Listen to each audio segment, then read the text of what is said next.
yes or nodded affirmatively. Did anyone happen to see, hear, or read anything about this case since we left here the other day? Everyone said no, I should. So by now you know one of your jurors is no longer able to participate in this case with us. And you may know why, but it's my job to tell you that it's personal to that juror. It has nothing to do whatsoever with this case, and you're not to consider that.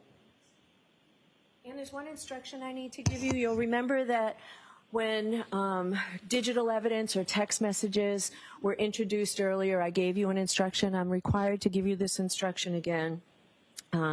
Before you consider any electronic communication in your deliberations, you must first find that it's more likely true than not that the person who authored or sent or transmitted the message was in fact the person identified as doing so.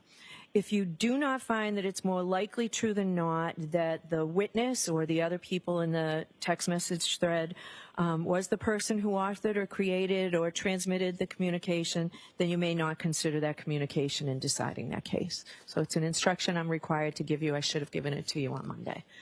All right. With that, can we bring the witness in, please?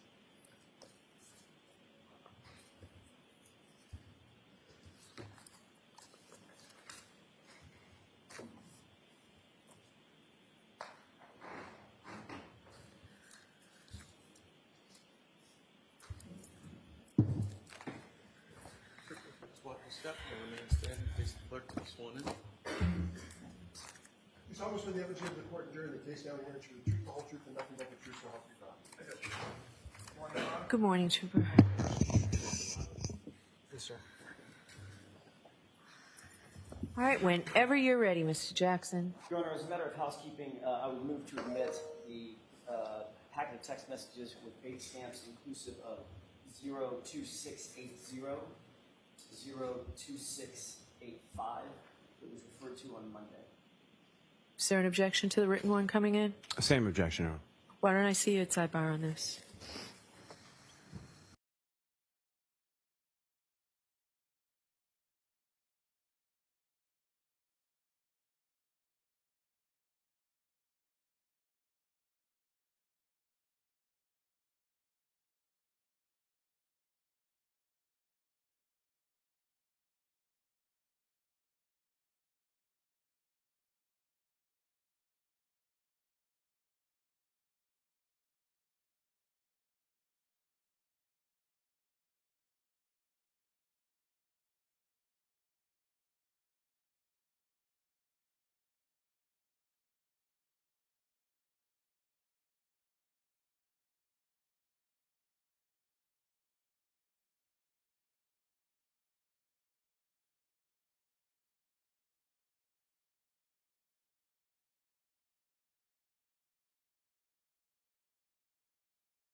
Unmuted.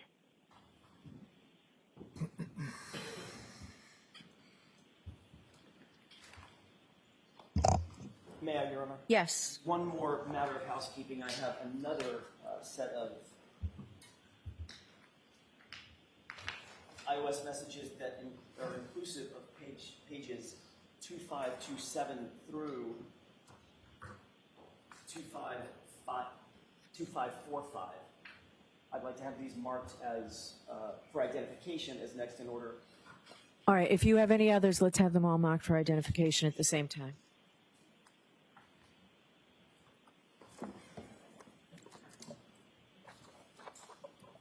Your Honor, may I stand at counsel table to Yeah, sure. deal with this? And let's try and do it quickly. It's just for Mr. Jackson, let's try and do it quickly. It's just for identification. Yes, these are all just for identification. Yep. I'll give the court the inclusive base stamp numbers. Next packet would be 2680 through 2685. Sorry, that was the first one. Right. Marked ZZ. The second one is 2527 through 2545. The next set would be a single page 2625. The next packet would be 2662 and 2679. The next is just 2 pages 2623 and 2624. The next packet would be 2518 and 2526. Following that, 2618 and 2620.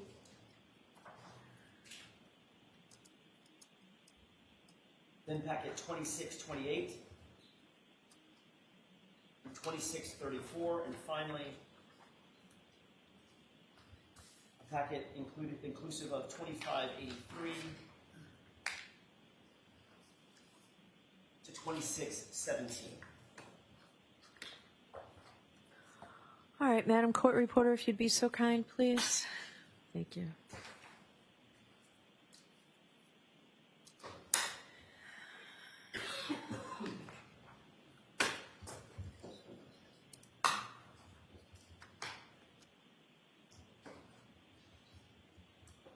May I approach? Yes.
Remember that it's CB through triple H Thank you. for identification.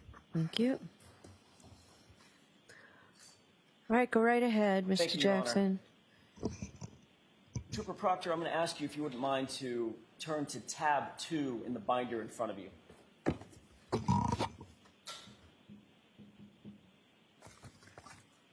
Can you take a look at the face page of what's under tab 2 and tell me if you recognize that? Yes, sir. It's a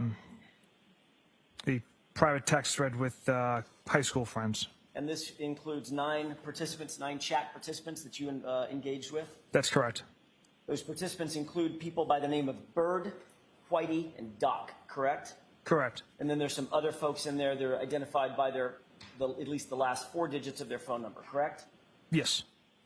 So this is a group text or a group chat with you and 8 of your high school friends about this investigation, correct? Yes. Trooper Proctor, you never thought when you were engaged with these other 8 individuals that this particular set of chats would ever become public, did you? No, I did not. I want to take a look at page 2527, if you could turn, that's on the bottom right of the document in tab 2. Do you recognize, do you have that page in front of you? Yes, sir. You recognize that this group chat was taking place on January 29th at about 10:52 p.m., correct? Correct. And the person that I'll identify as 5051, that's the last 4 digits of that phone number, indicates Chip, name of that BPD cop, correct? Correct. First of all, you indicated on Monday that you're Chip, is that right? Yes, sir. You responded at 10:53 p.m., John O'Keefe, is that right? Yes, sir. So you were willing to tell, just a few hours into an investigation of the death of a Boston police officer, you were willing to tell a bunch of high school buddies details about the investigation, including the name of the victim, correct? At this point, it's 16 hours later, sir. Not a few. 16 is a few hours, correct? I'm not talking about days later. It was about 16 hours later, sir. Correct. And you identified John O'Keefe as the Boston police officer who is fallen in the yard at 34 Fairview, correct? Correct. You also informed, if you will skip to page 2529, you also informed these same folks, these same high school buddies, that, quote, all the powers that be want answers ASAP, correct? Yes. You knew, Trooper Proctor, that there was brass that wanted this case wrapped up quickly and efficiently. Isn't that right? Objection. I'll allow that. Is that what you were thinking? No, the people wanted answers, sir. They wanted it. They didn't just want answers. They wanted answers ASAP. What does ASAP mean? That's as soon as possible. Right. And you were texting this to your high school friends, again, 16 hours into this investigation, right? Correct. And you knew at that time, Trooper Proctor, that this was not going to implicate in any way, shape, form, or fashion another cop, correct? Correct. In this text exchange, let's turn to 2532, actually.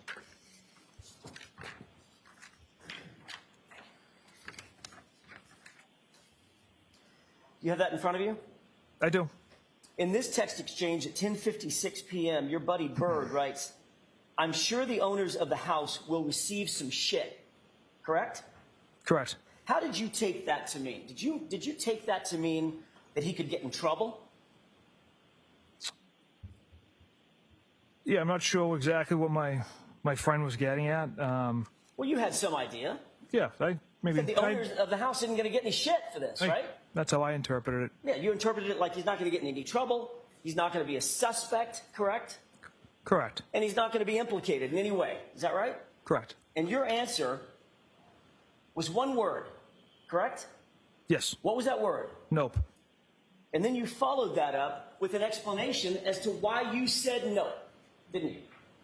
That wasn't the explanation why I said nope. I simply said homeowner's a Boston cop too, meaning Mr. O'Keefe was a Boston cop. The homeowner was a Boston cop as well. The question that preceded your answer, nope, the homeowner's a Boston cop too, was the homeowner's going to get some shit for this, correct? That's not what I meant with that text. That's what you wrote. Not what I meant, sir. All right, let's take it in order. Question. oh goodness, the homeowner's going to get some shit for this. Answer, nope. Next text, he's a Boston cop too. That doesn't sound like an explanation for your nope. No, that's just saying he's a Boston cop as well. Mr. O'Keefe is a And that's Boston why cop. he's not going to get any shit. Correct, Trooper Proctor?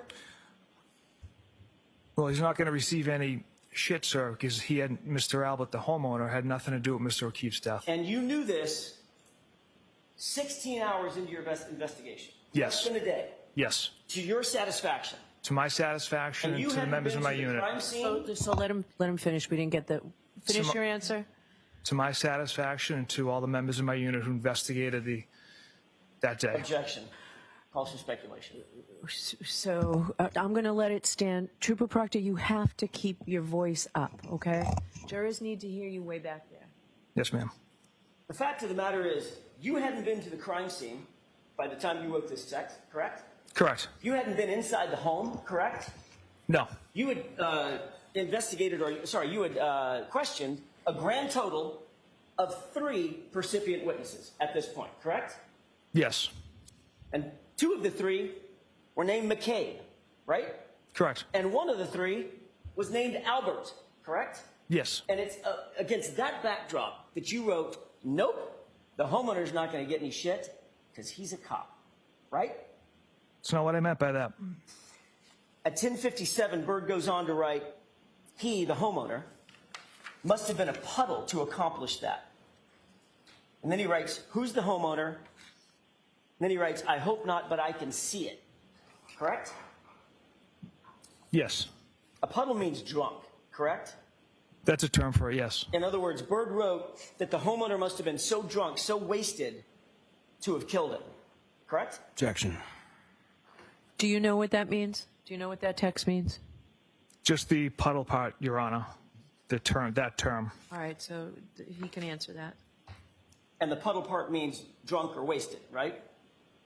Yes. And what Bird actually wrote was, he must have been a puddle to accomplish that. Correct? That's what he wrote. And then you write back, quote, she waffled him. I looked at his body at the hospital, right? Correct. You used the phrase waffled about a Boston police officer who had fallen in the snow and died in someone's yard. And you decided to use the word waffled him, correct? Objection. So sustained. Ask it differently, Mr. Jackson. Did you answer, she waffled him, I looked at his body at the hospital? I did answer that, yes. And then Bird questioned, she waffled him, correct? Yes. And then you responded, he was banged up. Is that right? Yes. Then a person with the phone number 0095 wrote, I thought he was drunk. Did he get beat up? You see that? I do. And you wrote, nope. Is that right? Correct. Yet again, this is before 11 o'clock at night on January 29th, 2022, some 16 hours into your investigation. Is that right? Yes. So before you ever went to the crime scene, before you ever went into the house, only having interviewed 3 folks, you had this case nice and wrapped up, didn't you? Yes. Based on the evidence my office uncovered that day, the 1 shoot discovered at the scene, the 1 shoot at the hospital, Mr. O'Keefe's injuries, the broken taillight pieces underneath the snow. Super Proctor, I didn't ask for an explanation. I asked, did you, in your mind, have this case wrapped up? Was it cut and dry in your mind? Yes. Bird then writes, so the owner of the house was a woman. Sorry, was a woman cop that beat him? Question mark. Right? Yes. And then you wrote, that's what I initially thought after talking to Canton paramedics. Is that right? Yes. And then you said, then I saw the guy. Correct? Correct. So what you meant by that, Trooper Proctor, was according to you, based on your conversations, your initial conversations with the paramedics, the first responders, you were under the impression that this was a beating death. He'd been beaten to death, correct? The way it was given to me, sir, was That's yes for or no? medical. That's yes or no? He's going to answer the question. If you want Go to ahead. withdraw the question, you can. No, go ahead. We entered this investigation with an open mind. It was given to me as a medical situation. And when we saw Mr. O'Keefe's body at the hospital with Sergeant Buchanan and I, we saw his injuries and we were kind of working through how these injuries occurred. As a matter of fact, both you and Sergeant Buchanan believed that he had suffered the injuries as a result of a physical altercation based on information you received from the paramedics initially, correct? Initially, we didn't know what we had. We knew there was some significant injuries to Mr. O'Keefe, and we're still figuring out how those injuries occurred. Well, you just testified. Initially, we didn't know what we had. Right. But 16 hours after the fact, you wrote the following sentence. That's what I initially thought after talking to Canton paramedics. Correct? Correct. So initially, you did think you knew what you had. A physical altercation leading to a death. Correct? Correct. So when you just said, initially we didn't know what we had, that wasn't quite true. You did at least have an idea of what you thought you had, correct? Objection. Sustained. All right. You were aware, initially, that John O'Keefe had suffered a 2-inch laceration to the back of his head, correct? Yes. That resulted in a skull fracture, correct? Correct. He had a laceration over his right eye, small laceration just under the eyebrow, correct? Yes. Had a laceration on his nose. Is that right? Correct. He had patterned scratches on his right arm, abrasions, scratches, correct? Yes. And he had no injuries below the neck. Not that I observed, sir. Not a single broken bone, correct? Not that I was aware of. Not a single fracture, correct? Not that I was aware of. Not a single bruise below the neck, right? Not that I observed. Looks a lot like a physical altercation, doesn't it? Objection. Sustained.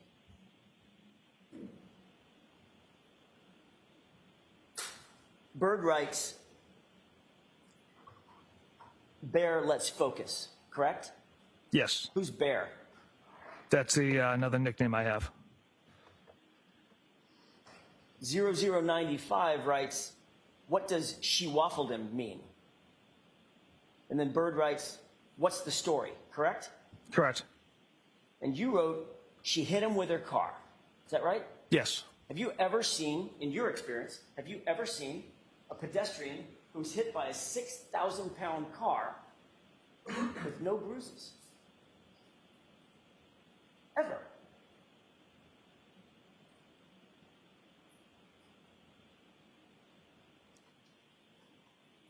The pedestrian strikes I've seen have been at high speeds, And that's 60 enough plus. A person out of his shoe, right?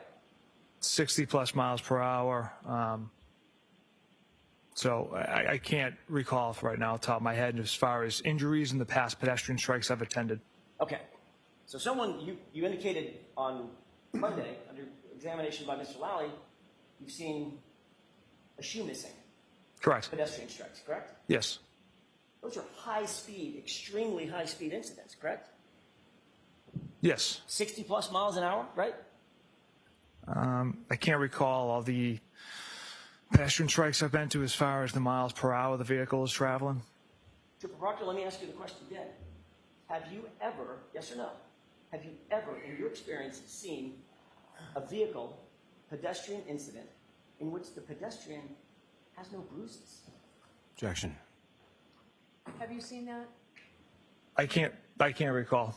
Okay. Next question. After you wrote, she hit him with her car, 5051 writes, oh, Jesus. And Bird writes, okay, that's fucked up, correct? Correct. And then you wrote what? Intentional or not? Intentional or not? Is that right? Yes. Your words. Correct. 0095 then chimes in, gotcha. He was frozen in the driveway and she didn't see him? Question mark. Correct? Correct. And you wrote what? That's another animal we won't be able to prove. That's another animal we won't be able to prove. Correct? Correct. Trooper Proctor, you knew that there were going to be things in this case, even 16 hours into this, that you just admitted you would have zero proof of, correct? Objection. Sustained. You can ask it differently. Did you mean by that statement that this was one of several things that you knew we would not be able to prove? That statement, that's another animal we won't be able to prove, references the intentional and not part. You didn't care at that point when you wrote that, you didn't care what you could or could not prove, did you? Objection. I'll allow it. Isn't that what you meant? No. I You had a narrative that you had developed, and you would pursue it no matter what the proof was. That's what you meant by that statement, correct? Objection. Sustained. You can ask it differently, Mr. Did you mean by that, thank you, Your Honor, I didn't mean to step on your words. Did you mean by that statement that you were going to pursue this case no matter what the proof might be? What I meant by that statement was if Miss Reed backed into Mr. O'Keefe intentionally or not. Interestingly, though, that statement came on the heels of he was frozen in the driveway and she didn't see him. And you wrote in response to that question, that's another animal we won't be able to prove. Correct? That's not what I was responding to. I was responding to the intentional or not part. So you were responding to your own statement. Correct. Okay. 0095 then writes, what's the name of the Canton cop living in Canton? The other one involved. Correct? Yes. In other words, that person was asking, tell me the name of the homeowner. Isn't that right? Yes. The guy that's the cop, right? Correct. And you ignored that question for a second time. Is that right? Yes. As a matter of fact, not one time, not once in this entire group chat did you disclose the name Brian Albert, did you? I don't believe so, no. You were actively trying to hide Brian Albert's name, at least from this conversation. Objection. I'll allow it. Is that what you were trying to do? Absolutely not. But you had no problem sharing John O'Keefe's name with your buddies from high school, right? Correct. And you had no problem sharing Karen Reed's name with your buddies from high school, correct? I don't believe I named the defendant. Not yet, you didn't. Later in the chat. Okay, correct. 5051 then writes, the BPD have any jurisdiction here because it was their own? Question mark. Is that right? Yes. And a few texts later, if you look down a few texts, at about 11 o'clock,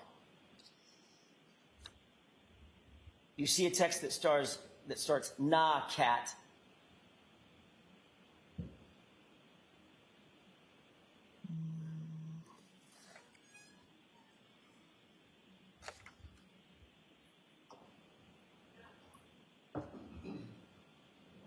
I do so, yes. You responded, quote, nah, N-A-H, nah, cat, K-A-T-T. It's the total opposite. They have to recuse themselves. Same with Canton.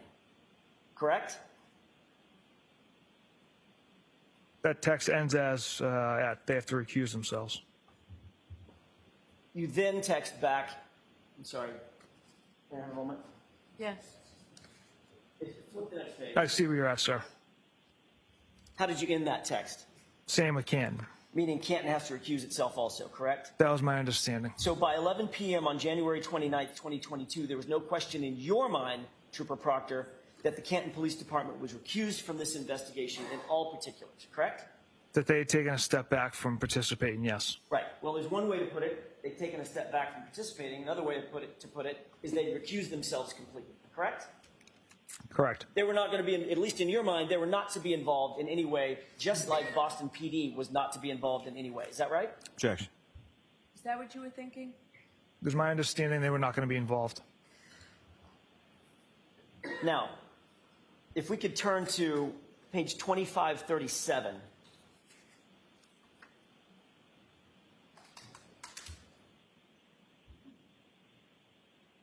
'5051 writes, but I assume you guys are out to make it cut and dry since it involves cops, correct?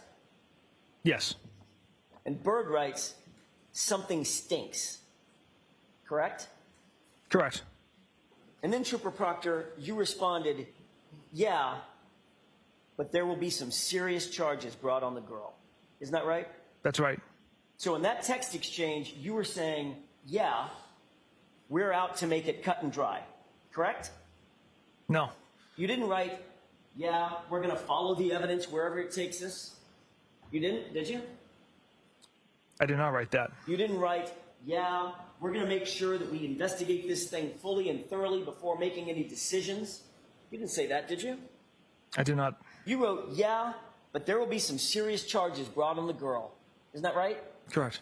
And the reason you wrote that is because you knew, as the text above it says, this has to be cut and dry because it involves cops, right? Objection. I'm going to allow that. Is that the reason you wrote it? No, Your Honor.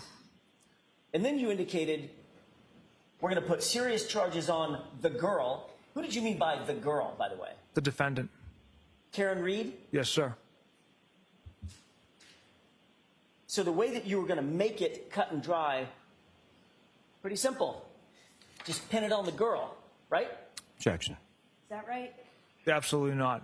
Follow the facts and the evidence from that day on the 29th, and everything led to Miss Reed hitting Mr. O'Keefe with her vehicle. But that wasn't the question that you were answering, was it? We're going to follow the evidence and make sure we do this thoroughly. The question you were answering was, I assume you guys, you, Trooper Proctor, and your team are going to, quote, make it cut and dry since it involves cops, meaning Brian Albert, correct?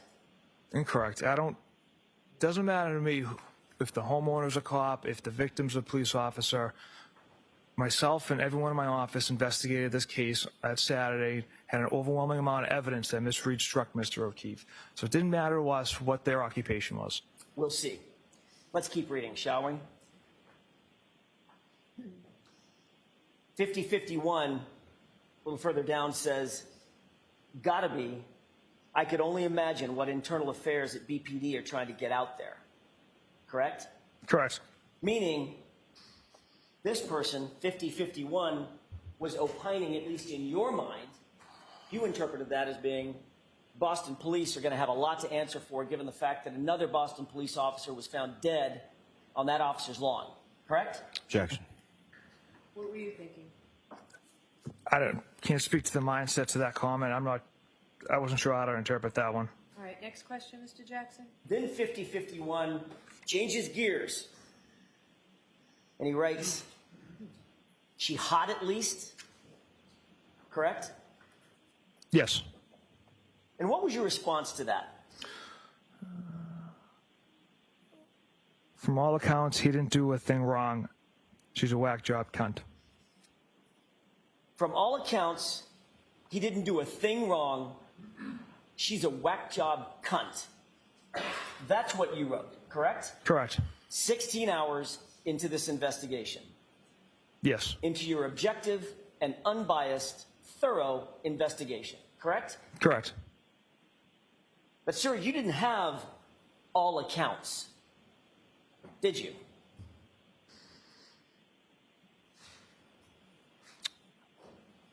What I meant by that was Did you or did you not have all accounts in your investigation? the accounts we had was Miss Reed struck Mr. O'Keefe with her vehicle, discovered taillight pieces at the scene. Those are the accounts we had. The accounts And then you some. had, I'm sorry, go ahead. I'm sorry, go ahead. The accounts you had, Trooper Proctor, were from two people named McCabe and one named Albert, who happened to be the homeowner and a Boston cop. Those are the accounts from percipient witnesses that you had, correct? There was another additional witness that we had investigators had interviewed, Miss Roberts as well. And from all accounts, he didn't do a thing wrong. That was your decision 16 hours into the investigation, correct? Yes. And the other decision that you made and the other determination you came to was my client, Karen Reed, was a whack job cunt, right? Yes.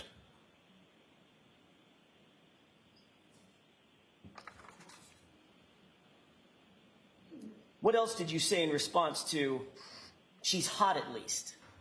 Or she hot at least, question mark. So following that text, I responded, yeah, she's a babe. Weird Fall River accent, though. No ass. Yeah, she's a babe. Who's the she? Miss Reed. Weird Fall River accent, though. You talking about her, the way she talks? The accent. And no ass. Now you're talking about her body, her physique, correct? Yes. You think that's appropriate? Absolutely not.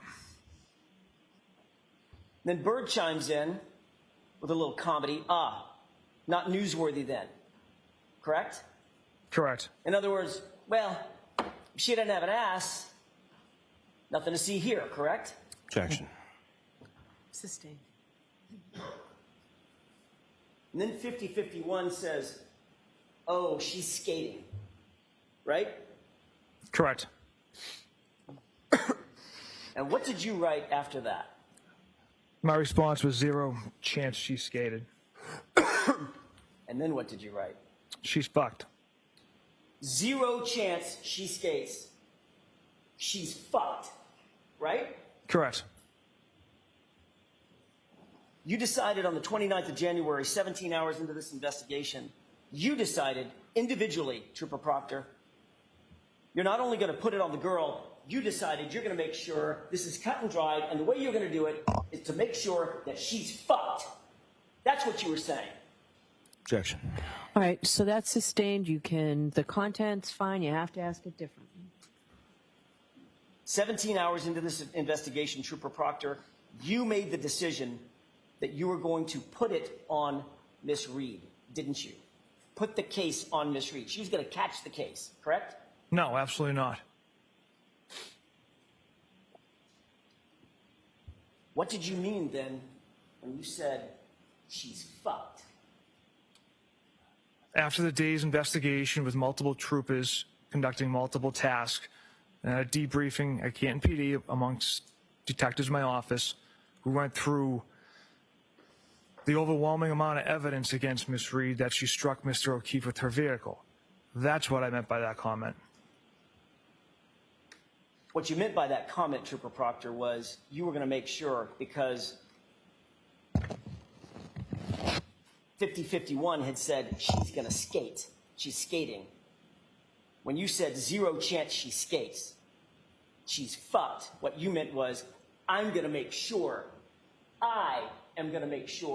Ms. Reed doesn't skate. She's fucked. That's what you meant. Objection. Sustained. And then Bird decides to chime in. Good. No ass bitch. Right? Yes, that's what he wrote. And how did you respond to Bird saying, good, no ass bitch? I laughed. Thought that was funny, did you? Trooper Proctor? Thought that was funny? It was unprofessional of me. That's something I shouldn't have done. Well, I think we all know it was unprofessional. It was a lot of things. I'm asking Yep. you, did you think it was funny? No, according to my response at the time, apparently. Then you sent a picture, just to add to it, to pile on, of Miss Reed being arrested, correct? I don't...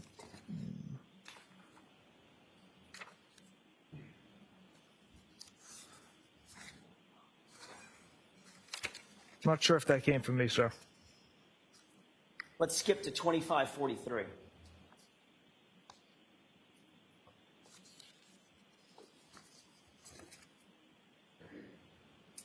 you there, Trooper Proctor? Yes. The date is now February 2nd, 2022. And a person by the name of Doc writes, is that chick a smoke? Correct? Correct. Who's the chick? Miss Reed. And you write, E-H, right? Yes. And then you write nutbag, as Chief would say, correct? Correct. Who's Chief? A friend of mine. And then you write what? She's got a leaky balloon knot. Trooper Proctor, explain to the jurors what a balloon knot is.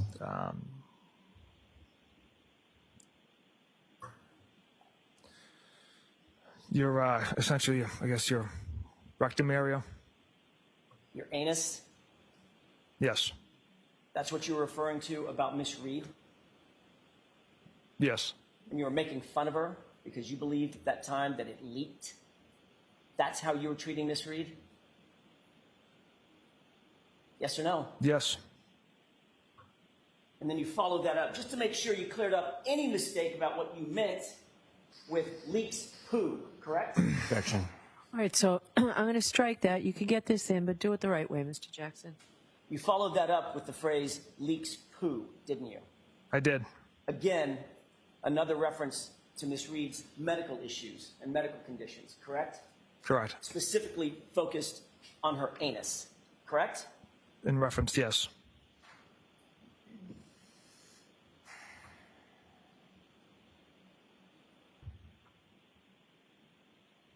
Were you aware at the time that you wrote this that Miss Reed had suffered a colectomy surgery, very serious surgery?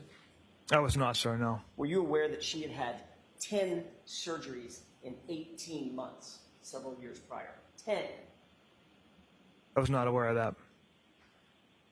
Were you aware that she had serious medical issues, gastrointestinal medical issues that she suffered with, she was a victim of for years? Did you know that? Objection. Sustained. But you decided that you were going to take another shot at her and talk about her anatomy. 1 second, sir.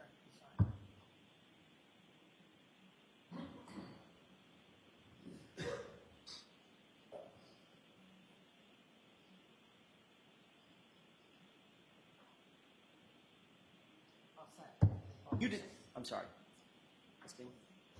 You decided that you were going to take another shot at her and talk about her anatomy as a balloon knot, correct? Objection. Sustained. At this point, Trooper Proctor, Miss Reed was just reduced to a punchline to you, wasn't she? Objection. Sustained. Well, you weren't done yet. This chat doesn't end yet, does it? No, sir. Let's skip to 2543.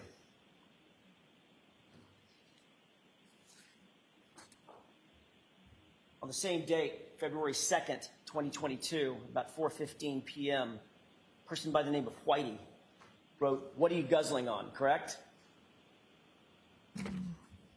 Yes.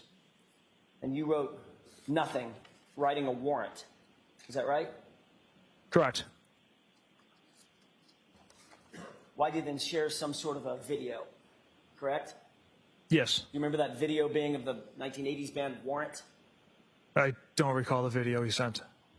0095 laughed and then wrote, "Wait, why does her asshole leak?" Correct? Yes, that's what he wrote. And then what did Doc write in response to that? Objection, Your Honor. The objection sustained. I'll see you at Sidebar. Take that down, please.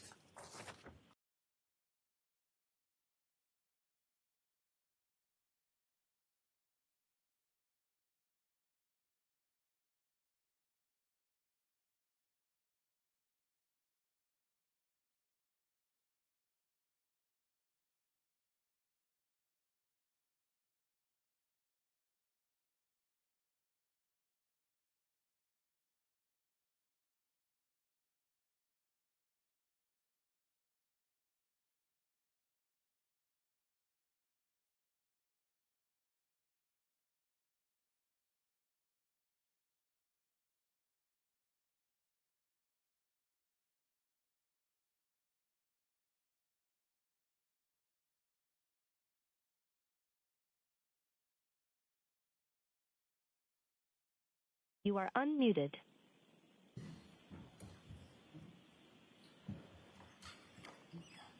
Without reference to- Take that down. Without reference to the specifics of what was. I'm going to see counsel at Sidebar. Sure. Hey, Jim.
You are unmuted.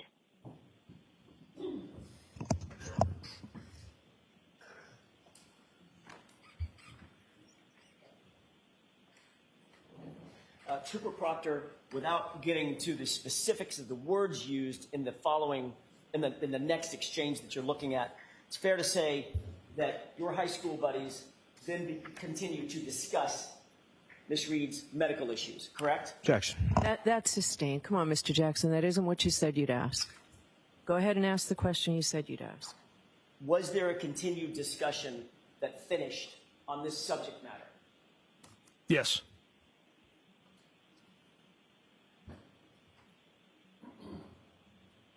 On Monday, you indicated that your conduct in this case, and specifically your conduct as reflected in these messages, how did you put it? It did not affect the integrity of the investigation, of your investigation, correct? That's what you Correct. said to the jurors. Correct. Do you know what the definition of integrity is? Doing the right thing when no one's looking. It means the quality of being honest and having strong moral principles, correct? Objection. Sustained. Do you believe that integrity means being honest and having strong moral principles? I believe that's part of it as well. Do you stand by that testimony that you were showing strong moral principles in this investigation, sir?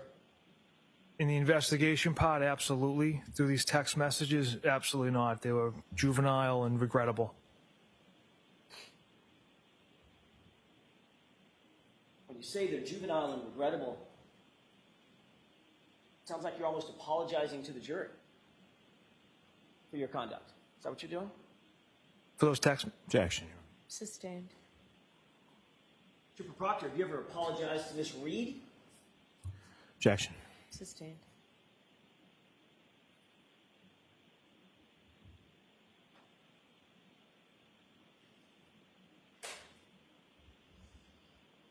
As the lead investigator in this case, you were tasked with the responsibility of making sure that the investigation remained free of any conflicts of interest. That's part of your job, correct? Correct. Throughout the pendency of this investigation, in this case, you've denied having any conflict of interest in this case. Isn't that right? Correct. In fact, a couple of months ago, in February of 2024, you testified in a different proceeding. Is that right? Yes. And you testified under oath in that proceeding on February 1st that you did not know any members of the Albert family or McCabe family, correct? Certain members of the Albert family I did not know. I know Chris and Julie and Colin. I don't know the McCabes. That wasn't my question. Did you testify? Let's take them one at a time. Did you testify under oath, same oath you took here today, in a former proceeding in February of 2024, that you did not know and did not have any relationship with members of the Albert and McCabe families? Did you? I haven't had a chance to review those minutes. I've only had one opportunity to, and that was a couple months ago. So I would want to review those minutes in order to answer that accurately. You can't remember how you testified, whether or not you knew or had relationships with the Alberts and McCays? Objection. Sustained. As you sit here right now, you need to refresh your recollection. You can't remember what you said? Objection. Do you remember what you said? During that proceeding, no. Would it refresh your recollection if you took a look at those grand jury minutes? Yes. What page, Mr. Jackson? This is page 01563.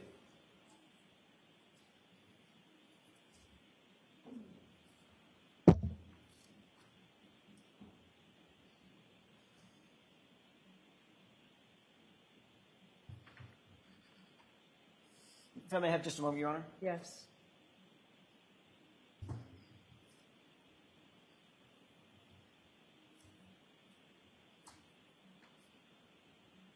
May I approach? Yes.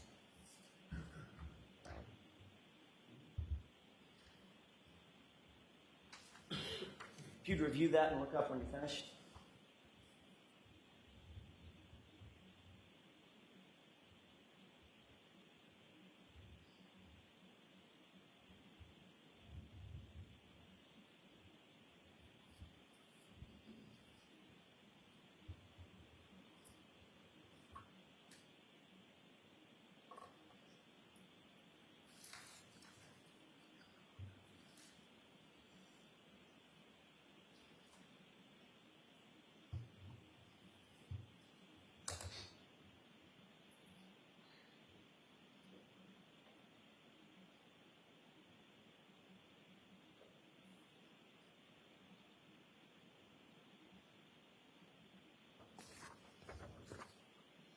Now, Your Honor. Okay. Would that refresh your recollection about a question and answer that you had, or a series of questions and answers that you had while you were testifying under oath in that other proceeding? Yes, sir. Objection. May we approach? Yes.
You are unmuted.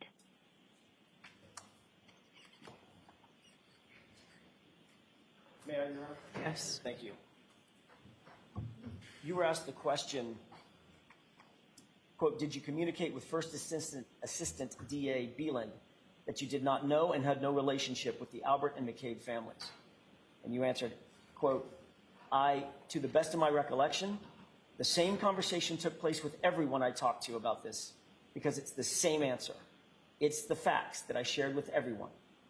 Question, meaning you told First Assistant Beeland that you didn't know, didn't have a relationships with Objection, Your Honor. members of the Albert and McCabe families. Answer, correct. Yes, that's true. So your question is whether he said this? Correct. Whether that's his testimony. Do you recall that?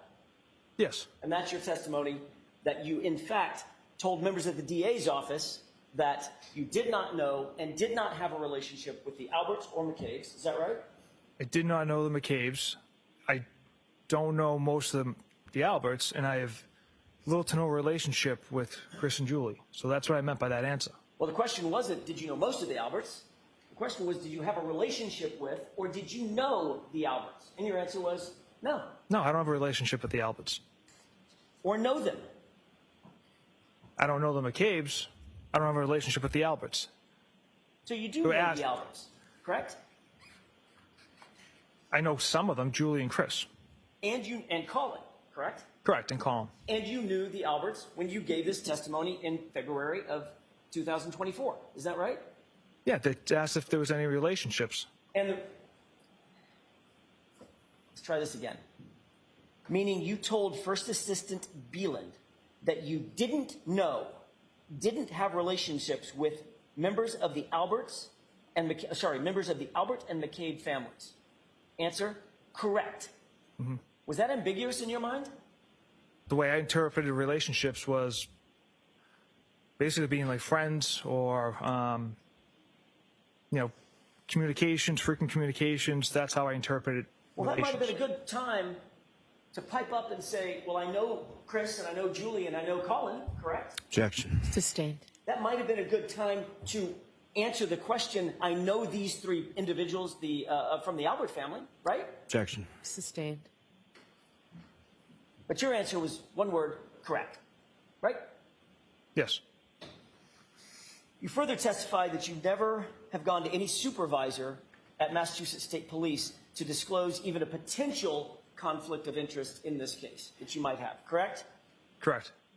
And you indicated the needs never come up. Is that right? Correct. You also told ADA Lally that you, quote, did not have relationships or know members of the Albert or McCabe families, correct? Correct. And that's just not true, is it? You did know, you do know members of the Albert family. Isn't that right? It's different from having a relationship with people. But what about part of the question, did not have relationships or know members of the Albert or McCabe families? How about that part of the question? Well, that's lumped in with the McCabes. I don't know the McCabe family, sir. I see. So what you did, Trooper Proctor, is you dissected the sentence, and where relationships are concerned, you ignored that in terms of the Alberts because you don't have relationships. Where no is concerned, you link that to the McCabes because you don't know the McCabes. That's what you did? No. Objection. So it's sustained. You can ask it. You can break it down, Mr. Jackson. Not sure I can. I'll ask it a different way. How about if I just ask it this way? That was a lie, wasn't it? No, absolutely not. You stand by that testimony? Yes. That you don't know at the time that you testified, that you didn't know the Alberts or any members of the Albert family?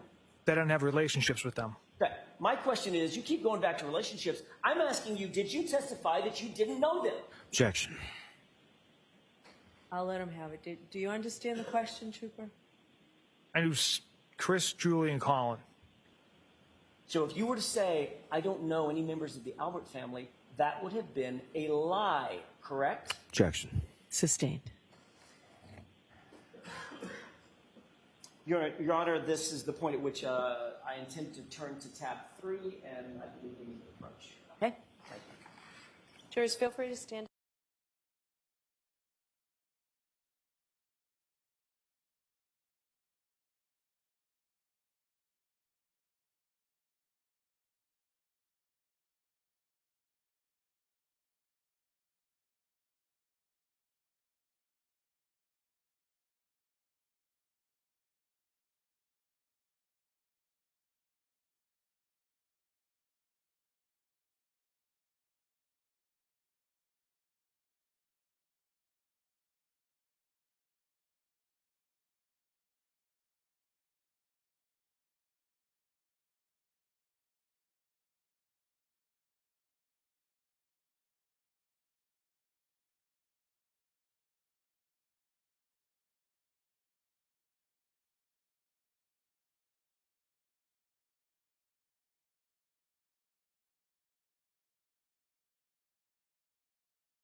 You are unmuted.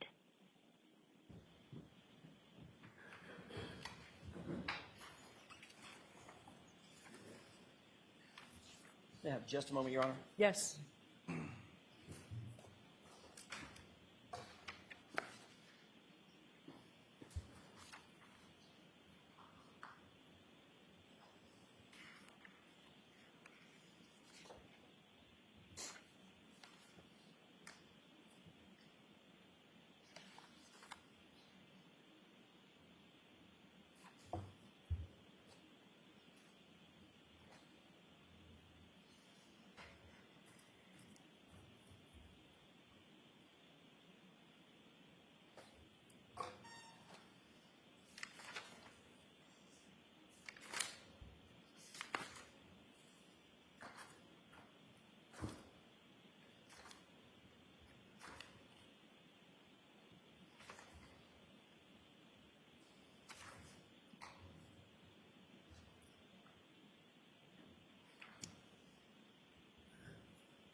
Trooper Proctor, you've indicated that your sister is one of your best friends, maybe your best friend.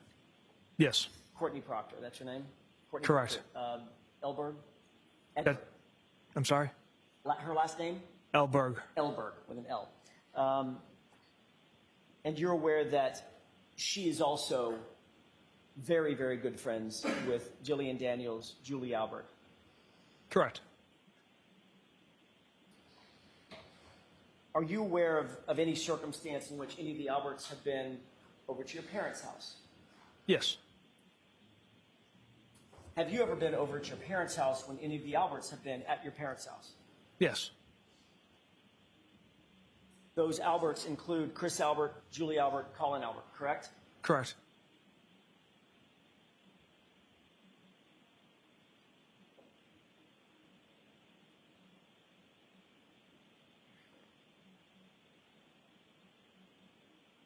Matter of fact, you were on or around January 29th, 2022, you were close enough friends with Julie Albert that she had your personal cell phone in her cell phone, correct?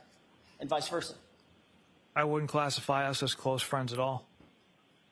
Okay, let me get back to my question. Did you have her cell phone in your phone, and did she have yours? I can't recall if I believe I had her stored in my phone. Tab 4.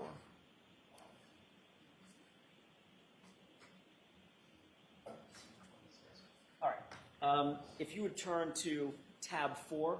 And what was this marked for ID? This was... Well, tell me the numbers at the bottom. Oh, I've got the sheet right here. I've got a cheat sheet. Tab 4 is triple B, Okay. as in Bravo. And Your Honor, for the court, I'm looking at page 2625. Yep. You have that in front of you, sir? Yes, sir. Do you recognize the participants in this chat? I do. The number ending in 5374, you recognize that as being from Julie Albert? Based off the content of the message, yeah, I recognize this text message from Julie. And she texts, "This is the weekend I've been waiting for. Michael, please send ski videos if CP doesn't share with me," with a laughing face, correct? Correct.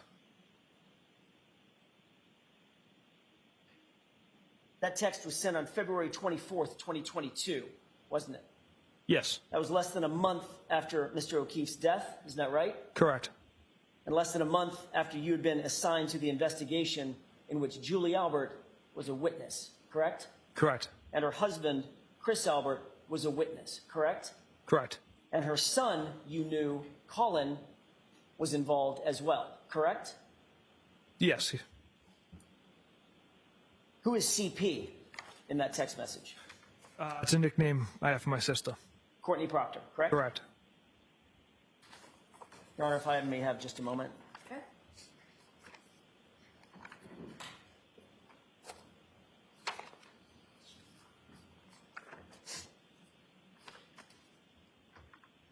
Zoom tight.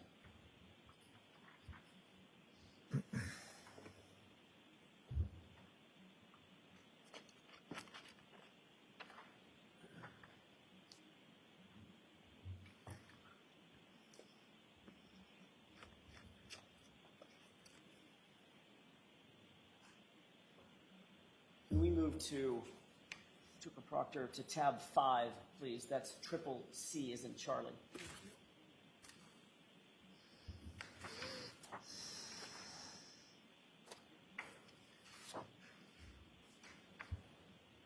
you have that in front of you, sir? Yes.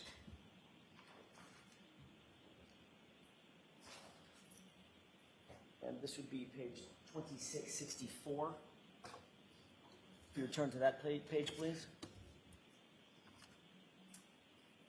Okay.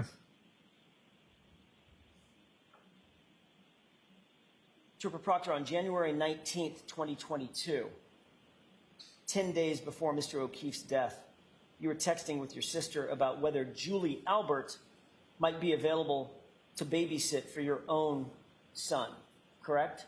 Yes. So in fact, your relationship with the Alberts was close enough that you would consider leaving your own child in the hands of Julie Albert as a babysitter, as a caregiver for your toddler, correct? I wouldn't say close enough. I've hired babysitters that I've had out, but I don't know. But Julie Albert was among them, correct? Yes, she was an option to watch my child. And then you personally interviewed Julie Albert and Chris Albert in this case on February 10th, 2022. Sergeant Buchanan and I did, yes. And you didn't mention a thing about your relationship with Julie Albert, Chris Albert, or Colin Albert in any report that you ever drafted in this case, did you? I did not. Not one word, correct? No, sir. You interviewed Julie and Chris Albert at about 5:30 p.m. on the 10th of February, isn't that right? Yes. Did either of them, Julie or Chris Albert, mention that their son Colin Albert had been at 34 Fairview Road on the night in question, January 29th? I'd have to reread the report to refresh my memory on their statements. Well, let me ask it a different way, if I may have just a moment. Yes.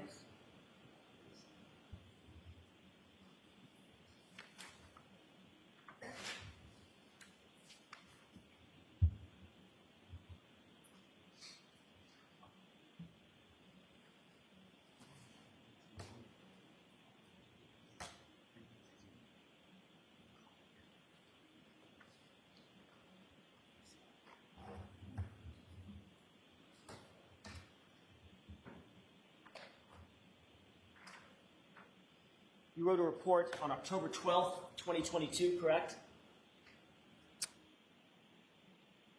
For which, Concerning your interview with, Why don't you show it to him? I may have the wrong report.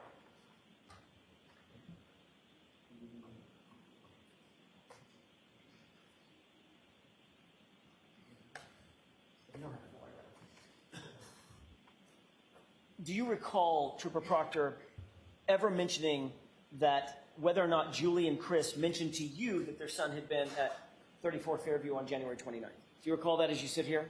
to the best of my recollection, no. It was a very short interview with Julie and Chris, was it not? It was typical length for the information they had to offer. So you started the interview about 5:30 p.m. It must have been relatively short because you received a phone call by 6:17 from Julie Albert herself, correct? I don't have the call detail record in front of me, but okay, yes. Let's look at tab 6, please.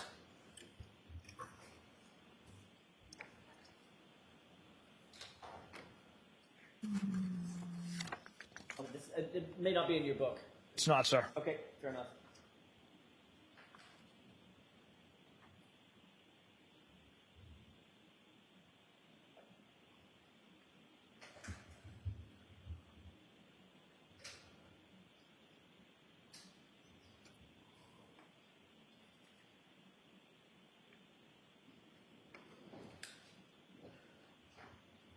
You indicated that you might need to look at a phone record or a phone log to determine whether or not that call was made and what time it was made, correct? If you have that, May please. I approach you on it? Yes.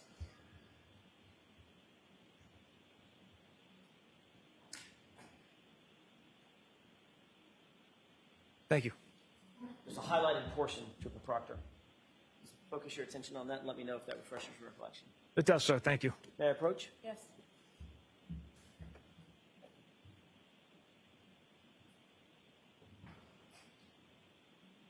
You received after your interview, you received a phone call from Julie Albert about 6:17, about 45 minutes after you began the interview and then left, correct? Yes. 6:21, you called her back and you spoke for 3 minutes and 58 seconds. Is that right? Yes. Did you discuss the interview? I don't recall the content of that conversation. And of course, you never memorialized that in any report, did you? The fact that you had a subsequent phone call with Julie Albert on your personal cell phone. I did not. Let's turn to tab 5 one more time. And if you could turn to page 2677.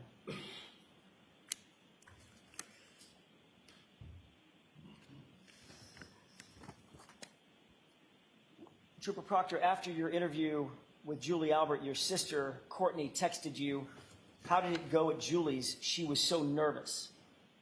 You recall that? Yes. In fact, you responded to that with a ha, ha, ha, ha, ha. 4 ha's, right? And then why, question mark, correct? Correct. Then you responded, "It was fine, just a quick convo," correct? Yes. You were literally reporting back to your sister about the progress of your investigation in a homicide investigation, weren't you? Objection. Sustained. You can ask it differently. Were you reporting your progress to your sister about your investigation? Objection. Sustained. Your Honor, may we approach? Okay.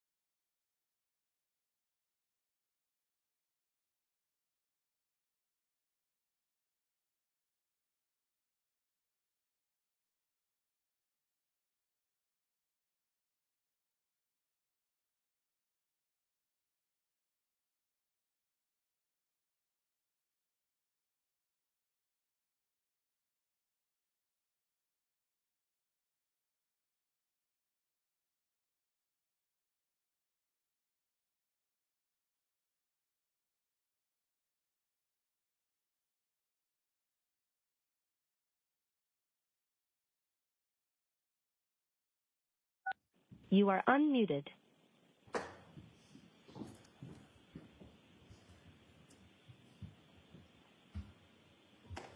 May I? Yes. Thank you. Were you reporting your progress of your investigation back to your sister, Courtney Proctor? No, absolutely not. But you did say that the conversation, the formal interview went fine. It was just a quick convo, correct? In response to my sister indicating Julie was nervous, that's why I told her it was fine. Trooper Proctor, Julie and Chris Albert were not actually treated like witnesses in a murder investigation. They were treated more like friends. Wouldn't you agree? Objection. Is that true? Absolutely not.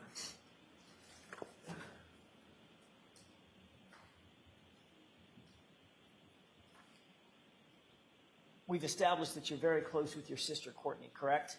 Correct. You provided your sister with updates on important advancements during the course of your investigation into this case. Did you not periodically? I made her aware of newsworthy stuff. That started as early as January 29th, 2022. Isn't that right? Don't have the exact date or content. Well, the day of the incident. You began letting her know that you were involved, that you had been assigned, what the status was, Yes. the nature of the case, the fact Correct. that it was a homicide, correct? Yes.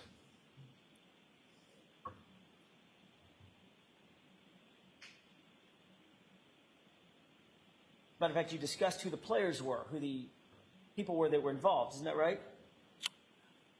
I just mentioned Julie and Chris were out earlier in the evening. So you mentioned the Alberts, correct? Julie and Chris, yes. You also mentioned the McCabe's too, didn't you? At some point. Yes. Yeah. At 2668, Your Honor, that's the page that I'm referring to. Okay. We don't need to show this at this point. you write homicide, correct?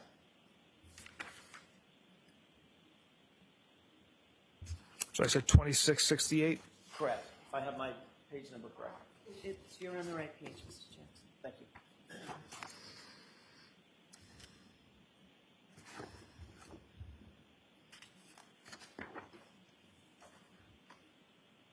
Okay, go ahead, sir. You wrote the word homicide. Is that right? Yes, You were describing to your sister the nature of the case that you are now assigned. Is that right? correct. She wrote, the Canton thing is a homicide. And you wrote, don't say a word to anyone. Correct? Correct. And then she wrote, of course not. Isn't that right? Yes. And then you wrote what? In the very least, it's suspicious. In the very least, it's suspicious. Correct? Correct. So at that time, at least at the time that you wrote that text on the 29th at 3:05 in the afternoon, you believed that the case was suspicious, right? It was before we found significant pieces of evidence. So you believed that it was suspicious that it may involve the Alberts, right? Absolutely not. She then writes, this is your livelihood, didn't she? She did. Meaning this kind of case could make or it could break your career, right? Objection. Sustained. She then wrote, I would never mess with that. Is that right? Yes. Your sister, Trooper Proctor, was warning you that you shouldn't be investigating a case in which close friends or family members were involved. Objection. Sustained. Did you take her text, this is your livelihood, I would never mess with that, as a warning from her that you shouldn't be investigating a case that involved close friends? Objection. I'll allow it. Absolutely not. That was in response to don't say a word to anyone. And that was how I interpreted this is your livelihood. I would never mess with that. A couple of minutes later, 3:07 on January 29th, you told your sister, quote, Julie and Chris were at the bar with the victim and girlfriend. Got to interview them. Is that right? Yes. So you were telling Courtney, your sister, updates on what your investigation advancements were, correct? Who Just you're that gonna part. Interview, why you're going to interview him. Yes. She wrote, you got to be kidding me, correct? Correct. Did you take that as you got to be kidding me? The Alberts are involved? No, absolutely not. And then you wrote, it's not a big deal, correct? Correct. And then she wrote, I bet I know the person. Sounds like it is, meaning it is a big deal, right? Yeah, I'm not sure what she meant with those messages there. But she did write, I bet I know the person, didn't she? She did write that, yes. And you know she's very close with the Alberts, correct? And she's close with Julie and Chris. You then wrote, no, I meant, or you wrote not. I think you meant no. I meant that they were at the bar with him, correct? Yes. She writes, yeah, I got that part. And then she continues on, but I know a lot of their friends, correct? Yes. Did you see a problem in this exchange? Nothing jumped out at me. Your sister's literally explaining that your family friends are suspects or possible suspects in a murder investigation that you're in charge of. Correct? Objection. Sustained. On January 30th, 2022 at 9:13 in the morning, your sister texted you again, quote, Jesus Christ, the party was at one of the Alberts, correct? Yes. And you two were discussing the fact that, to put it in her words, Jesus Christ, these are our friends, right? Objection. Sustained. How did you take her Jesus Christ, the party was at one of the Alberts with 2 exclamation points? How did you take that? That's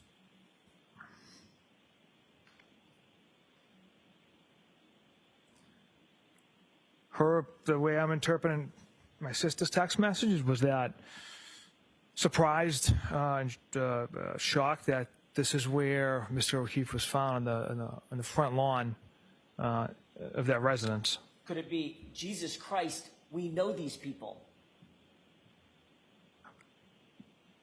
Again, that's how I read that message. You don't deny, Trooper Proctor, that you were routinely disclosing to your sister pretty intimate details about the investigation, correct? I wouldn't say intimate. I'd say newsworthy stuff or just generic, nothing Well, too specific. newsworthy, would you have gone to the news at this point in the investigation? Would you have gone to the news and said, Julie and Chris were at the bar, I got to go interview them? Objection. I'll allow that. Is that what you do, Trooper? No, I would not do that, sir. So it's not newsworthy. These were details, internal details about the investigation, weren't they? Yes, And you were sharing them with your sister, Courtney Proctor, correct? correct. And Courtney Proctor's best friend is Jillian Daniels, and one of her closest friends is Julie Albert, right? Correct. Then on February 1st, 2022, your sister texts you that she's actually meeting with Julie Albert, didn't she? Yes, And that was before you ever interviewed Julie, correct? yes, So it appears that Courtney was providing information to Julie of some sort before you were able to actually interview her. Is that right? Objection. Sustained. She was, well, let me ask it this way. You don't deny that Courtney was meeting with Julie before you interviewed her, correct? correct. And you don't deny that you had been providing information about the case with Courtney before you interviewed Julie, correct? Provided information that Julie and Chris were at the waterfall and I needed to interview them. Yes, that's the information I shared. And who knows what you shared verbally, not in text messages, correct? Objection. Did you, we have text messages, Trooper Proctor. Did you share other information on phone calls with Courtney? No, So the only information we're to believe, you talk to her 5 to 6 times a day, the only information that you claim you shared with Courtney about the details of the investigation are contained in these texts which we have. Objection. I'll let you answer that. Can you answer that? the information that I share with my sister contained within these texts, yes. You never discussed this case verbally, over the phone or in person with Courtney. On the phone, I'm sure there's been conversations that things that have been newsworthy items that have gone to the news. There's definitely been conversations in that regard. Then before you ever interviewed Julie, your sister informed you that Julie actually wanted to get you a gift for your participation on this case, correct? Yes. In tab 5, let's turn to page 2672, Trooper Proctor. With court's permission, may we publish? Yes. That page 2672.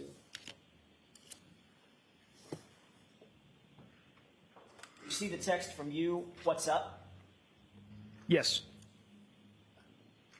And what's Courtney Proctor's response? Nothing. I just saw Julie, and she said when this is all over, she wants to get you a thank you gift. And I respond with, get Elizabeth one. Hang on just a second. Let's take them one at a time.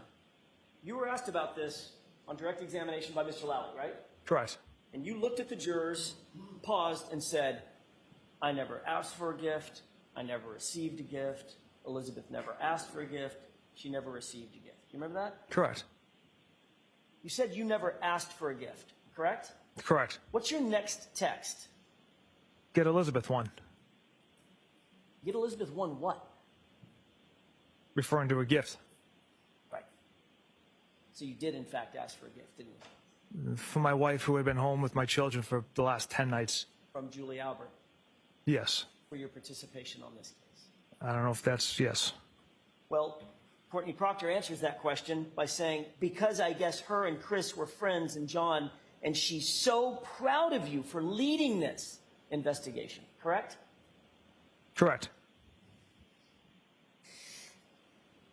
You're aware during the course of your investigation, well, let me ask it this way. Let me ask a foundational question. Do you pull phone records as a matter of course in investigations of this nature?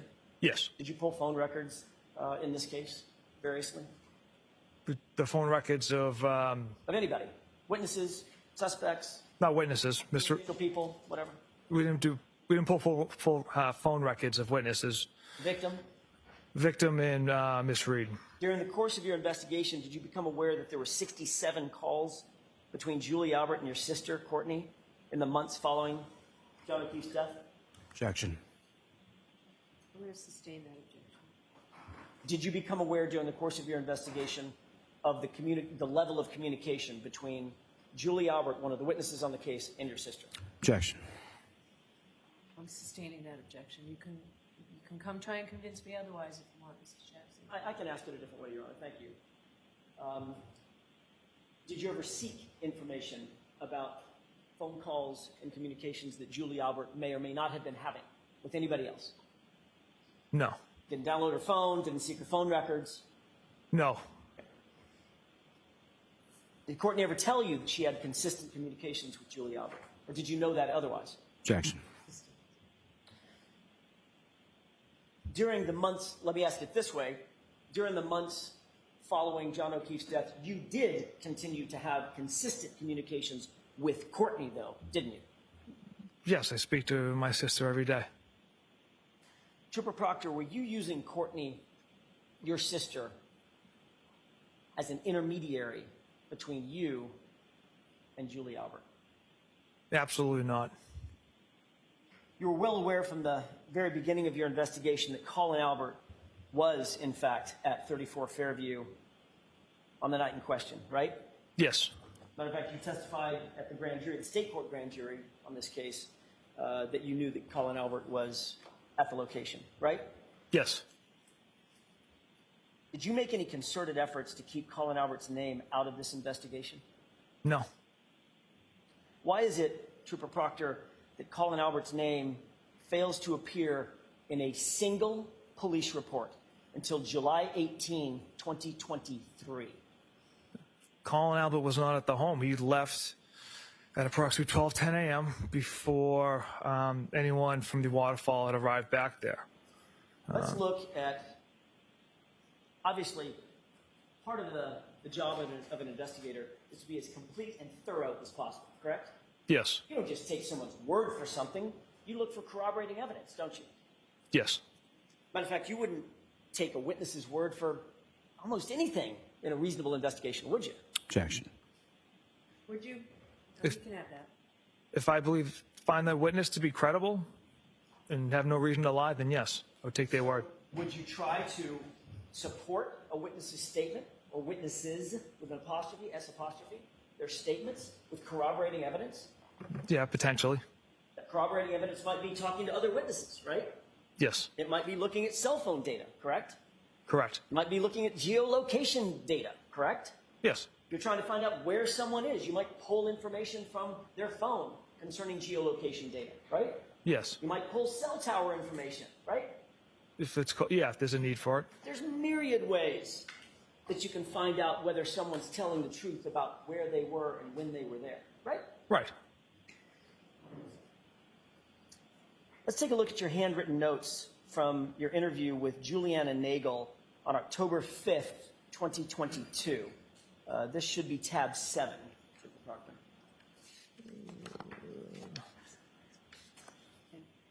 Oh, What is it for identification? my mistake. I thought it was in the tab. It's not. This is a 3-page document. I'll just refresh his recollection with this. Okay, show Mr. Lally and then go ahead. Of course. Let me ask a foundational question, Trooper Proctor. Do you remember exactly what's in your notes from a conversation that you had on October 5th, 2022? I don't know. Do you think it would refresh your recollection to take a look at your handwritten notes? Yes, sir. Thank you.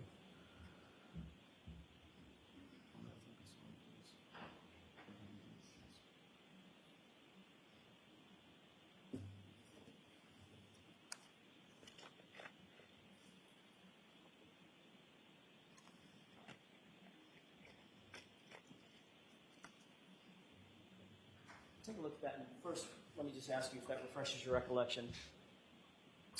It does, sir. Are those your notes, your handwritten notes from this, at least from partially from this investigation?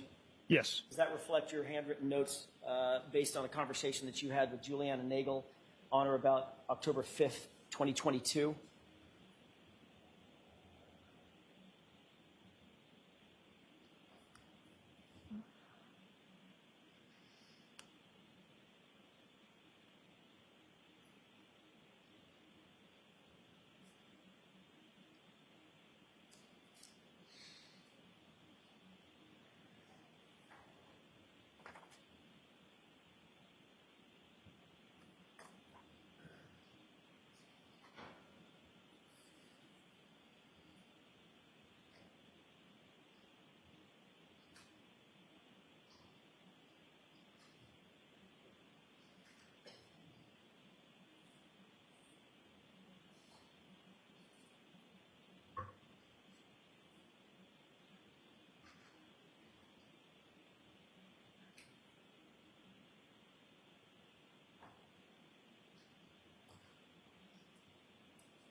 Mayor, Your Honor? Yes.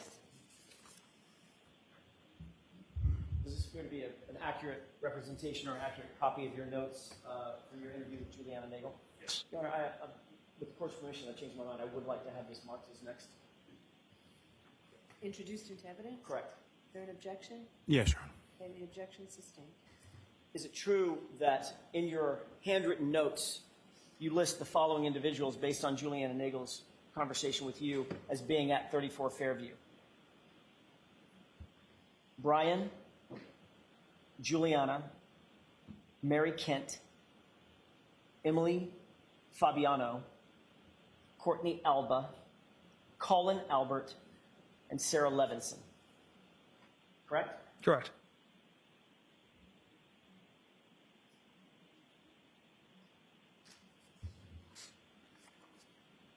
You then drafted a report memorializing your conversation with Juliana Nagel, correct? Yes. And that report is a formal memorialization of your interview based on your investigation, correct? Yes, a summary of the conversation for the interview. And that report is the thing that's turned over to the Commonwealth, correct? Yes. And the report is the thing that's entered into discovery and provided to the defense. Correct. And isn't it true that in that report,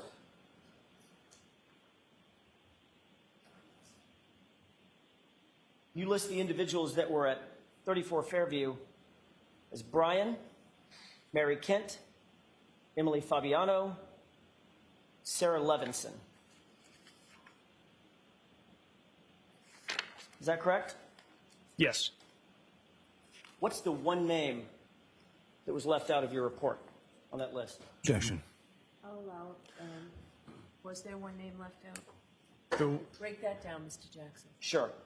Isn't it true that in your report you excluded the one name, Colin Albert, from the list of individuals that were in your notes? yes, because he arrived later in the evening. The other females were there from the start. At the time that you wrote your report, the formal report, this one, you did not believe that your handwritten notes were also going to be disclosed, did you? No, I knew that was a possibility. When you finally did get around to interviewing Colin Albert, you personally conducted that interview, did you not? Yes. Colin Along Albert with Trooper told you Zach that Clark. One at a time. I'm sorry. Finish your answer, Trooper. Please go ahead. Yes, along with Trooper Zach Clark in my office. Colin Albert told you that he was picked up by Allie McCabe from his uncle's house at 12:10 a.m., correct? Correct. Allie McCabe also told you that she picked up Colin Albert at 34 Fairview at 12:10 a.m. and then dropped him off at his house, correct? Correct. And then she indicated that she went straight home after that, right? Yes. Did you conduct any further investigation to determine whether Colin Albert and Allie McCabe were actually telling the truth about that time? We did not. You just took them at their word, correct? Yes. Trooper Proctor, you realize you had a forensic image at the time. You had a forensic image of Jennifer McCabe's cell phone in your possession, right? Correct. You're also aware that she has a Life 360 app on her phone that tracks the location of Allie McCabe, correct?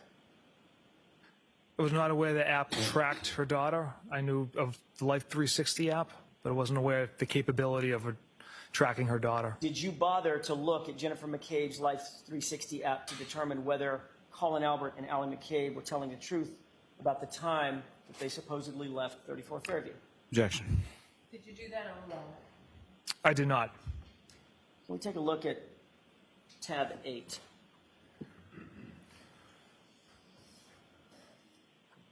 Do you recall looking at all at a Life 360 app or its data from Celebrate Report?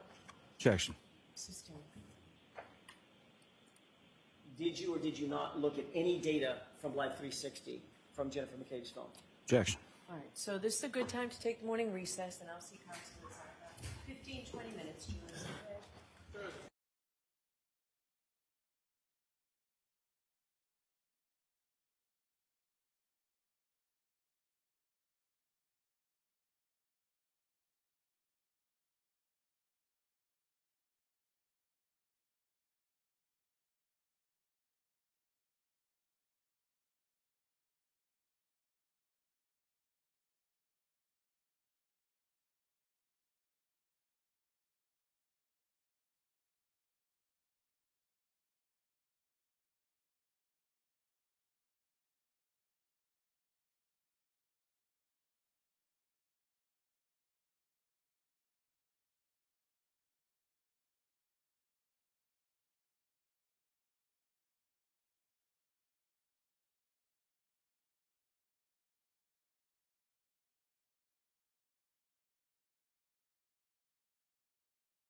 All right, Mr. Jackson, whenever you're ready. Thank you, Your Honor.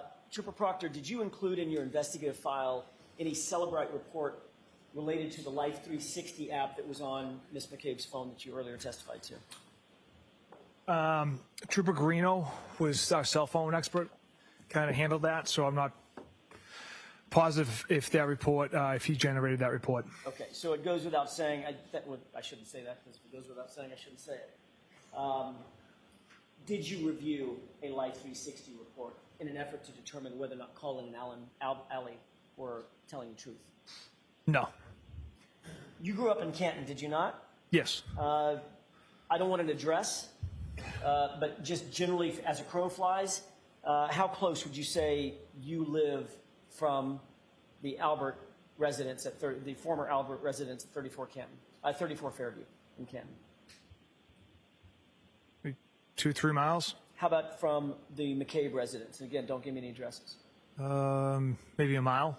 You know, given the fact that you grew up in Canton, that it's about a mile walk through some woods to get to Canton High School from 34 Fairview, correct? Yes.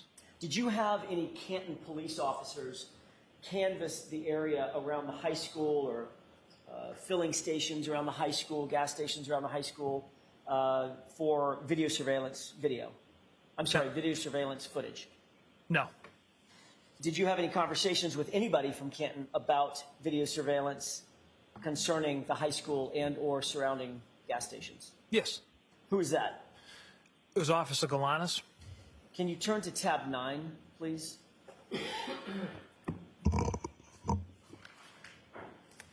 First, let me ask you if you recognize these texts with any individual.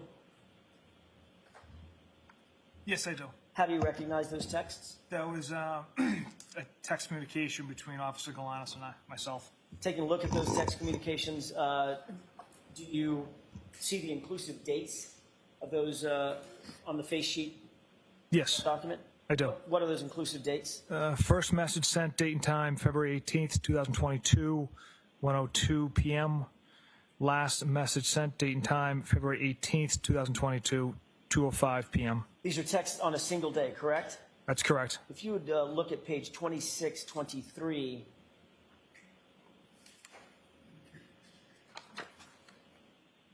Your Honor, may I publish? Is there any objection? Same one, but I'll let you publish it. Thank you. Yes, you in this text, you're asking a member of the Canton Police Department to look around the surrounding area of 34 Fairview Road for camera equipment, correct? I was asking if they had any knowledge of cameras in the area. Okay. And of course, that was to an officer who was employed by which department? Canton Police Department. Which you knew at the time that you asked for assistance in February of 2022 had been recused from the case, correct? Correct. And should have no investigative involvement in the case, correct? I had no request for them to pull video. I just simply asked, what are some good cameras in the area? Which is an assistance for you in your investigation, correct? They have more knowledge in the area as far as useful cameras. So yes, I reached out regarding cameras in the area. Or assistance from Canton PD officers, correct? Yes. Whom you knew to be recused. Yes. Correct? Yes. You specifically asked Officer Galanis whether, quote, the high school had cameras facing the street, correct? Correct. And Officer Galanis writes back, the Canton Mutual gas station has unreal cameras. That's how I picked up that kid, and it had him walking into the woods by the new street Larkin Court, correct? Correct. You responded, good to know, I'll add that to the list, correct? Yes. Did any of the reports you turned over in discovery ever mention the Canton Mutual gas station cameras or the cameras from Canton High School? No, because we did not retrieve any video from those locations. And you didn't mention in your report that you even sought the footage from those locations, correct? I don't believe so. You did say that you would add it to the, quote, list. Is that right? Yes. And you're aware, obviously, as one of your responsibilities, to maintain and keep your handwritten notes from all communications, all investigative activities involved in the case, correct? Yes. And you have no notes on this conversation, correct? Correct.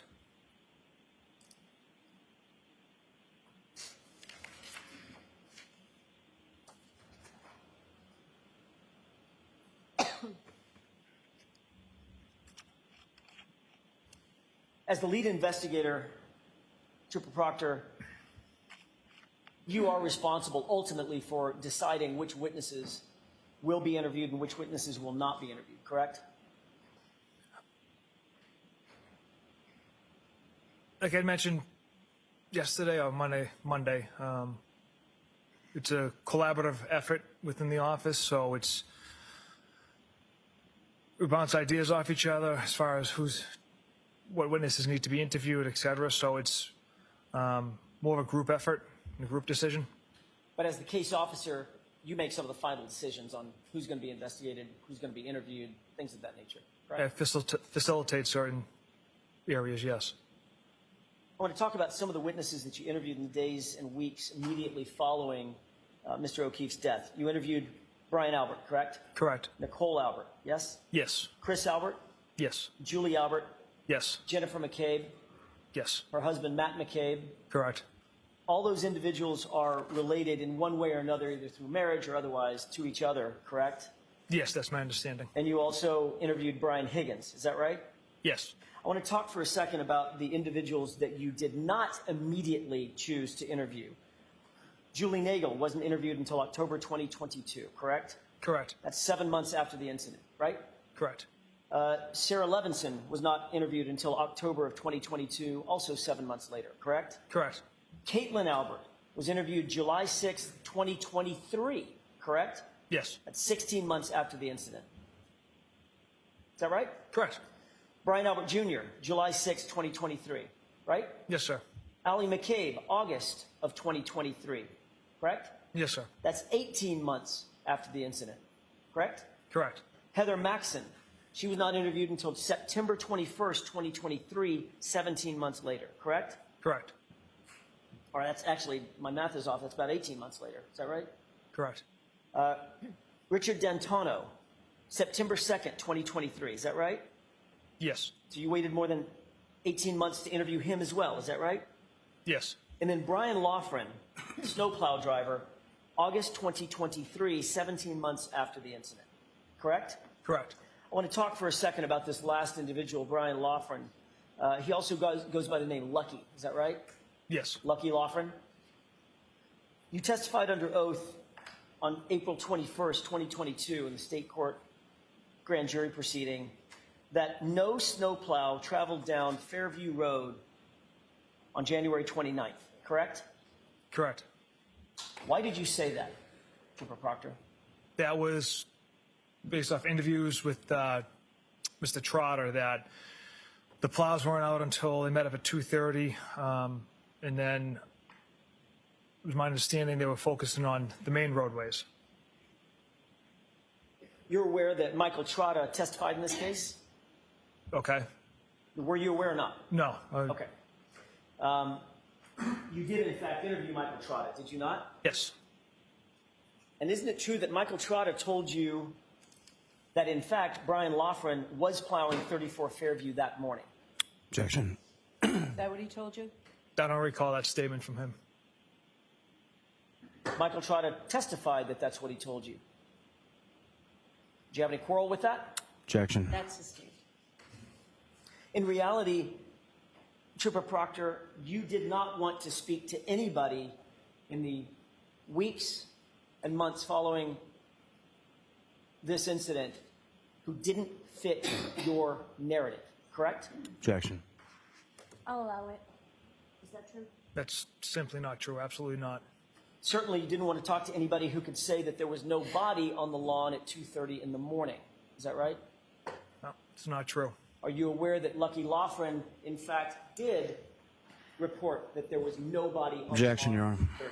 So the objection sustained. I'm going to strike that. Did you include anything in your investigative report throughout the entire time you've been in charge of this investigation about Lucky Loughran and his observations? Not until Sergeant Buchanan and I interviewed him. And that was when? I can't recall the exact date. And that was after the defense brought him to your attention, correct? Objection. I'll allow it. Not true? Correct. Are you still the case agent in charge of this case? Yes. As the lead investigator and the case agent, you're aware it's also your responsibility and your obligation to investigate all potential individuals, right? All potential suspects. Yes. You're obligated to investigate anybody who would have a motive, a means, and an opportunity to commit the crime or the offense, correct? Correct.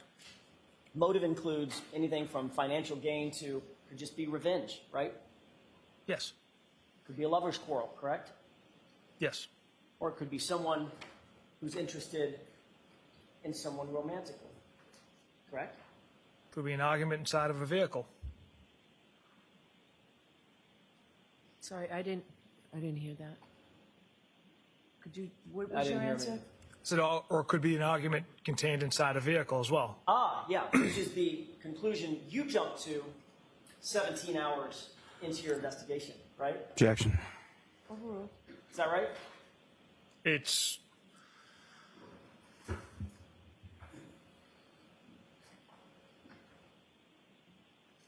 something, evidence we have contained within cell phones reiterates that fact.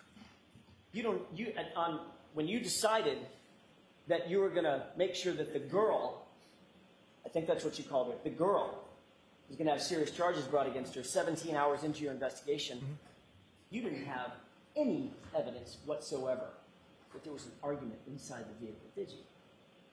To go towards intent, no. But as far as the physical evidence goes, we have compelling evidence indicating Miss Reed struck Mr. O'Keefe with her vehicle. So you just did Okay, this. Mr. Jackson, I just have to keep your voice up, Trooper Proctor. Okay, Yes, Your Honor. go ahead.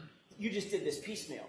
So when you decided that the girl, Miss Reed, was going to get serious charges against her, didn't have any indication of any intent, you just decided, oh, okay, I'm just going to go with the physical evidence today. I'll figure out intent later.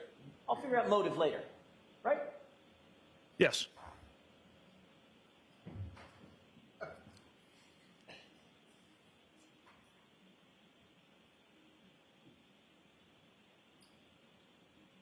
Motive, means, and opportunity. We've talked a little bit about motive. What about means? The physical ability to commit the crime, right? That's obviously important. Yes. And the opportunity. It's a physical proximity to the incident, correct? Or the Correct. physical ability to commit the crime, correct? Correct. Did you investigate all potential suspects who would have had the motive, means, and opportunity to kill John O'Keefe?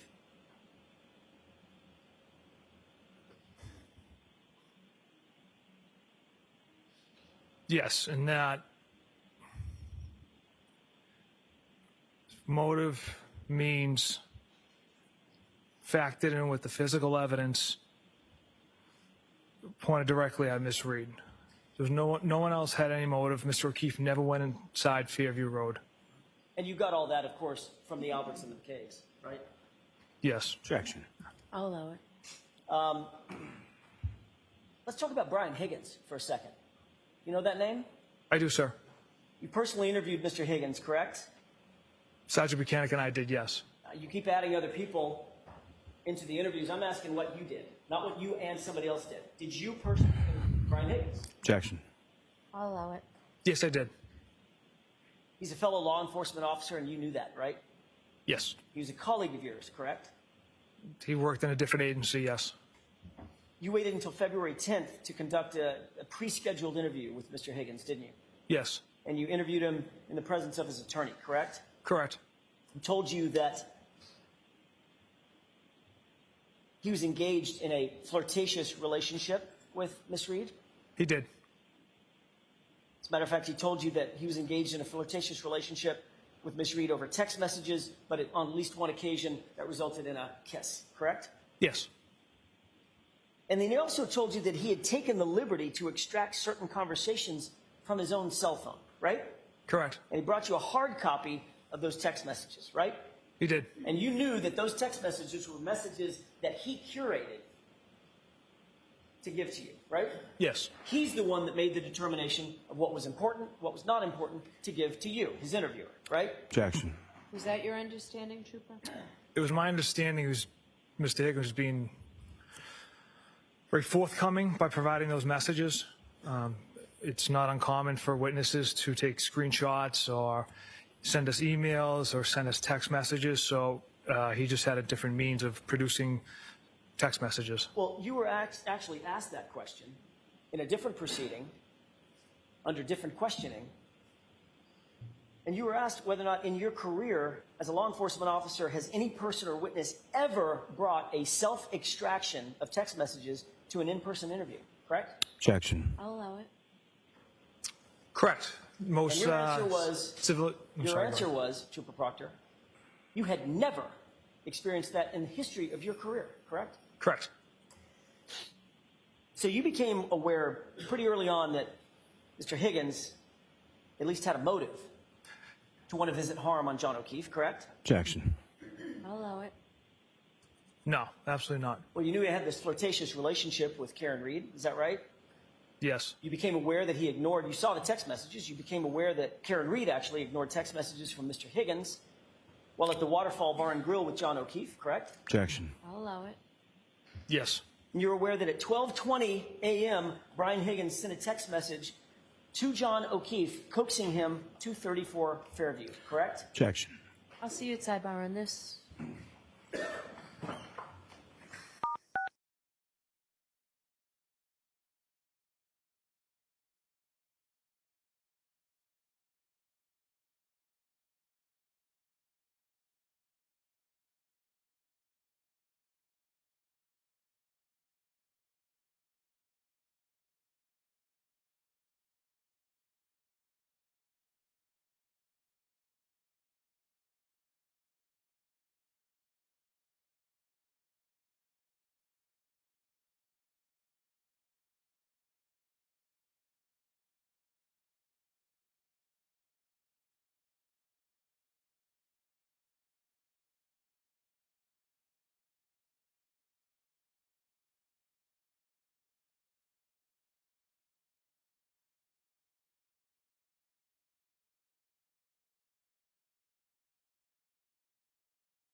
You are unmuted. May I inquire? Yes. Thank you. You're aware that at 2:20 a.m., Brian Higgins sent a text message to John O'Keefe prompting him to go to 34 Fairview, correct? Objection. I'll allow that one. Go ahead. I don't recall that text. Do you recall a text from Brian Higgins to John O'Keefe after they left Waterfall? Where are you at? I don't recall that one either. You also recognized that Brian Higgins certainly had the means to commit the crime, correct? No, I don't. He's a big guy. Certainly had the physical ability to get into a physical altercation with John O'Keefe, correct? Objection. I'll allow that. Just because he's a big guy doesn't mean doesn't have the means or the motive to hurt Mr. O'Keefe. I wouldn't ask They you were about friends. I wasn't asking about motive. I'm asking about means. Could he do it? Could he throw a punch? Knock a guy down, knock a guy out? I can't speak to his fighting ability, sir. Well, you've met him, right? Now, one interview, yes. Yeah, he's huge. Do you agree? Objection. Sustained. He's a big dude, right? Yeah, he's a big guy. Bigger than me, right? Bigger than you. Yep, You knew that he was former military I did, yes. and is a trained ATF agent, federal agent, right? Yes, And you were in possession of video surveillance from the Waterfall Bar and Grill, correct? yes, And literally in the minutes before John O'Keefe's death, you saw video surveillance of Brian Higgins and Brian Albert taking fighting stances with one another, correct? I interpreted that as horsing around. I didn't ask you how you interpreted it, Trooper Proctor. I asked you if you saw it. Objection. Sustained. Did you see it or not? I did. And what you saw was these guys taking fighting stances, correct? Objection. Is that what you saw? Playful fighting stances.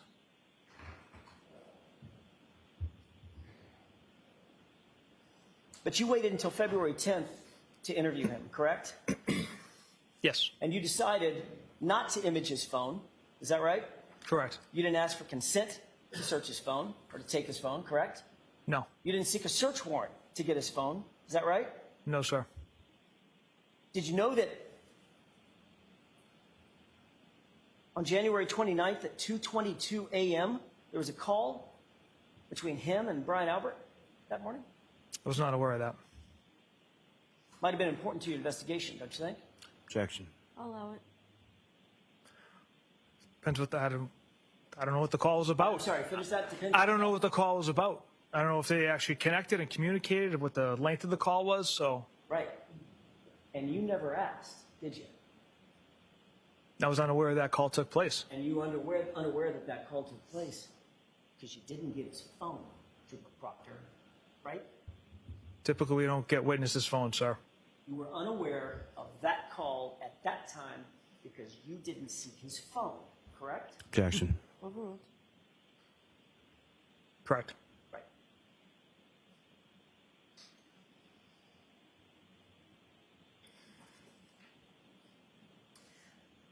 The medical examiner notified you on April 28th, 2022, that the manner of death, in her words, could not be determined. Is that right? Yes. She would not rule, at least in terms of the manner of death, would not rule this a homicide. Is that right? That's correct. And you agree that that's obviously a pretty significant finding. Objection. I'll allow it.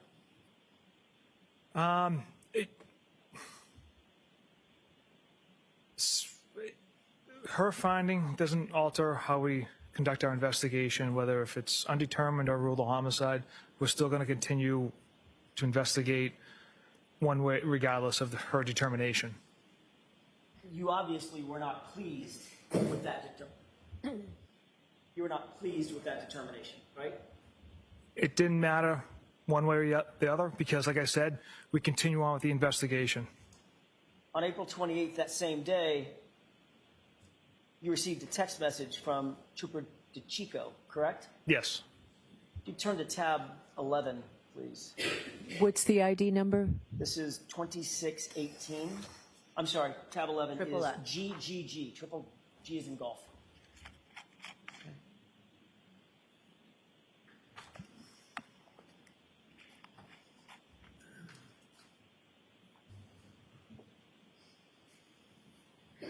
May I, Your Honor? Yes. Do you have that in front of you, Trooper Proctor? I do, sir. You turn to page 2618. Do you see a text message received from Trooper DeChico with a photograph of the autopsy report?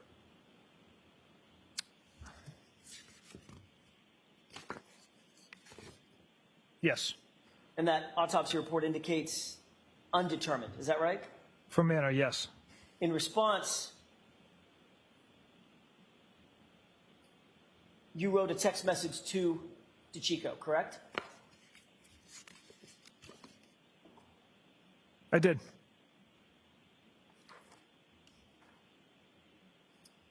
What was your response? Of course, it's undetermined. And then what else did you write? She was a whack job. Of course it's undetermined. She was a whack job, right?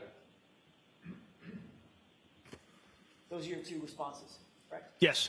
You were talking about Dr. Scorti-Bello, the female medical examiner who came to the determination that this was undetermined in terms of the manner of death, correct?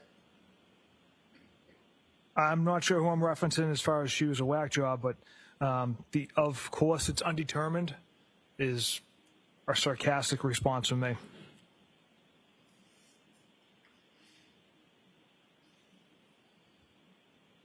Have a moment, Your Honor. Sure.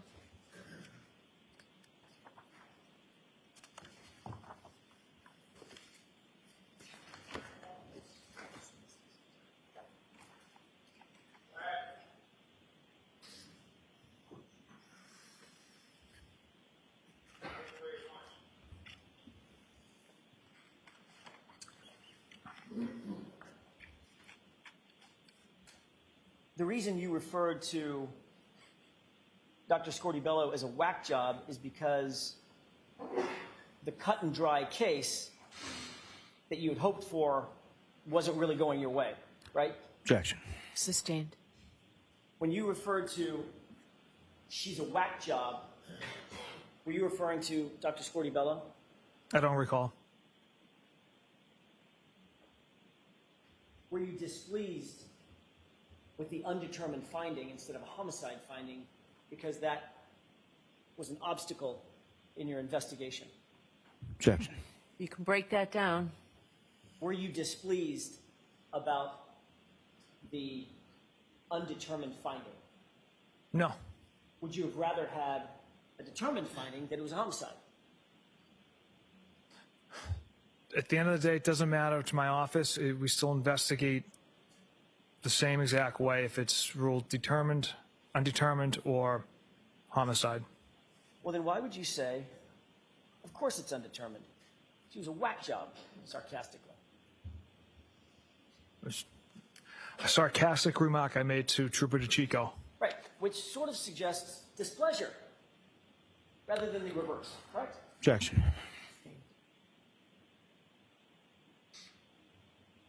You'd agree that it's extremely unusual for the manner of death to be to be undetermined in a homicide investigation you've worked on, correct? Objection. Sustained.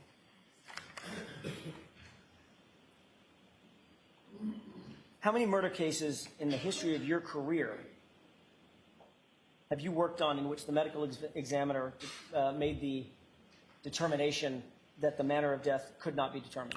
Objection. I'm going to allow that.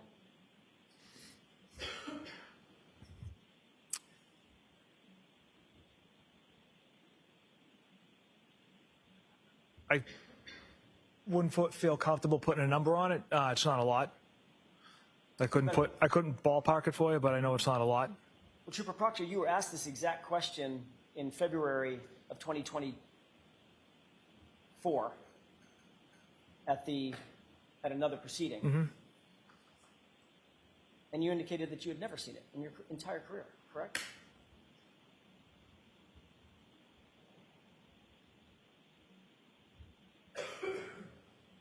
I'm trying to run it.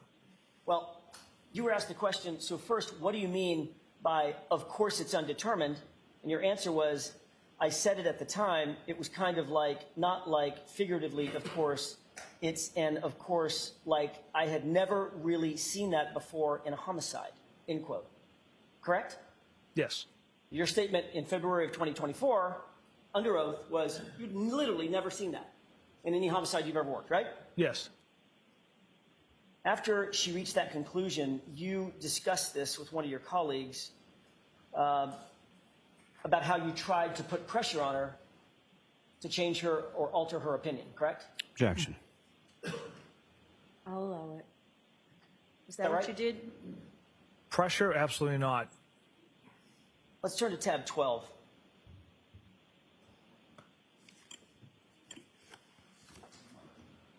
What's this for identification? This one, I'm just checking. This is HHH as in hotel.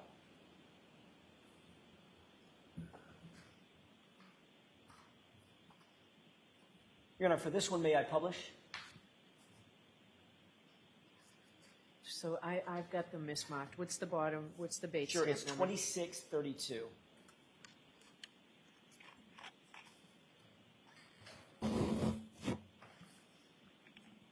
Why don't you come to sidebar for a I'm minute, sorry, please? the face page is 2628. Maybe that helps. Okay. Got it? Within that packet, we'll turn to 2632. Okay. Yes, go ahead. Thank you. To begin with, Trooper Proctor, do you recognize the face page of that series of text messages in tab 12? Yes. Is that the text messages between you and Trooper DeChico, one of your colleagues? It is, yes. Turn to page 2632, if you wouldn't mind. Tell me when you're ready. Go ahead, sir. Trooper DeChico texted you, rookie move, not going into a meeting with the ME and getting that homicide determination, correct? Yes. How did you interpret that? Rookie move, not getting that homicide determination. Knowing Trooper DeChico, it's him busting my chops and joking with me.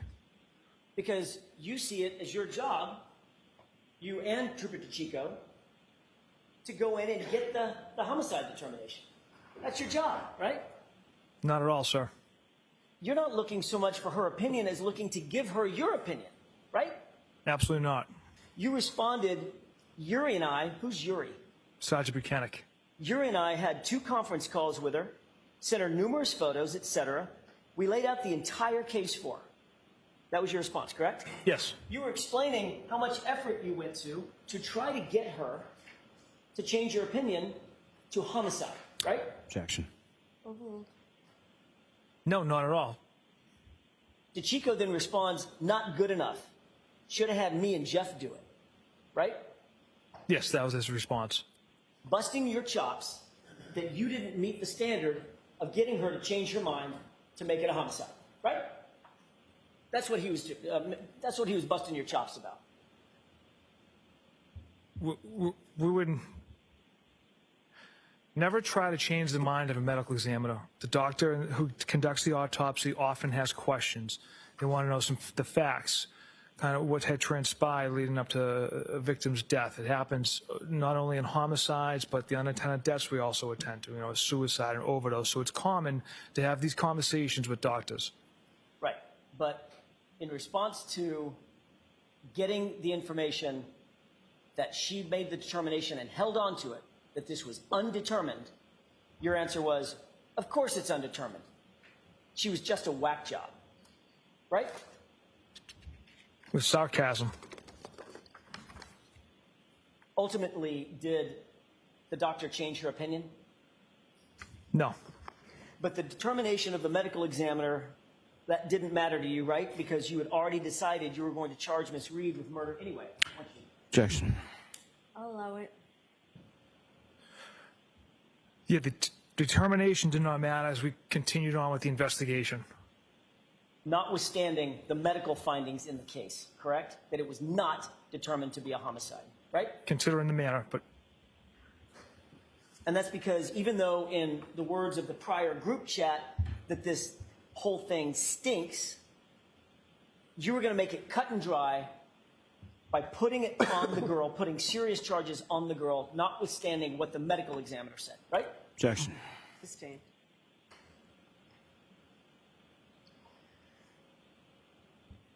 You were actually asked this question, whether or not it would have an impact on your decision, notwithstanding what the medical examiner's decision was, correct? Your decision to charge her. Is that right? Yes. On February 1st, 2024, you were asked, so what you're telling this grand jury today, and you expect this grand jury to believe that you didn't care whether the medical examiner came back with a homicide determination? It doesn't matter to you? And your answer, quote, no, because either way, Ms. Reed was going to be charged. Right? Correct. That's how you make a case cut and dry, isn't it? Objection. Sustained. In other words, Trooper Proctor, to hell with the medical evidence, Karen Reed was going to be charged because that's what you had decided to do, correct? Objection. Sustained.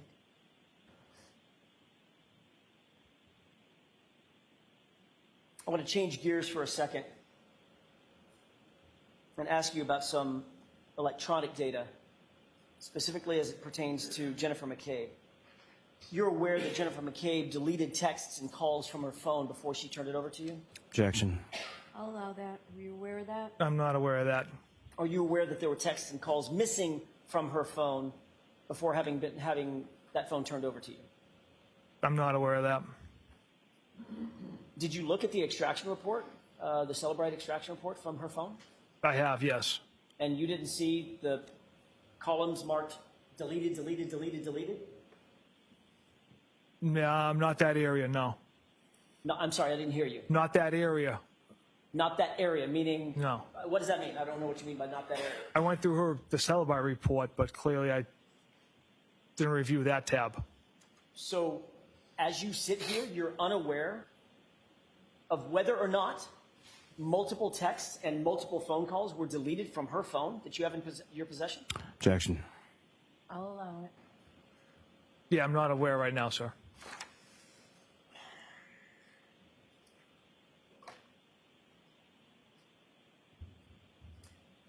As the case agent, as the case officer, do you believe it might be important to find out whether or not that phone appeared to have been manipulated or altered in some way before it was turned over? Wouldn't that be something that you would normally do? That'd be important.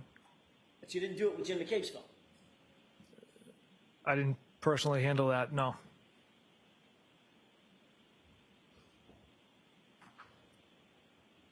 Did you ever seize Nicole Albert's phone? No, Did you ever seize Brian Albert's phone? no, Colin Albert's?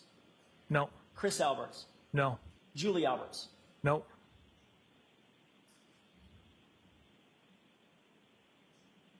Were you concerned that if you seized any or all of their phones, especially Colin, Julie, and Chris, that there might be some indicators that you knew them on those phones? No, that thought never crossed my mind. But the fact remains, you never sought to seize any of those, did you? No, I don't. And you never asked, irrespective of what you saw in the Celebrite report, you never asked Jennifer McCabe whether or not that was a complete and thorough, a complete and accurate, I should say. Let me ask it a different way. Did you ever ask Jennifer McCabe whether or not she ever altered anything on her phone before turning it in? I did not. Again, I didn't handle Miss McCabe's phone or do the cell phone extraction on it. I want to ask you about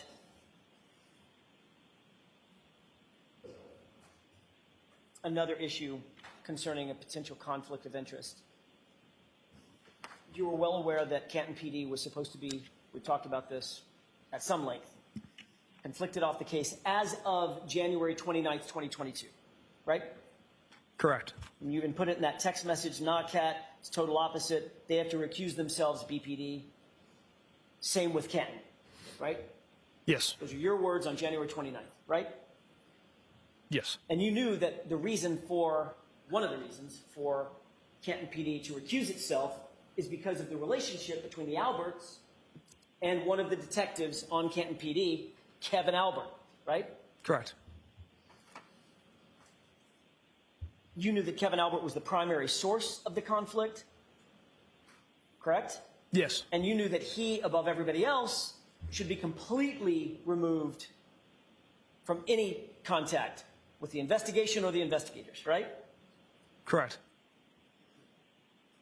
Yet when you wanted to coordinate witnesses for interviews in this case, who'd you turn to?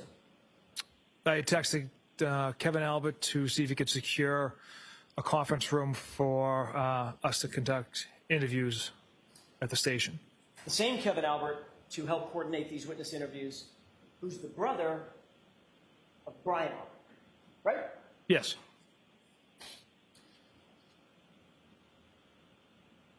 You could turn to tab 13, please.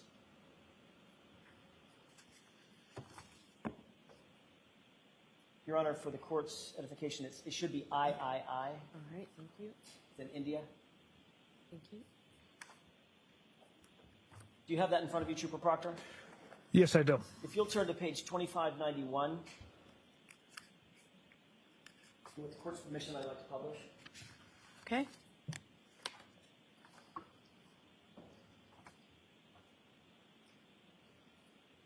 Can you see that on January 30th, 2022, at about 11:55 a.m., Kevin Albert texts you on your personal cell phone, Paul G. is reviewing the reports now. Steve Seraph is here if you need to interview him, and we can call Stephen Mullaney in as well, end quote. You see that? Yes. Who's Paul G? Lieutenant Paul Gallagher. So Kevin Albert, a Canton PD officer, and an Albert is texting you about Paul Gallagher, another Canton officer, about interviewing Steve Seraph, another Canton officer, and Steve Mullaney, a second Canton officer, correct? Correct.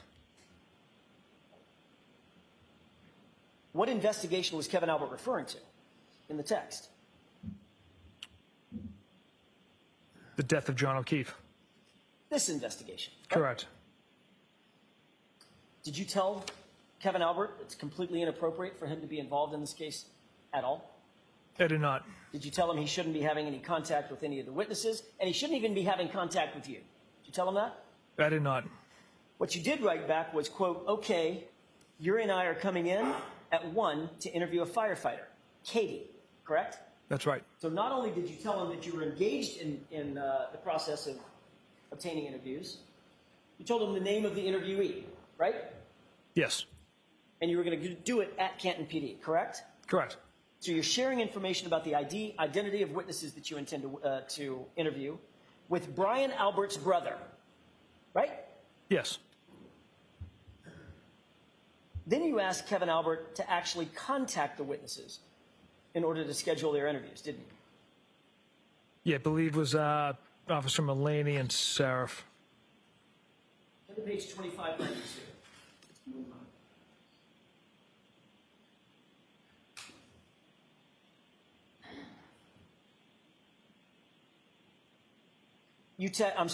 Kevin Albert texts, okay, so I'll get Mullaney in as well. You interviewing her here?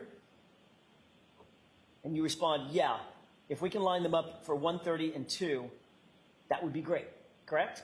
Yes. So you were leaving it up to Kevin Albert to contact and coordinate with the witnesses that you intended to interview at Canton PD, correct? Objection. I'll allow it. Correct. You then answered any time in the ballpark. I'm sorry, yes, you answered any time in the ballpark, then you went on and said from 1:30 on, correct? Yes. Kevin Albert then says, okay, sounds good. And then he responds, if you want to interview witnesses in the recorded room here, you're more than welcome. You see that? I do. He was referring to an interview room or an interrogation room where there's surreptitious recording devices, correct? Yes. That's to help facilitate memorializing interviews that police officers want to take with any witness in a crime, right? Correct. That would mean that if you used a recorded room, those recordings would be in the hands of which agency? That's why we did not use that recorded room. But he offered, didn't he? He offered. We did not use it. Did you see that as a problem? That he offered? Yeah. No, I don't, sir. You see that as a problem because he might, I don't know, take some of those interviews and forward them to his brother? Objection. Sustained. You can ask it differently, Mr. Jackson. Were you concerned that Kevin Albert was offering to utilize Canton's recording programs facility in order to get access to what the witnesses were saying so that he could then forward that or tell his brother?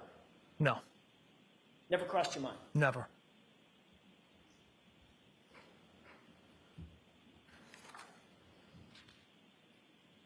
Well, if it never crossed your mind,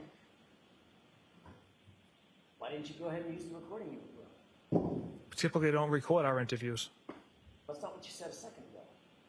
You said the reason we didn't use the recording room is because of the obvious possibility that Kevin Albert and Canton PD could have access to the recordings. Objection.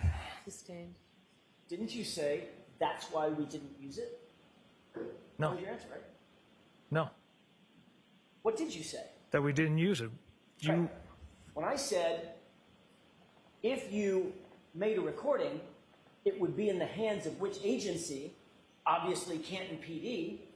And your answer was, that's why we didn't use the recorded room, right? No, I don't recall saying that's why we didn't use the room. You just said it, Trooper Proctor. I mean, it's been 10 minutes. It's been 4 minutes. No. You don't remember that? Not specifically stated like that. All right, let me ask a different way. If you weren't concerned that the interviews could be compromised by Canton PD and Kevin Albert, why didn't you just use the room? It was offered up. Again, typically we don't record interviews. With a cooperating witness, we just sit down with them, take notes. If it's someone we deem necessary to actually have a recording of, then we'll pursue that option. Trooper Proctor, after you knew that Canton Police Department was conflicted off the case, you continued to have a very close relationship with yet another Albert, Kevin Albert, correct? We worked on a cold case together. So you did have a close personal and professional relationship with Kevin Albert, didn't you? I'd say it was a professional relationship. Only a professional relationship? Him and I were members at a gym together, and we worked a cold case together for several months. Drinking, socializing, maybe? Once in a while. Right. So it went beyond professional, right? Yeah, acquaintances. Yeah. Drinking acquaintances, right? On several occasions, yes. Socializing acquaintances, right? On several occasions. So when you told the jury a few minutes ago that you were aware of and knew of but didn't have relationships with 3 Alberts, Julie, Chris, and Colin, not quite true, is it? Objection. Sustained. There's a 4th Albert out there, isn't there? Yeah. Right? Yes. But you didn't tell us about that one, Objection. I'll allow it. correct? I don't consider that a relationship. It's, Well, let's look at that. 5 months into this investigation, in July of 2022, you were actually continuing to socialize with Kevin Albert, weren't you? yes. On July 19th, 2022, you and Kevin Albert went out drinking together, didn't you?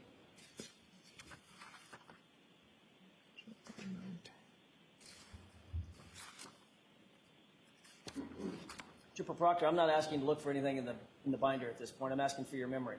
I don't recall that. You don't recall the date, or you don't recall July 19th, 2022. you don't recall the drinking? The date itself, sir. Why don't we turn to tab 13? Yes, sir. Do I have a number or a letter? We're still in tab 13. Are we still in tab 13? All right, so what page, Mr. Jackson? Page 2602.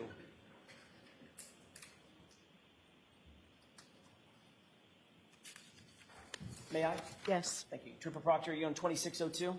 I am. The fact of the matter, does that refresh your recollection that on July 19th, 2022, you and Kevin Albert have been out drinking together?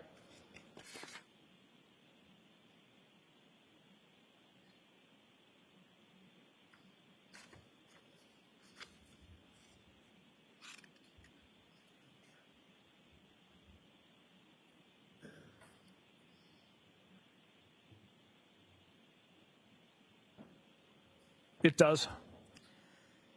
In fact, the two of you got so drunk that Kevin Albert left his badge in your cruiser and couldn't find his gun the next morning, right? Objection.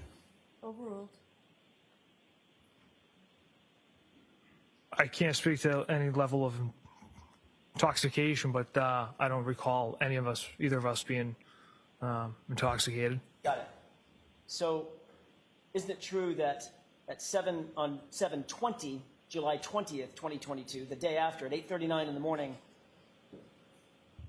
you texted Kevin Albert, quote, "Found your badge in my cruiser this morning," end quote, correct? Yes. Then you texted him, I can leave it in my locker at the gym, drop it off at your station, or leave it in my mailbox. Correct? Correct. Kevin Albert responds, my mailbox.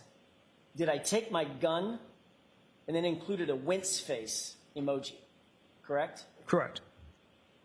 So the fact of the matter is, you two got so drunk that he couldn't find his badge and had to ask you the next morning where his gun was. Right? Again, I can't speak to any level of intoxication, whether he just forgot it, I don't know. I'm asking you about his BAC, Trooper Proctor. I'm asking, have you seen drunk people before? Yes. You've been drunk before. Yes, I have, sir. We've all been drunk before, right? Yes. Was he drunk? Were you drunk that night? I don't recall. It was a long time ago. But he left his badge in your cruiser after a night of drinking. Isn't that right? Yes. Which means you were drinking and driving in your cruiser.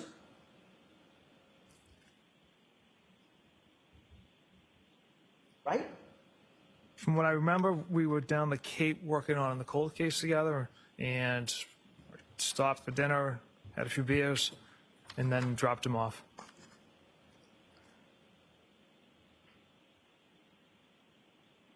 The next morning, Kevin Albert also texted you at page 2606.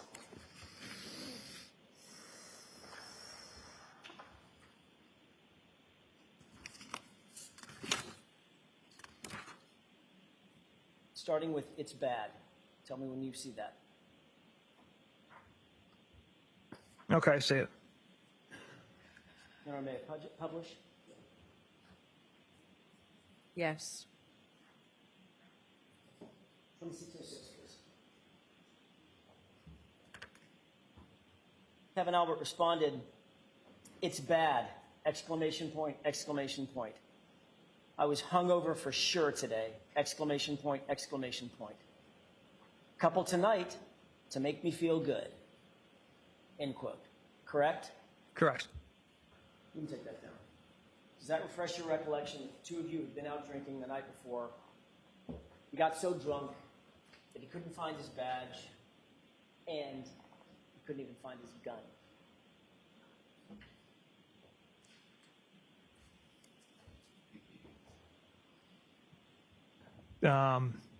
Yes, it does refresh my memory. Right. And you're in your cruiser. Right? Yes, sir. And this is with Brian Albert's brother, Trooper Proctor. Correct.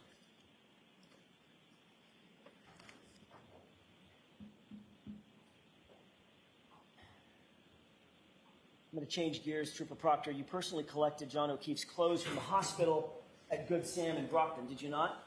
I did. I'd like to...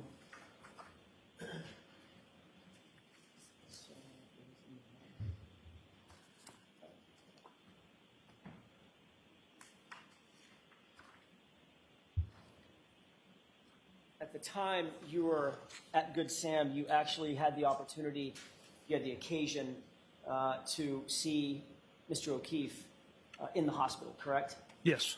You also had the occasion to see his clothing in the hospital, correct? Yes. That's the clothing that you ultimately gathered, is that right? Correct. May I approach you on that? Yes.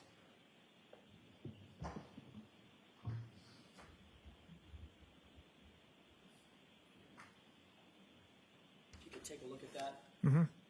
Tell me if you recognize it. I do. Is that a photograph of you? I'm sorry, it's not of you, but do you see your legs in that photograph? Yes. Okay, and you also see the legs of Mr. O'Keefe on the hospital gurney, correct? I do. And you see a pile of clothes there? Correct. Your Honor, if I can have this marked and admitted. Objection? No, Your Honor. Okay. Exhibit 568.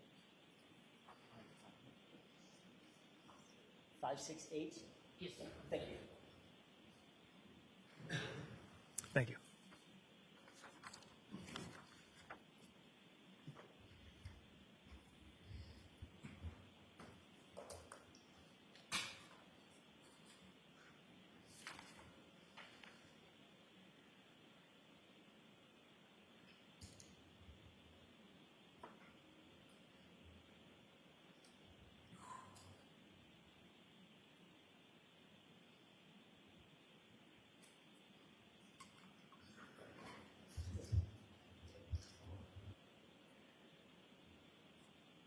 We ready? May I inquire? Yes. Thank you.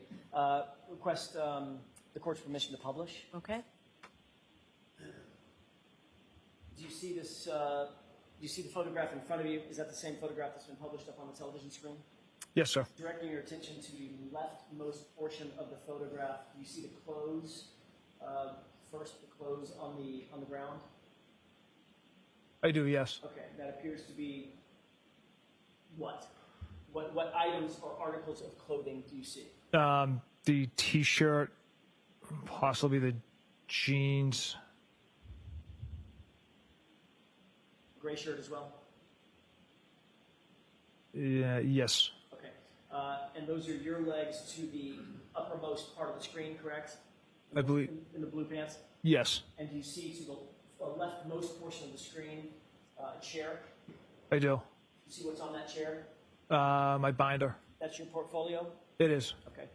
That's something that you carry routinely as you're investigating during the course of your investigations? Yes. Do you keep your notes and things of that nature? Yes. Pens, paper? Correct. All right. Let me take that down.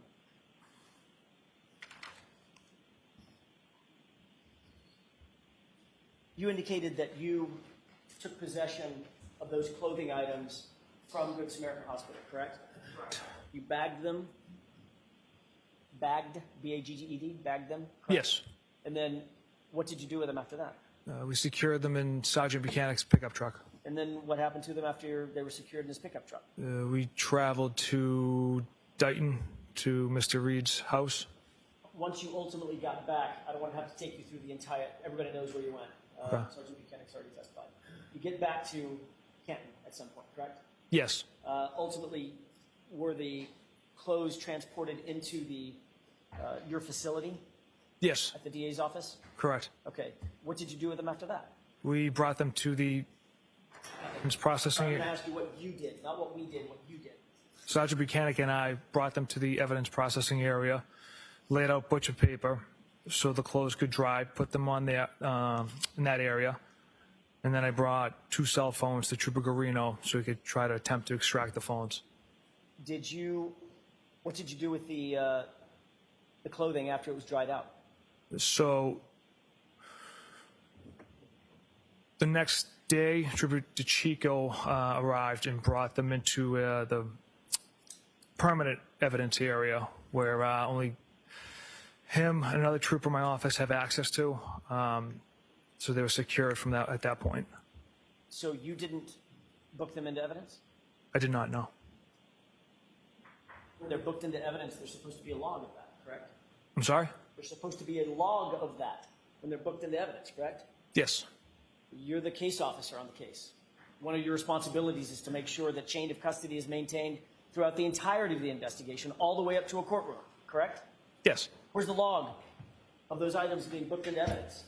There was a chain of custody from when they entered the DA's office, and then when Trooper DeChico created a label for them, but also put them in a secure facility. Can you show me where that is?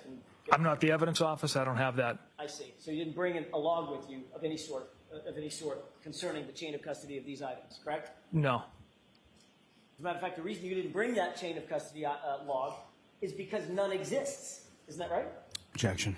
Sustained. Ask it differently. Does a physical log exist starting from January 29th, 2022 to today? Yes. Where's that physical log, sir?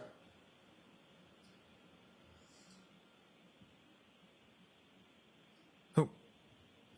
I'm not an evidence officer, so I don't know how that. Yeah. So I don't know how that's generated. Right. So as the case officer, you have no idea where an evidence log is that has something as insignificant as, I don't know, the victim's clothing. Objection. Sustained. The fact of the matter is, the evidence log attendant to this case regarding those clothing items starts on March 14th when they were taken to the crime lab, correct? That's when the clothing was transported to the lab.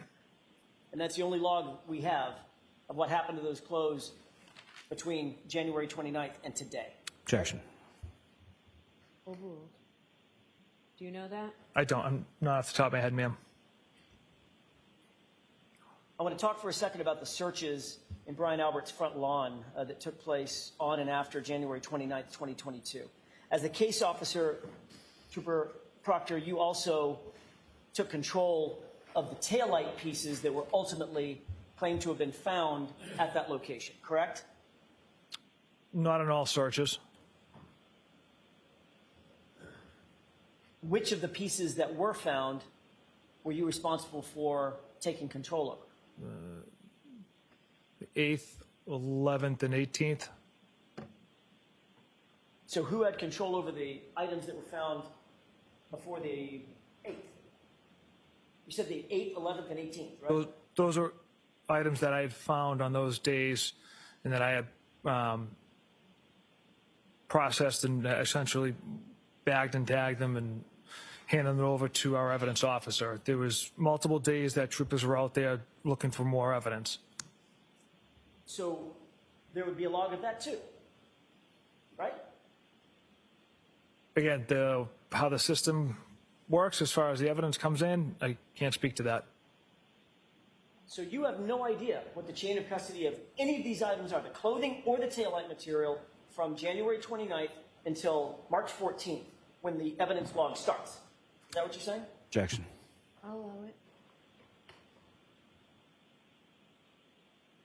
There is a log. I mean, it's in our system where labels are created, and it generates the time and date that a label's created, and then it shows that it's at our office in a secure facility, and then it was brought to the lab on the 14th.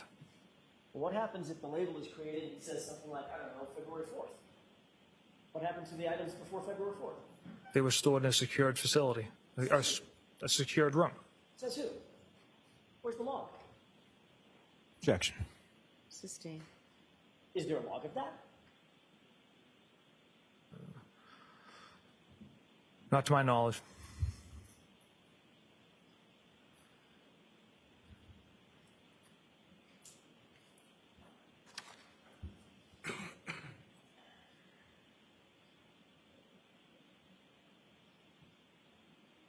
You were responsible for seizing Miss Reed's car, correct? Yes. And you originally claimed that that seizure took place at 5:30 p.m. Is that right? Correct. You signed numerous affidavits under oath, claiming that you did not seize Miss Reed's vehicle until 5:30 p.m. on January 29, 2022, right? Correct. At the time that you seized Miss Reed's vehicle, you were unaware that there was alarm.com surveillance footage of the area from which the car was seized, correct? Correct.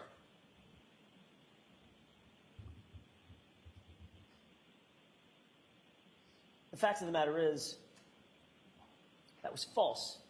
The car was not seized at 5:30, was it? 4:16 p.m. Right. An hour and change, an hour and 18 minutes, an hour and 20 minutes earlier. Is that right? Yes. Did you ever seek to change or amend the error, the false statement about the time So the car was seized in any of those documents that you filed under oath? when I incorrectly transcribed the times, it was on the first affidavit I had written. And then as I continued to write other search warrants, I used that as a template. So I never caught it on the first one, and that's the reason those times are off on the other affidavits I had wrote. So the first one was false, and then every single one after that was false too. It was just an incorrect transcription of time. An incorrect transcription of the time. We Yes. call that, I don't know, a Scrivener's error? Objection. Ask it differently. Sure. Was it a typo? Yes. It was a typo. So you got the 4 wrong, you got the 1 wrong, and you got the 6 wrong. And those turned into 5 and 3 and 0, right? They were typos, sir. Okay.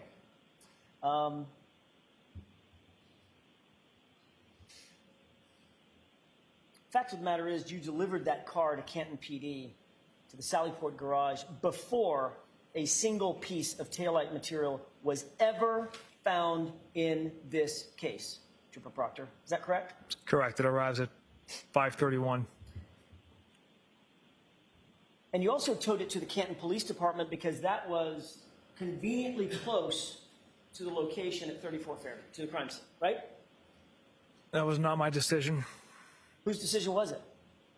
I don't recall. I know that Well, you're the case officer. I wouldn't. Who decides? It wasn't my decision. I did not make that call, sir. So who are we pointing the finger at? Was it Sergeant Buchanan? Objection. Ask it differently, Mr. Sure. Jackson. Was it Sergeant Buchanan who made that decision to transport it to Canton? It's a supervisor's decision. I don't know who it came from. Was it Lieutenant Tully? Again, I don't know who it came from. So you were just following orders? Yes. Got it. You are aware that Massachusetts State Police, your agency, actually has not one, but two barracks. One in Middleborough, one in Foxborough, that are both closer, as crow flies, than the Canton PD Sallyport, from where the car was towed, correct? Yes. Both of those facilities were passed by, and the car was ultimately placed at Canton PD Sallyport at 5:31 or so, right? Yes. And you're aware that that Sallyport is about 3 minutes from 34 Fairview? Yes.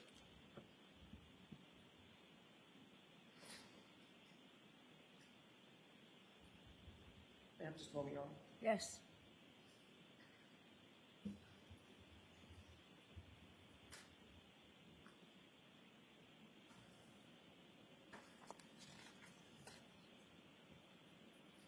Trooper Proctor, you're the lead case officer on this case.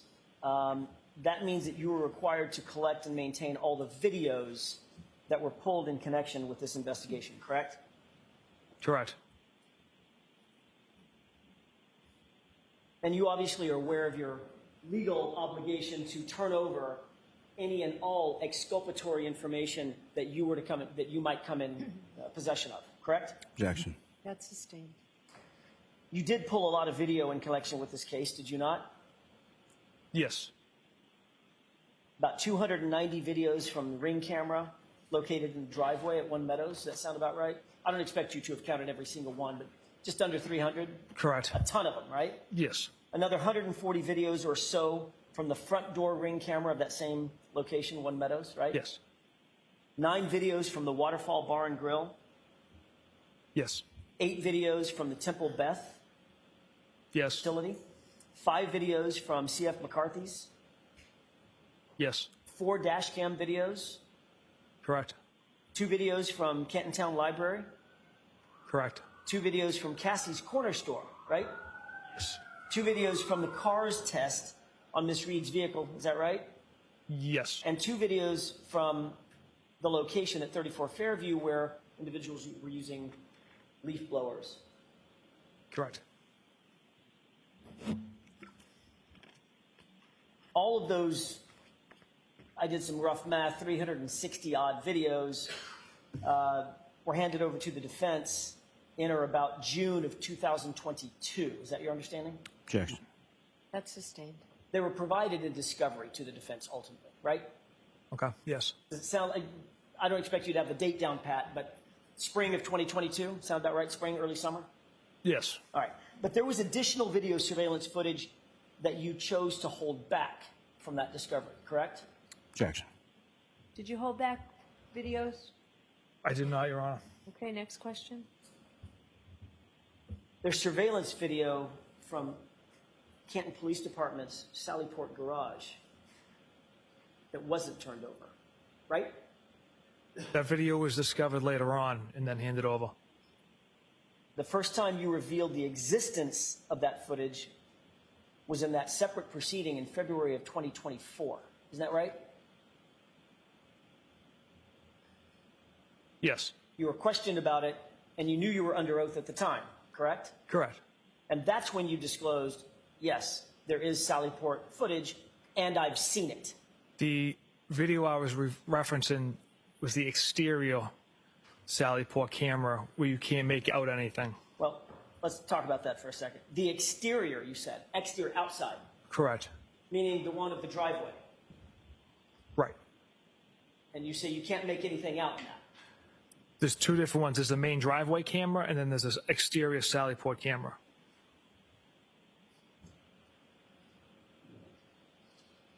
You were asked about this set of videos at that other hearing, right?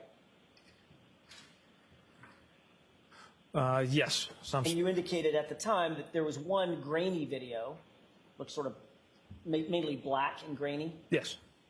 and another one that showed you and Sergeant Buchanan arriving at Canton PD behind Miss Reed's vehicle on the tow truck. Is that right? Yes. You were asked very specifically, are you aware whether there are any cameras in the garage in the sallyport where Karen Reed's SUV was parked? And your answer was yes. Right? In the garage.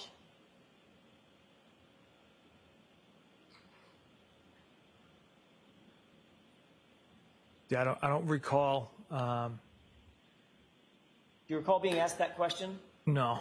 I can repeat it if you wish. Yeah, please. Question. Are you aware of whether there are any cameras in the garage or sallyport where Karen Reed's SUV was parked? Answer, yes. Okay. And then you answered, have you reviewed the video footage of that garage? Answer, I saw one very grainy video and then another of Sergeant Buchanan and I arriving in the main entrance around 5:30 following the vehicle. Period. You remember that answer? Yes. That clearly was an answer to the question, did you see video of the interior of the garage, right? Objection. Sustained, ask it differently. Were you answering a question about video inside the garage? No, I was answering the question about what video I observed, and it was exterior video that I observed. Although the answer to the question was cameras in the garage or sallyport. That was the question. If I was aware of any. And your answer was yes. And then the next question is, have you reviewed the footage? And your answer was, I saw one very grainy video, and then another, Sergeant Buchanan and I arriving in the main entrance around 5:30 following the vehicle, right? That was your testimony. Yeah, those two videos I'm referring to in the exterior of the building. Question, when did you watch the video from the sallyport? Answer, I haven't reviewed it, sir, in quite some time, so I can't recall what's on there. End quote. Do you remember that? Yes. So obviously at the time, in February of 2024, you had had that video surveillance, you had had that footage for so long that you couldn't remember exactly what was on it because it had been, quote, quite some time, right? The exterior sallyport camera. Except you weren't asked about the exterior. You were asked, question, when did you watch the video from the sallyport? Right? That was the question. Well, that was the video we had, so that was how I referenced it. That was the exterior sallyport video. Why didn't you say to the person that was questioning you under oath, I don't know anything about video inside the sallyport. I'm referring to outside the building. Why didn't you say that and clarify it? Yeah, I should have clarified it, sir. Because you'll agree, it sounds a hell of a lot like, an awful lot like, you're talking about what's inside the sallyport, right? Objection. Sustained. The next question you were asked, why did you review the video of the sallyport? Answer, we review every video we pull, and we pull a lot of video. End quote. Do you remember that? I do. Not one word in that testimony. Not one word says exterior, does it? No, it does not. You testified that you had obtained and reviewed the sallyport garage video so long ago that you literally couldn't even remember what was on it, right? Correct. You did know, however, that if you had video at the sallyport, it would clearly show that Miss Reed's vehicle arrived at 5:30, 5:31. Right? You knew that, correct? Yes, from the driveway camera. But you withheld that video out of 360 odd videos that you turned over. You withheld that one and never mentioned it until February of 2024, correct? Objection. Is that true? I'm not aware of that, withholding that.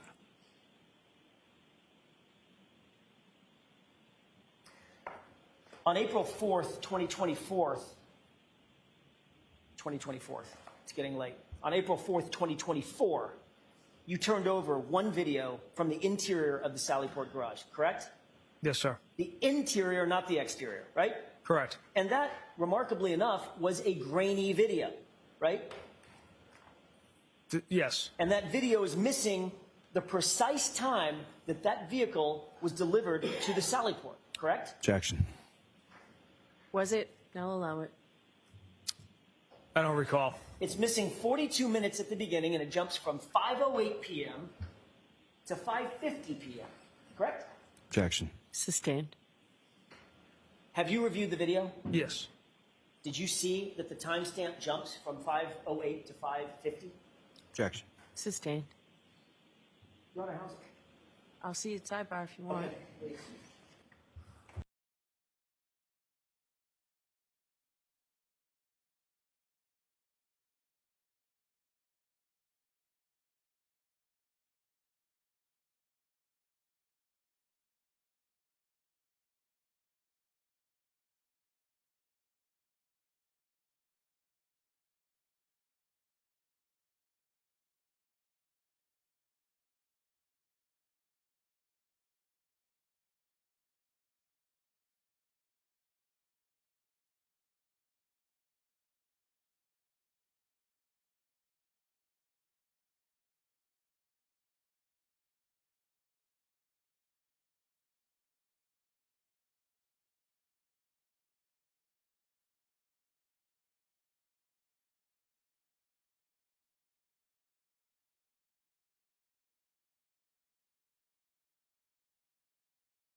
You are unmuted.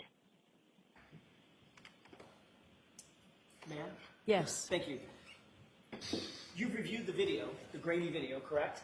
Yes. And that's from a camera perspective that would show, or that does show, the right rear area of the SUV after it's pulled in, correct?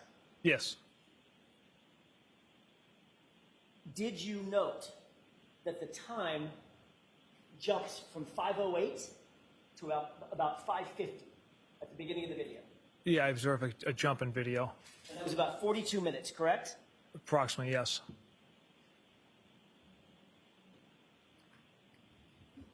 You're aware that there's another video from the interior of that Sallyport as well, correct? Yes. And you're also aware that, by the way, did you secure that video, the second one? Let me ask you a predicate question, because it's a little confusing. The second video from the interior of the Sallyport is inverted, correct? Yes. You're now aware of that. I am. Did you recover that video? I did not. Who did? I believe Detective Lieutenant Tully received that from the Canton Police Chief. Rafferty? I believe so. Who asked for it? I'm not sure, sir. Did you make the request? I did not. How did you become aware that a request had been made? I was made aware that that video had essentially existed from the interior Sallyport area. By whom? I was probably informed by Detective Lieutenant Tully. So Lieutenant Tully tells you that a second video exists, correct? Interior Sallyport cameras, yes. When did he tell you that? I don't recall. Was it weeks ago or years ago? That was more recent than, maybe months ago, a month ago. As a matter of fact, it was after the trial had already started. Mid-April, correct? I don't recall. I thought it was before. If it was before, was it weeks before, days before?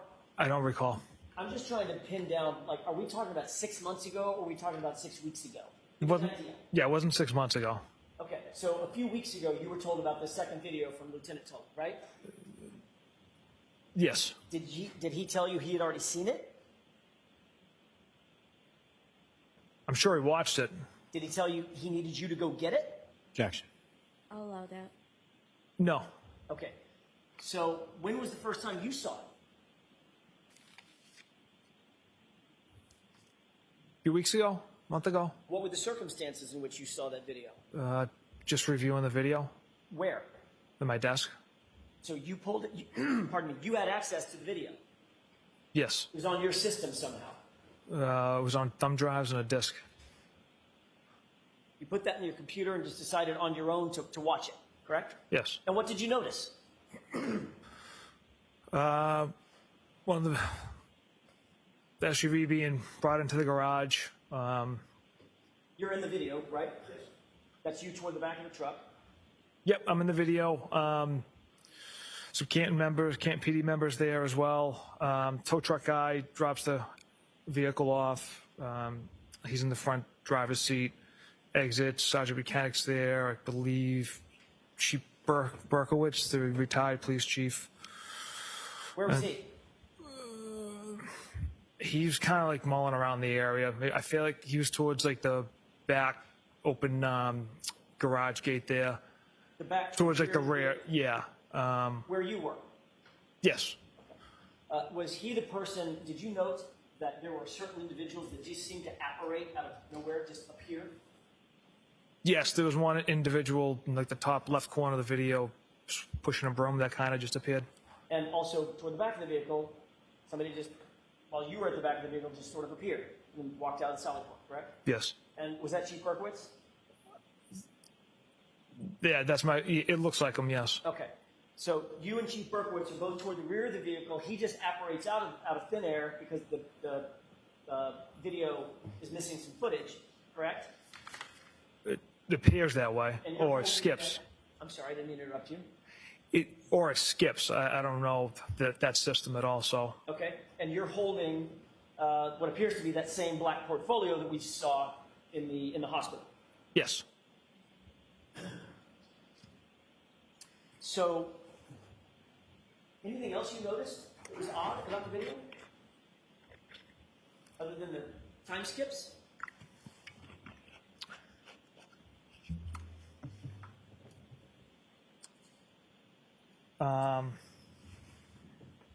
So the timestamp in the bottom was inversed?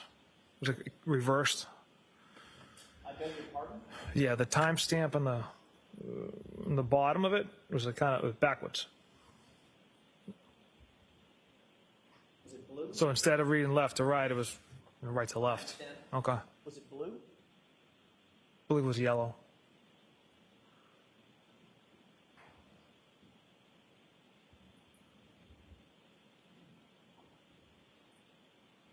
Just a moment long. Yes.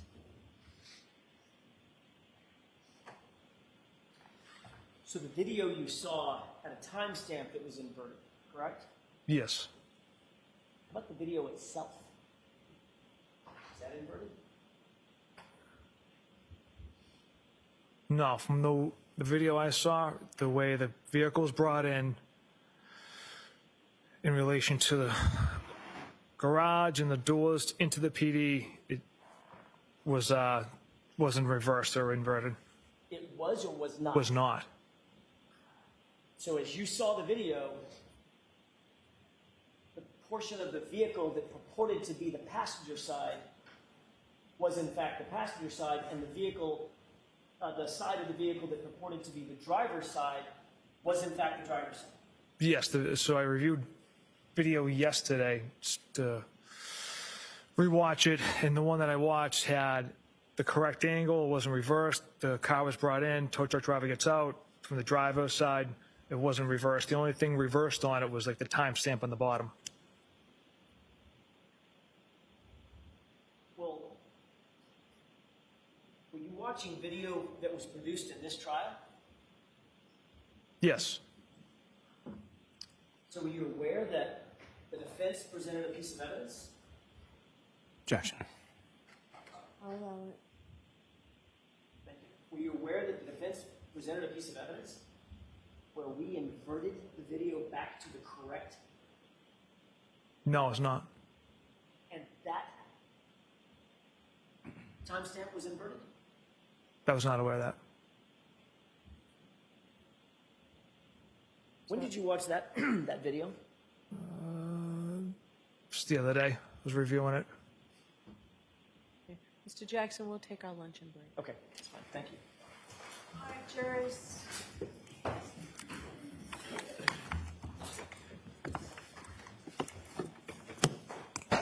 Why don't we do 45 minutes? You are muted.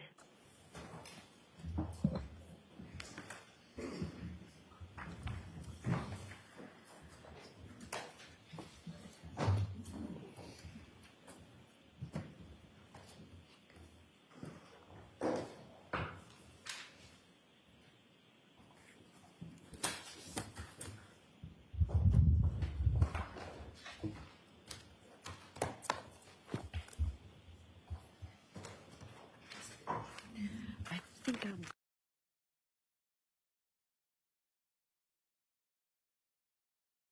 Mr. Jackson, how are we doing on time? I'm not rushing you. I just want an idea. We're actually doing very well. I don't think I have more than perhaps 30, 40 minutes, maybe. Okay. Mr. Lally, how about you? 20 minutes, half an hour. All right. So we'll finish with this witness today? 100%. Okay. All right. Thank you. All rise for the court, please.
Second session, you may be seated.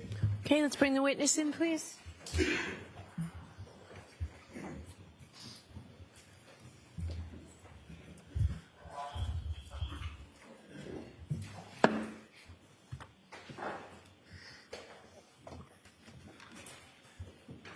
All right, Mr. Jackson, whenever you're ready. Thank you, Your Honor. Trooper Proctor, before we broke, we were discussing sallyport video that you watched several weeks ago. I want to make sure I'm clear about this. You indicated that the video that you watched was proper in terms of orientation, but the timestamp on the bottom had been inverted, correct? Yes, that's the way it appeared. And you recall that being a yellow chyron underneath. To the best of, In other words, the font color. to the best of my memory, yes. Which of the Canton Police Department videos were you responsible for retrieving, if any? I did not retrieve any of them. So what I'm trying to ask is, and maybe I'm doing it inartfully, how did those sallyport videos end up in the possession of the Commonwealth? What was the line of succession? Detective Lieutenant Tully retrieved the sallyport videos, I believe. And do you know from whom he retrieved those sallyport videos? I believe it was the chief of police. Okay, Chief Rafferty specifically gave him whatever videos were provided. Correct, that's my understanding. And then he provided those to you for your review. Yes.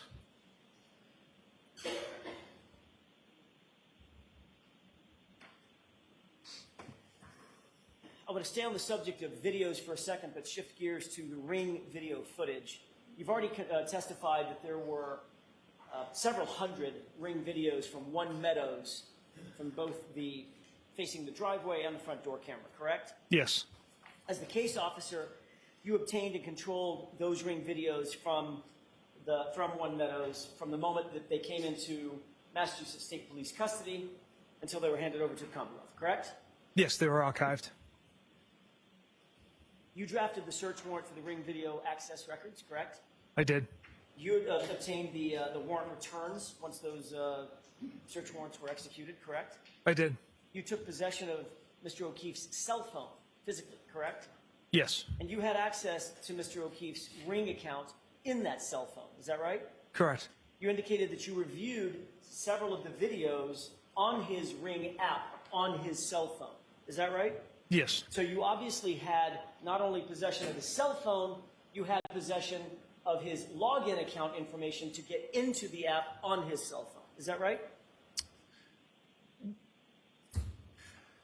I don't believe we had the password. We had his email account associated with the ring. Which means app.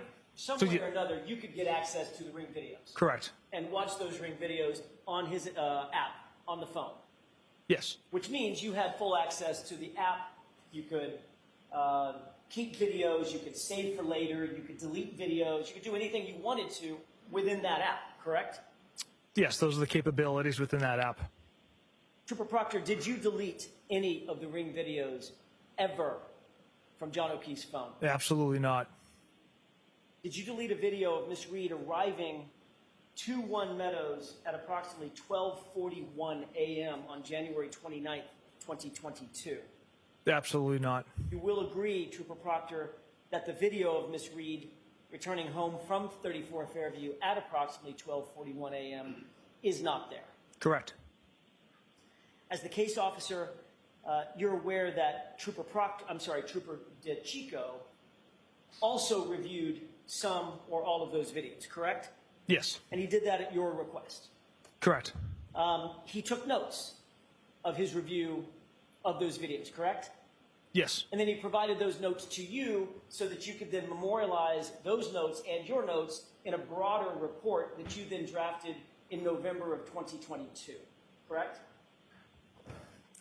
From memory serves me, the report I wrote regarding the ring camera was based off my observations of the videos that I had watched.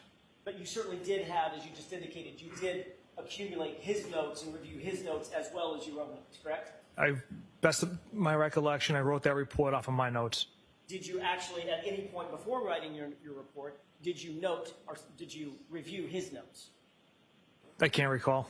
You asked him, he reviewed the videos at your directions, correct? At Yes. your direction, correct? Yes. And obviously, he would have wanted to provide you whatever insights he had into his review of those videos. Otherwise, what's the point, right? Correct.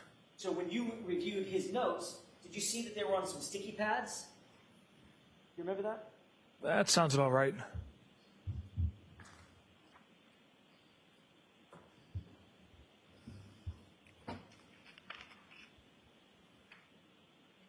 Do you recall exactly, as you sit here, exactly what was on one or more of those sticky pads that you reviewed from Trooper DeChico? I don't know. Would it refresh your recollection if you would take a look at a copy of those notes? Yes. May I, Your Honor? Yes.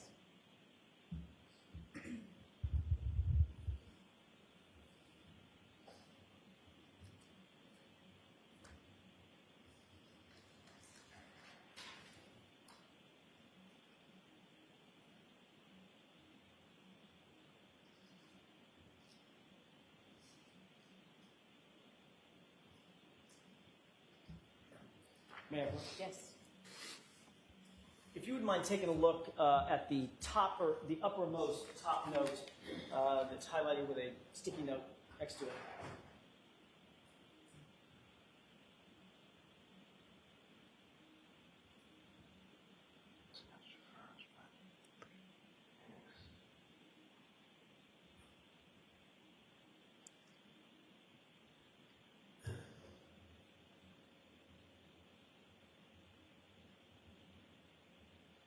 Okay, sir. Thank you. May I approach? Yes. Thank you, sir. Trooper Proctor, do you have these notes in mind, specifically the uppermost note? The 0041? Correct. Yes. All right. You reviewed this previously before you wrote your report, correct? Yes. All right. And you note that at 0041, which is a time relative to what DeChico was looking at on the ring video, he indicated tail lights from driveway, parentheses, I think she arrived home, in parentheses, correct? Correct. 0041 is what? Is that in reference to? Just after midnight, the approximate time where Miss Reed will be returning from Fairview Road. It's military time for 12:41 a.m., correct? Yes.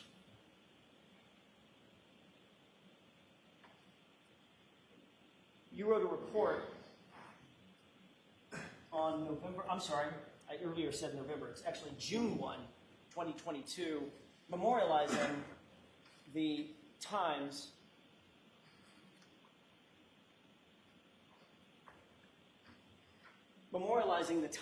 that were of note to you in that ring footage, correct? Yes. Do you recall every single entry that you made concerning the events that were of note to you that were reflected in your report? The majority of them. Every single one. Would it refresh your recollection to look at a copy of your report to determine what all you did and did not note? Yes, sir. May I approach? Sure. Do you have it with you, Trooper? Do you have your report with you? Don't you want to, Okay.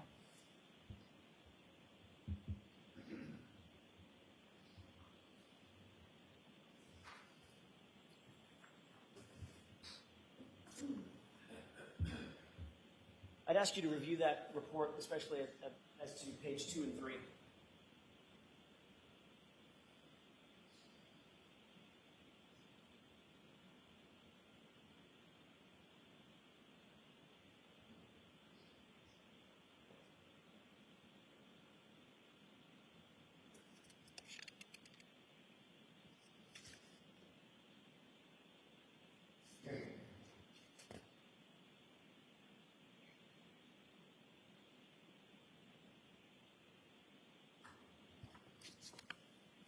May I approach? Yes. Thank you. Trooper, do you have those events in mind? I do. Your report is dated June 1st, 2022, correct? Correct. And reflected in this report are the bullet points of the times that you found of some note in your review of all of the ring footage from One Meadows, correct? Yes. In your report, there is no mention of the footage showing Karen Reed arriving home at 12:41 a.m., correct? Correct. And that's notwithstanding the fact that in Trooper DeChico's report, in his handwritten notes, he makes note of an event at 12:41 a.m. indicating, I think she arrived home, correct? Correct. So sometime between when Trooper DeChico wrote his notes and when you wrote your report, that video footage vanished, correct? There's also no date on Trooper DeChico's notes. We have many dates from ring video, so I don't know if he's referencing a different date. Well, you're aware that the video footage from 12:41 a.m. is gone, correct? Yes, it's something I've tried to find through ring for months, as well as the video when Miss Roberts, Miss McCabe, Miss Reed arrived back at John's and they're looking at the broken taillight. That video is gone as well. So, at some point, while this footage was in Massachusetts State Police custody and being reviewed by Trooper DeChico, that video existed, didn't it? Objection. The objection is sustained. Mr. Jackson, don't waive that again, okay? Yes, Your Honor.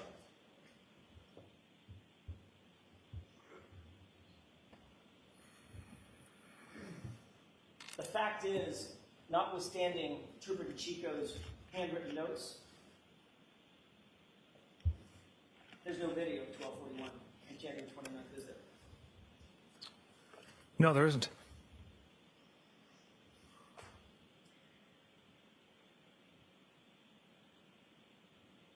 Trooper Proctor, would you agree that from the very beginning of your investigation, you treated Karen Reed very differently than you treated the Alberts and the McCabe's in this case? Objection. I'll allow it. Was she treated differently? Absolutely not. Like I've said before, we followed the facts and the evidence, with an open mind. Did you consider her to be, for want of a better phrase, an outsider? No, not at all. Not somebody from Canton? No, not at all. Not family, not friends with the Alberts? Absolutely not. At some point, your view of this case caused you to turn what could be described as a bias into an out-and-out hatred. Would you agree with that? Objection. Sustained. Did you develop some sort of hatred for Miss Reed at Objection. any point in your investigation? I'll allow it. Again, we followed the facts and evidence which showed Miss Reed hit Mr. O'Keefe with her vehicle. And yes, at times I got emotional because of that, and I said some stuff, texted some things I shouldn't have, but it was based off the evidence. As a matter of fact, you did express your feelings about Miss Reed in yet another text message that we haven't gone over yet today. Is that right? On February 4th, 2022?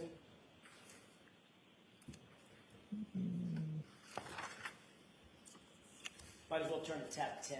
Tab 10? It's either the bait stamp or the... This is your triple F, this is Foxtrot. And the base stamp is 2526.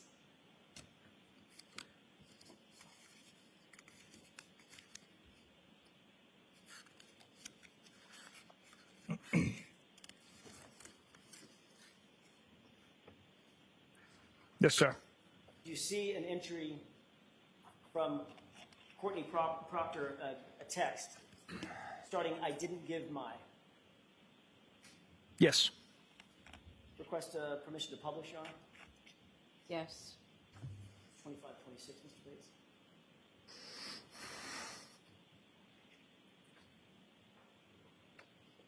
On that date, February 4th, 2022, your sister texted in relation to some sort of donation that she had given. I didn't give my name as I didn't want anyone to link me to Michael, meaning you, correct? Objection, Your Honor. May we approach?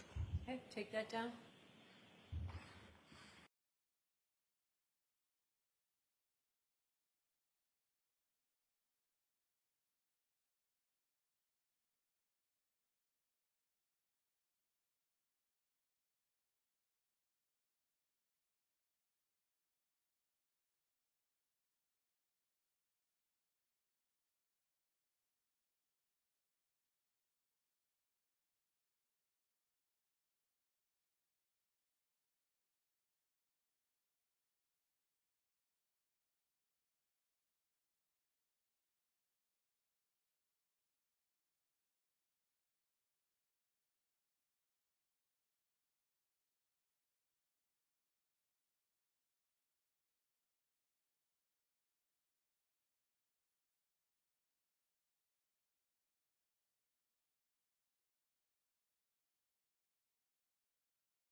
You are unmuted.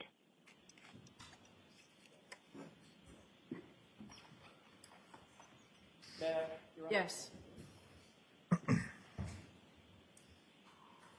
You see the text from Courtney Proctor. I did not give my name as I didn't want anyone to link me. So that's stricken. That's what was objected to. Just this one, or the whole page goes in. You responded to a text message from your sister, correct? And your response was, hopefully she kills herself, correct? Yes. Who's she? The defendant. Miss Reed? Correct. You literally said that you hope that Karen Reed, the subject of your investigation, the woman sitting to my left, about 7 feet from me, that she would just die, correct?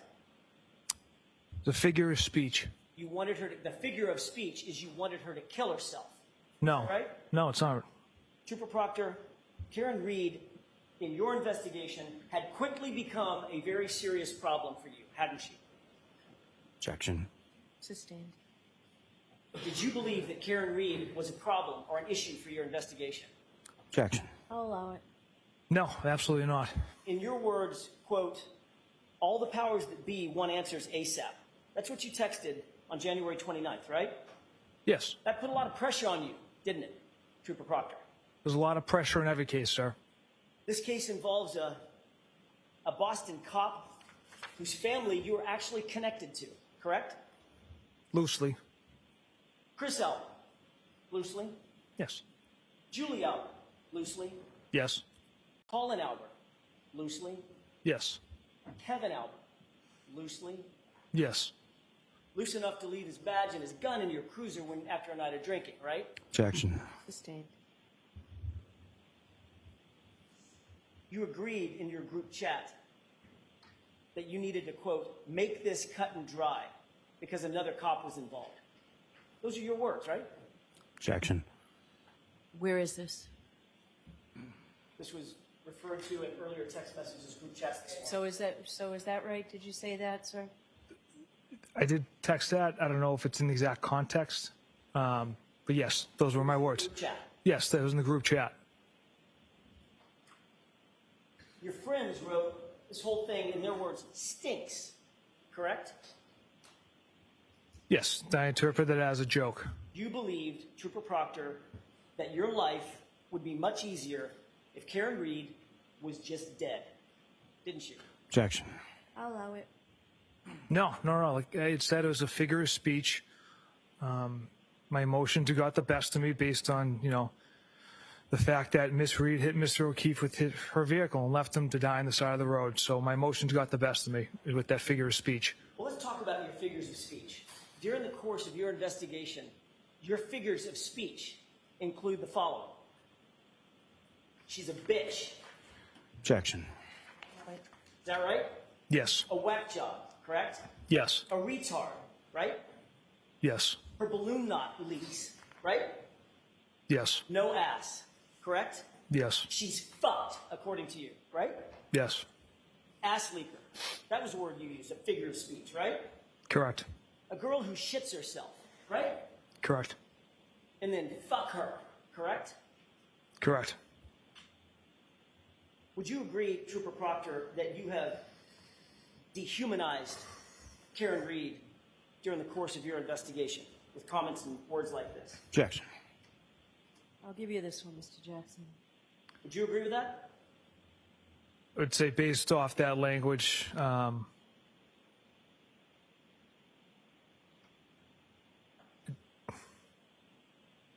yes.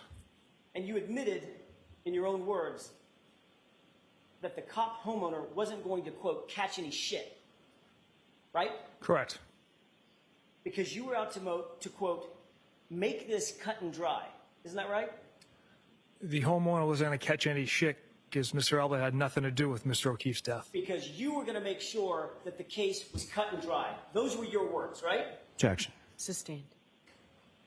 And Trooper Proctor, it would be far easier for you to pin it on the girl who's just a whack job cunt, in your words, who you hope just kills herself, right? Objection. Sustained.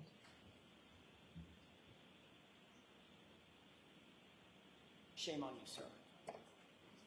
Objection. All right, so jurors, disregard that. I've told you before, lawyers can't make comments. They can ask questions. And Mr. Jackson, you know better than that.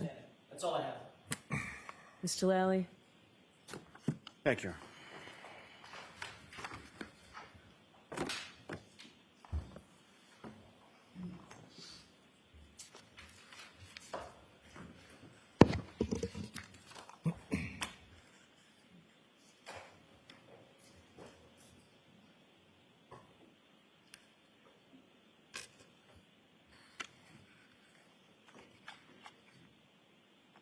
Good afternoon, sir.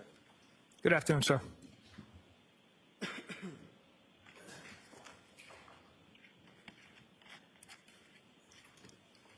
Now, when you had started with cross-examination the other day, you were asked some questions about whether or not in August of 2022 you disliked or did not like Mr. Yannetti, correct? That's correct. Why was that? Well, basically, he stood up in open court and spouted lie after lie about me, called me corrupt and conflicted, dragged my name through the mud after I spent 10 plus years without a single complaint filed against me, and he had no basis or no facts for these wild accusations because there are none. This investigation was done with the utmost integrity, not just by me, but my supervisors and other troopers in my office, as well as Mr. Yannetti shows up at my sister's school yesterday in the parking lot where he's not welcomed or where people are not supposed to be, with one of their witnesses and their private investigator. And a teacher sees this, it informs Mr. Yannetti that he can't be there, and instead of saying okay and leaving, he asks, is Courtney Proctor in the building? Does she work here? She called me to see if she was being served. Objection.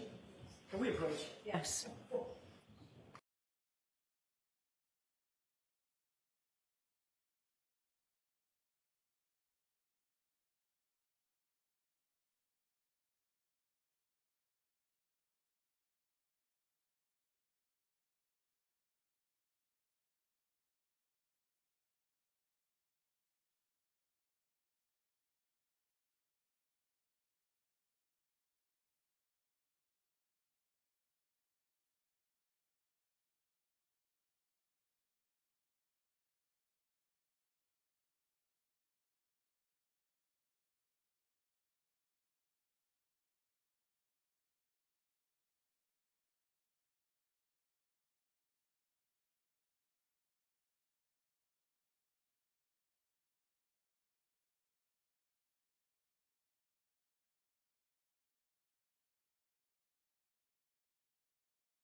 spellings or anything.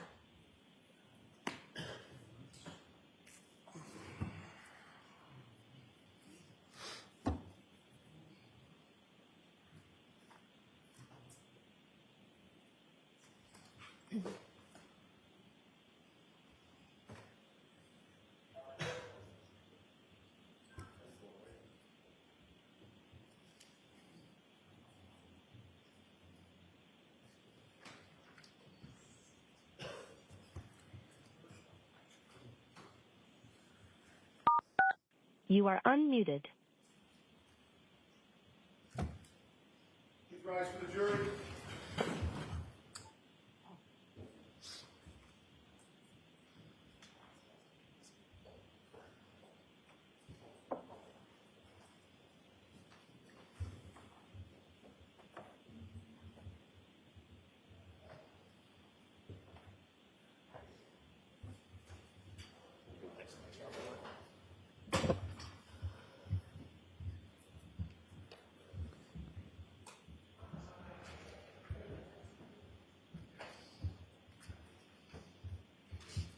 Thank you. You may be seated. Close back in session. Witness two, please.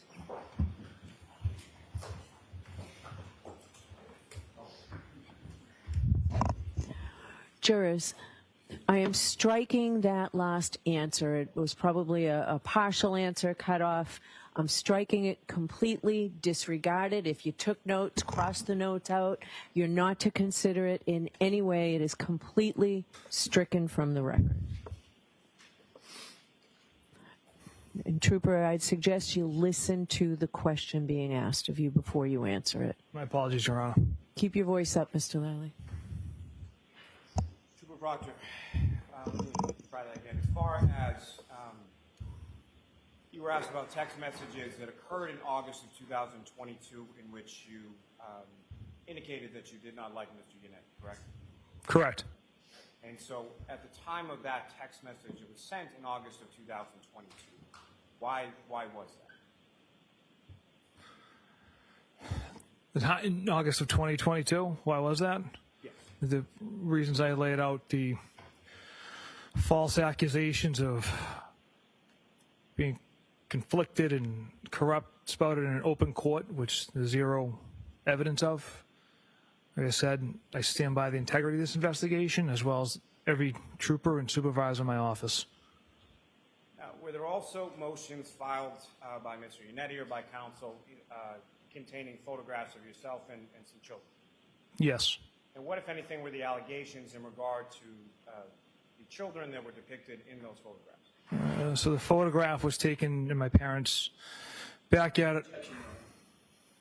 Objections overruled. My parents' backyard at a pool party. There's some little kids in the photo. Defense counsel kept insinuating that those were the McCabe's children, when in fact they were my family, my cousins. Have you at any point in time ever met any children of the McCabe's? No, sir. In the course of this investigation, as it was sort of alleged on cross-examination, did you essentially pick a suspect and then try to have the evidence fit that? Objection. The form? Meeting. In that form, it's stricken. Not allowed to ask it that way, Mr. Lally. How did you conduct this investigation, you and the other troopers in your office? From the start of this investigation, with an open mind. Like I said earlier, we didn't know what we had, possible medical. So as the day went on and we collected more evidence and developed compelling evidence against Ms. Reed. Now, with reference to this investigation, it continued after January 29th, 2022, when you had those text communications with your friends, correct? Yes.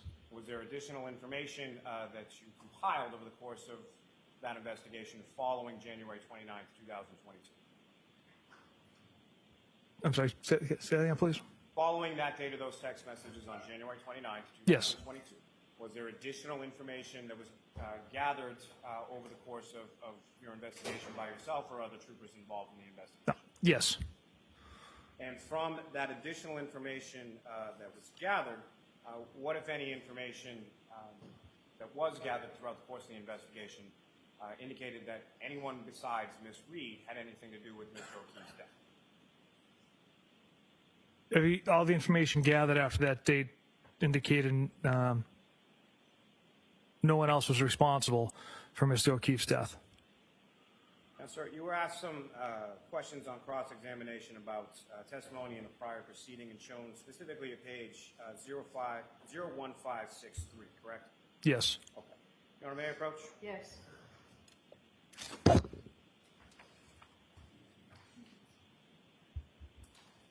Sir, I'm giving you 01562, 63, and 64, and ask you to read those and look up.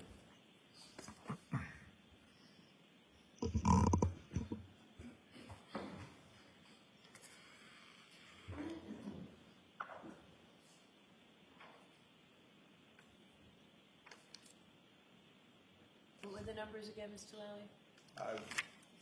1562, 63, and 64, I believe.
Proctor? Yes.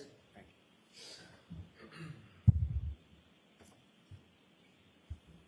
Now, Trooper, after reviewing those 3 pages, is there now more context to what you were just asked about on one specific page of that testimony? Yes.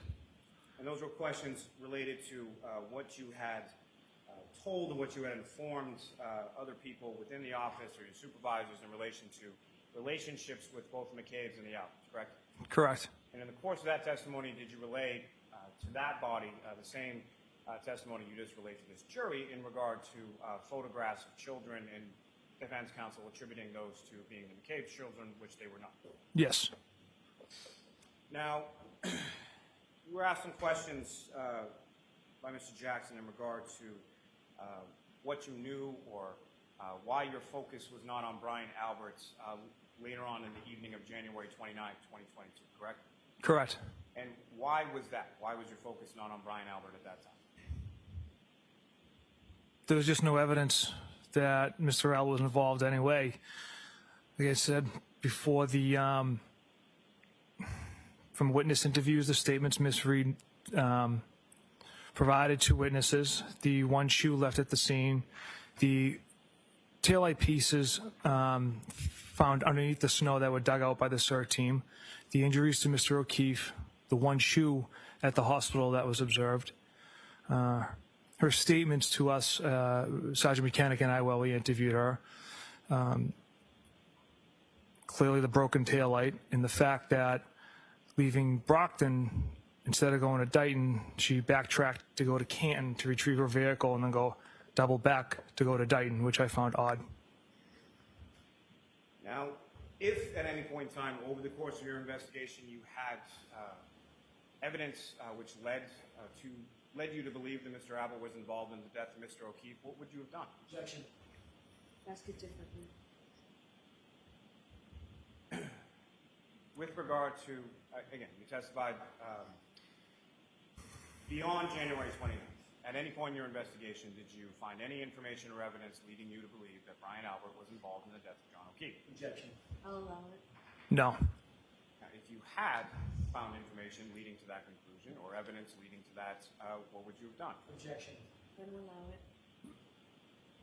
Not only myself, but members of my office would have pursued that,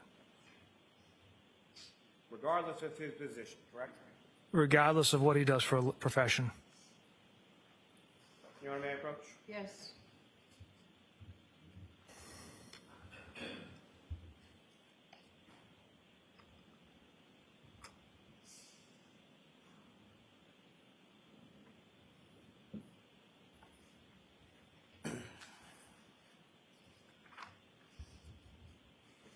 My apologies, Your Honor.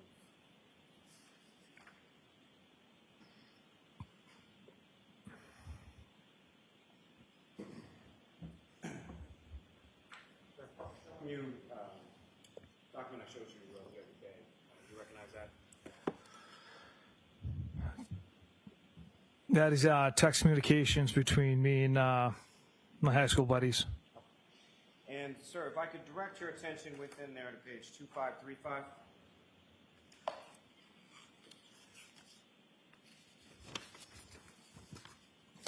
Yes, sir. And you were asked some questions about text on that page, but also there's a text on that page that begins with, they arrived at house together, correct? Correct. And what is the date and time associated with that text message that you sent? That was sent on January 29th, 2022 at 11 p.m. And what is the content, or what did you send to that group, in that text message? The message reads, they arrived at the house together, got into an argument, she was driving and left. And so that's also information that you had late in the evening of January 29th, 2022, correct? Objection. Inform that, sustained. With respect to that information you conveyed in that text message, when did you learn it? During the course of the day on the 29th. May I approach, Your Honor? Yes. Just retreat.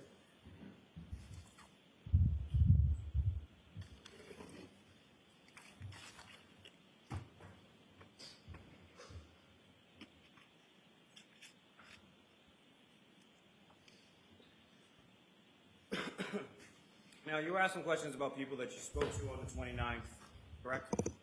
Yes. And that included Brian Albert, Jennifer McCabe, Matthew McCabe, Kerry Roberts, is that correct? Trooper DeChico and Trooper Dunn interviewed Miss Roberts. And my apologies. When I was saying you, I meant collectively. Yes. But you specifically yourself and Sergeant Mechanic, you also spoke with the defendant on January 29th, correct? Correct. And that would have been prior to any of the text communications that were contained within that chat with your friends, correct? Correct. Let me ask you something about charging decisions. Is that something that you make in this case or any case? I don't make any charging decisions. We're essentially fact finders. So as far as what Ms. Reed was charged with or when she was charged with it, that's not something that's within your purview, correct? No, not at all. Now, specifically, you were asked some questions about some text messages between yourself and Trooper DeChico in regard to the medical exam, correct? Correct. And those occurred in April 2022, is that correct? Yes. Was the defendant, Ms. Reed, charged with murder in April of 2022? Objection. I'll allow it. No. That wasn't until June of 2022, correct? It's correct. And that was at the conclusion of the grand jury, is that correct? Objection. Sustained. And you're aware that there was a grand jury in this case, correct? Objection. I'll withdraw that. Okay. Yes. Answer that. And are you aware of certain witnesses that testified at the grand jury? Objection. I'll allow that. Yes. Are you aware that Dr. Sporty Bello testified at the grand jury? Objection. I'll allow that. Yes. And so, false reason then that the defendant wasn't charged with murder until after the grand jury concluded and Dr. Sporty Bello had testified before that grand jury, correct? Objection. Sustained.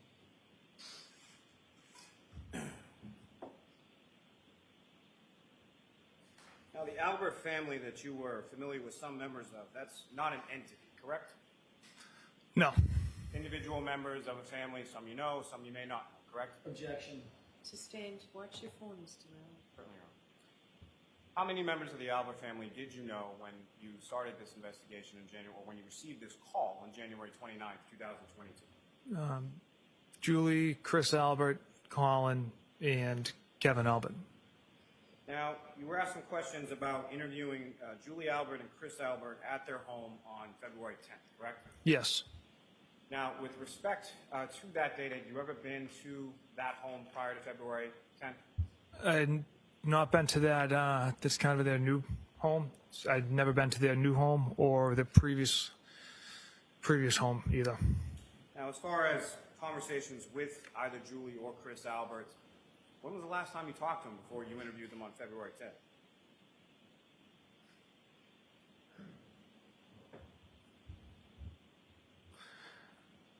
I believe I'd reached out to Julie to coordinate the interview, but prior to this case, there was that one random text message she sent me and my sister when I was going on a family ski trip. They weren't a part of it. She wanted me to take a video of my sister skiing, but That was in February 2022, correct? yeah. So what Yes. my question is prior to February 10th, 2022, prior to any arrangements to schedule an interview for February 10th, when was the last time that you spoke to either Julie Albert or Chris Albert, if you know? I don't know. I can't remember. Now, with regard to that text message in regard to skiing in late February 2022, you were shown that text message, correct? Yes. Was there any response from you? No. Did you have any further communication with Julie Albert after that interview on January 29th, 2022, related to this investigation? I recall serving her for grand jury. I know she wanted to kind of have an idea of what the process was like, so there's communications regarding that. And was that something that was solely done with Julie Albert or other witnesses, or what? All the witnesses that were called in the grand jury, it's unusual for, the majority of civilians to be called in the grand jury. So they obviously have questions about the process. Now, as far as babysitting for your children, is that something that Julie Albert ever did? No. And as far as those text communications between yourself and your sister regarding that, is that something that you had asked for or something that your sister had suggested? Yeah, my sister had suggested that. We never followed up with having Julie watch my kids. Now, you were asked some questions about text messages with your sister Courtney, correct? Correct. And I believe a couple times you would use the term, well, let me ask you this first. With regard to from January 29th throughout at least January, February 2022, this was this case became something that was on the news on a fairly regular basis, correct? News and social media, yes. And so when you were using the term in describing what you spoke to your sister about as far as newsworthy, what did you mean by that? My sister lives in Canton, so there's a lot of, as well on the news and social media stuff that was being discussed on those platforms. Now, as far as the discussions that you had with regard to your sister, how would you describe or how would you characterize the type of information that you shared with her, if any? Just general information, nothing specific about the case. Now, you were also asked about a specific text from your sister on January 30th. It started out with, I believe it was Jesus Christ. Is that correct? Yes. And that was in reference to the body of Mr. O'Keefe being found on Brian Albert's lawn, correct? Correct. And so she's asking you about that on January 30th, correct? Yes. So fair to reason that wasn't something that you shared with her prior to January 30th, correct? Correct. And something that you hadn't shared with her at all at that point that you received that text communication, correct? Correct. Sustained is to your form. Watch how you ask these questions, Mr. Malley, as your witness. Yes, sir. With regard to that information as far as who the homeowner was, what, if anything, had you shared with your sister Courtney prior to you receiving that text from her, indicating her knowledge? Yeah, I don't recall sharing anything with in regards to the homeowner. Now, in regard to any issues of a gift or request for a gift. How would you characterize that? Was that serious? Was that in jest? How would you characterize that? I didn't take. I'll allow it. I didn't take that offer seriously. And as I had mentioned, I believe on Monday, that I didn't ask for a gift. I never received one. I kind of said, get my wife a gift. She had been home about 10 straight nights with the boys. We had another homicide a week before. So that was my response, get Elizabeth one. And she never received one. Now, you were asked some questions about Colin Albert, correct? Correct. And as far as what, if any, information did you have as far as Colin Albert and his being at 34 Fairview at the same time as anyone from coming back from the waterfall? My understanding, Colin arrived later on to just see his cousin's birthday.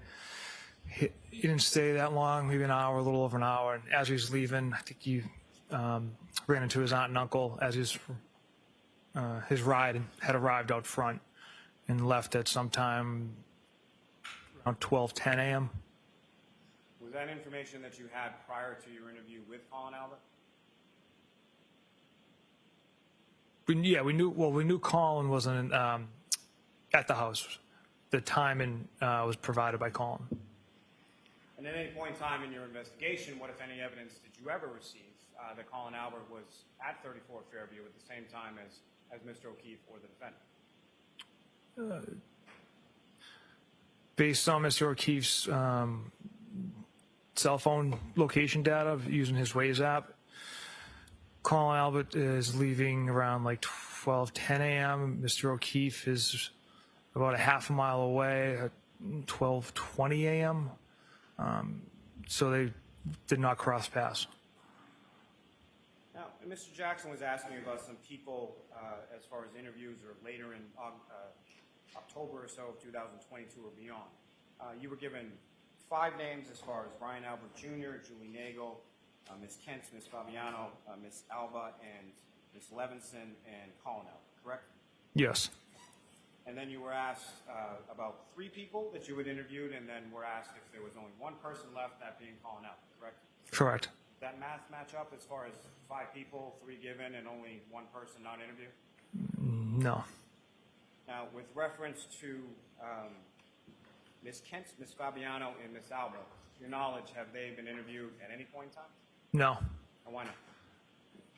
They weren't present for when the adults had arrived back from the waterfall. So they had left 34 Fairview like Colin Albert prior to the waterfall people coming in. Objection. Sustained is that full. What, if any, information did you have with regards to the whereabouts of Ms. Kent, Ms. Fabiano, Ms. Alba, and Colin Albert in relation to 34 Fairview and the arrival of people from the waterfall? They had left the residence. So,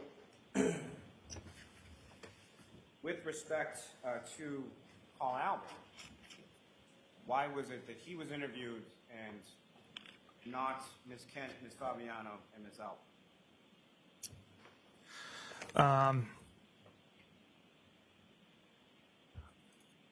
Colin was falsely accused of. Objection.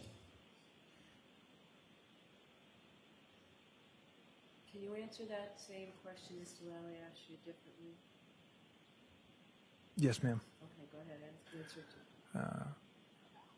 Colin was the subject of a third-party culprit that had no evidence to back that up. Objection. I'm going to allow that.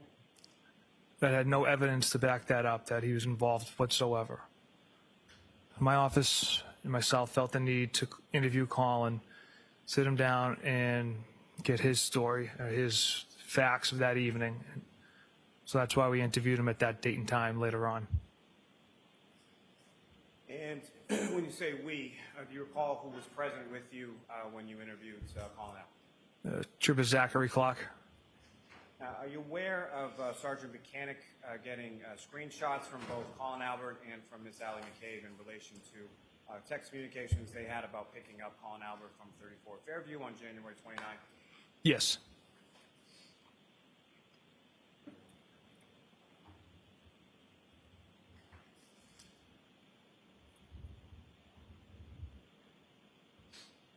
You were asked some questions about Ms. McCabe's cell phone, is that correct? Yes. And as far as any material on that phone, are you an expert when it comes to cell phone extractions and what different material may mean within a Cellbrite extraction? No, that's left to Trooper Garino in our office. Are you aware of reports regarding those searches from Trooper Nicholas Garino, a Ms. Jessica Hyde, and a Mr. Ian Whip? I am aware of those, yes.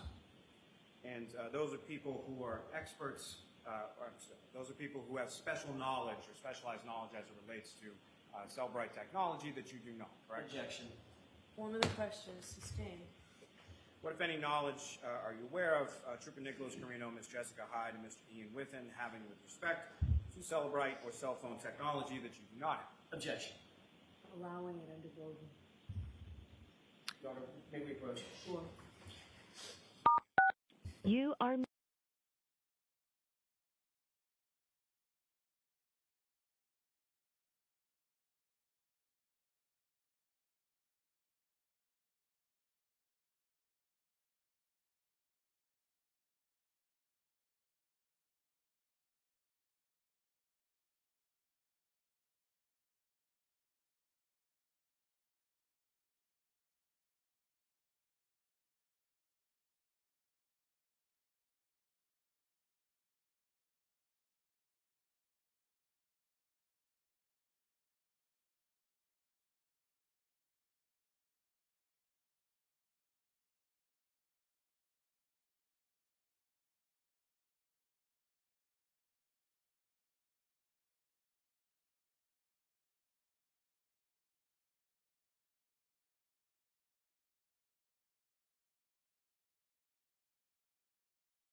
unmuted.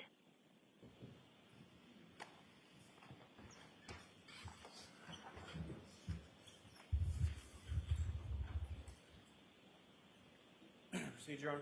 Yes. Let me rephrase that just a little. As far as you're aware that Trooper Nicholas Garino, Ms. Jessica Hyde, and Mr. Ian Whiffen have all looked at Ms. McCabe's Cellbrite and extraction information, correct? Yes. And their knowledge, their specialized knowledge in regard to those areas exceeds your own, correct? Yes.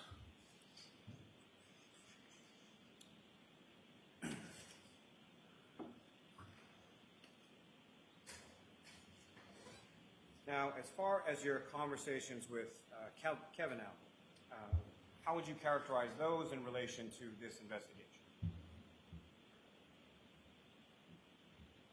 They had nothing to do with this investigation. Like I said, we were working a cold case together. We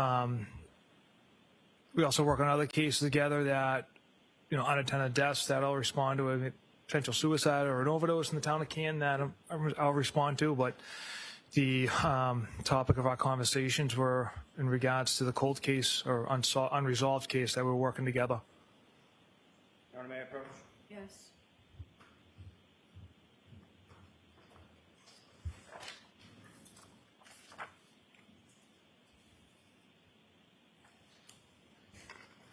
Presenting the documents I did the other day. You recognize that? Yes, Yes, sir. I do. What do you recognize that? Text communication with Kevin Albert. And sir, if I could direct your attention to debate stamp pages of 2600 and 2601.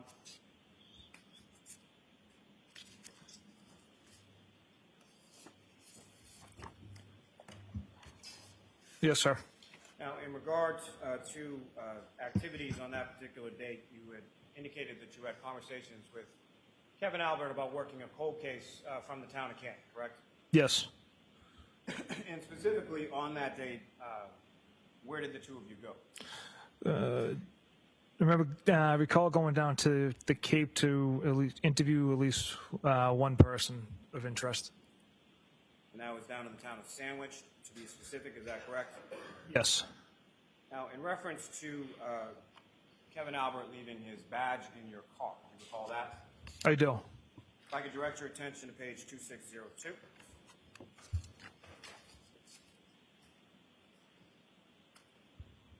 And what, if any, text communication is contained on that page as far as you asking Kevin Albert any questions about his address? After I informed Kevin Albert I had located his badge, I follow up, what's your address? I will drop it off after the gym. So you're asking his address because you don't know his address, correct? Correct. Sustained. Why are you asking for his address? I've never been to his house and I don't know where he lives. You're so close with him that you don't know where his house is, correct? Sustained. I approach this to retrieve your honor. Yes.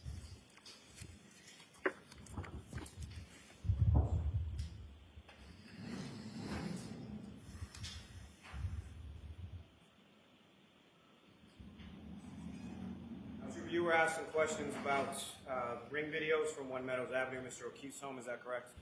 Yes. And to be clear, did you delete any ring videos from Mr. O'Keefe's account, either on his app, on his phone, or from the materials that you received pursuant to the search? Absolutely not. Now, when you saw that there were ring videos missing from times that you expected videos to be, specifically what I'm asking about is Ms. Reed or the defendant's arrival at the home after leaving Fairview Road, and Ms. McCabe, Ms. Roberts, and the defendant's departure from One Meadows to Fairview Road later on that morning. What did you do? I reached out to Ring several different times. They informed me if a video is deleted, there's no digital footprint of that. It's essentially kind of gone forever. And with respect to that time frame, what, if any, other additional steps did you take to try to retrieve that video? Was there a second search warrant, sir? Yes. You were looking for additional information from that same ring video, correct? Objection sustained. What, if anything, were you looking for in that second search? There's additional video.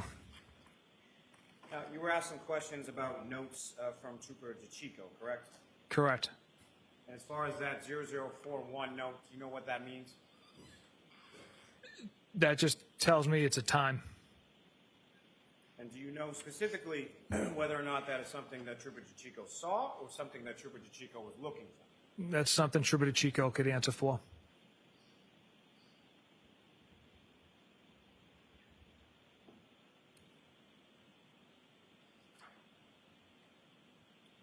Can I have just a moment, Your Honor? Yes. So you were asking questions about Sallyport video at Canton Police Station, correct? Yes. When you arrived at the Sallyport garage of the Canton Police Station sometime around or shortly after 5:30 p.m., correct? Yes. Now, that 5:30 p.m. time, is that before or after 5:07 a.m.? After. And 5:07 a.m. is when the Exhibit 6, video number, I believe, 153, with the defendant backing out of the garage where you testified on Monday, you observed some damage to the taillight, correct? Correct. And you're aware of some other ring video from Mr. O'Keefe's house showing the defendant, Ms. Roberts and Ms. McCabe, arriving at his house, in which you can see damage to the right passenger taillight, correct? Correct. Are you aware of a cruiser camera video from the Canton Police Station, Police Department, specifically Lieutenant Ray, going to One Meadows Ave at 8:22 in the morning on the 29th, in which you can also observe damage to the taillight? Objection. Sustained is to the form. As far as 8:22 in the morning, what, if any, video from One Meadows Avenue are you aware of depicting the defendant's taillight? Canton Police Department went to conduct a well-being check, and on the dash cruiser camera, you can see the back of Miss Reed's vehicle and the right taillight to be broken and missing pieces. And as far as your time at the home indicting the vehicle, the defendant's vehicle was towed from that location on that day, correct? Correct. And what, if any, video are you aware of from that driveway, which depicts the right rear passenger side tail light of the defendant's vehicle. Yeah, as the vehicle's being put on the tow truck, you can make out that there's some pieces missing. Now, sir, if I could turn you back to those text messages with your friends, January 29th, 2022. With that time in mind, at that point in time, well, let me ask before, as far as all those other videos that we talked to, all of those videos precede your time in the Sallyport garage at 5:30 p.m. on January 29th, correct? Correct. Now, with reference to, you mentioned in your testimony the other day, earlier, that at some point in time later in the day or early in that evening, you had met for a debriefing with yourself and the other troopers involved in the investigation on January 29th, is that correct? Yes. So fair to say the information that had been collected by yourself and the other troopers on January 29th, you had that in mind, or you were aware of that when you were involved in these text communications with your friends, correct? Yes. And so were you, at that time that you're texting with your friends, you had seen the defendant's vehicle? Correct, yes. And you had seen the damage to the taillight, correct? Yes. And you were aware that Lieutenant Tully and the CERT team had conducted a search around 34 Fairview and recovered Mr. O'Keefe's sneaker and a taillight. Objection. Sustained as to form. What, if anything, were you aware of in regard to Lieutenant Tully doing with the CERT team at 34 Fairview earlier that day? Detective Lieutenant Tully and the CERT team conducted a search, discovered several pieces of broken taillight pieces, as well as Mr. O'Keefe's missing shoe. And the shoe that Lieutenant Tully and the CERT team had retrieved, what, if anything, did you observe in relation to that and the shoe that you and Sergeant Mechanic had retrieved from the Good Samaritan Hospital? Yeah, they were matched. They were both black Nike sneakers with the white logo. Now, you had talked to first responders, correct? Yes. And that included firefighter Flamati, Correct. and that included Sergeant Good. Yes. You had done interviews with regard to Brian Albert, correct? Yes. Jennifer McCabe, correct? Correct. Matthew McCabe, correct? Yes. The defendant Yes. and other troopers from your unit had also interviewed Kerry Roberts, correct? Yes. So you're aware of statements that were attributed by Ms. Roberts and Ms. McCabe to the defendant as far as what she told them earlier that morning? Yes. And you're aware of statements that Ms. McCabe and Ms. Roberts had made to the troopers in regard to what they had observed that morning? Yes. Now, were you aware that both Ms. McCabe and Ms. Roberts indicated in interviews on January 29th that when they had got to 34 Fairview Road, they could not see Mr. O'Keefe's body? However, the defendant sort of bolted out of the backseat of the vehicle directly over to Mr. O'Keefe's body. Objection. You can ask that differently, Mr. Lally. With respect to the statements from Ms. McCabe and Ms. Roberts in regard to their arrival at 34 Fairview around 6 a.m. in the morning, what, if anything, stood out to you or were you aware of in relation to those statements? Yeah, from those statements, as Miss Roberts was driving down Fairview, Miss McCabe was in the passenger seat, Miss Reed was in the back. Obviously, whiteout conditions as they're coming down like that slight hill, getting just before the left side of the property. Miss McCabe and Miss Roberts indicated that. Miss Reed said, "There he is. I see him." And Miss McCabe and Miss Roberts didn't know what Miss Reed was talking about. They stopped the car. Miss Reed ran directly over to John O'Keefe's body.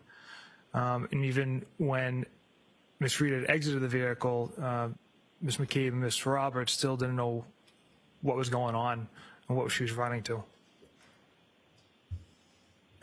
Now, were you aware from your conversation with firefighter Flamati that the defendant had stated, "I hit him," in the presence of firefighter Flamati earlier that morning? Yes. And were you also aware of statements the defendant made to other first responders about her being or getting into an argument with Mr. O'Keefe as she was dropping him off at 34 Fairview, indicating the last time she saw him? Later on in subsequent interviews.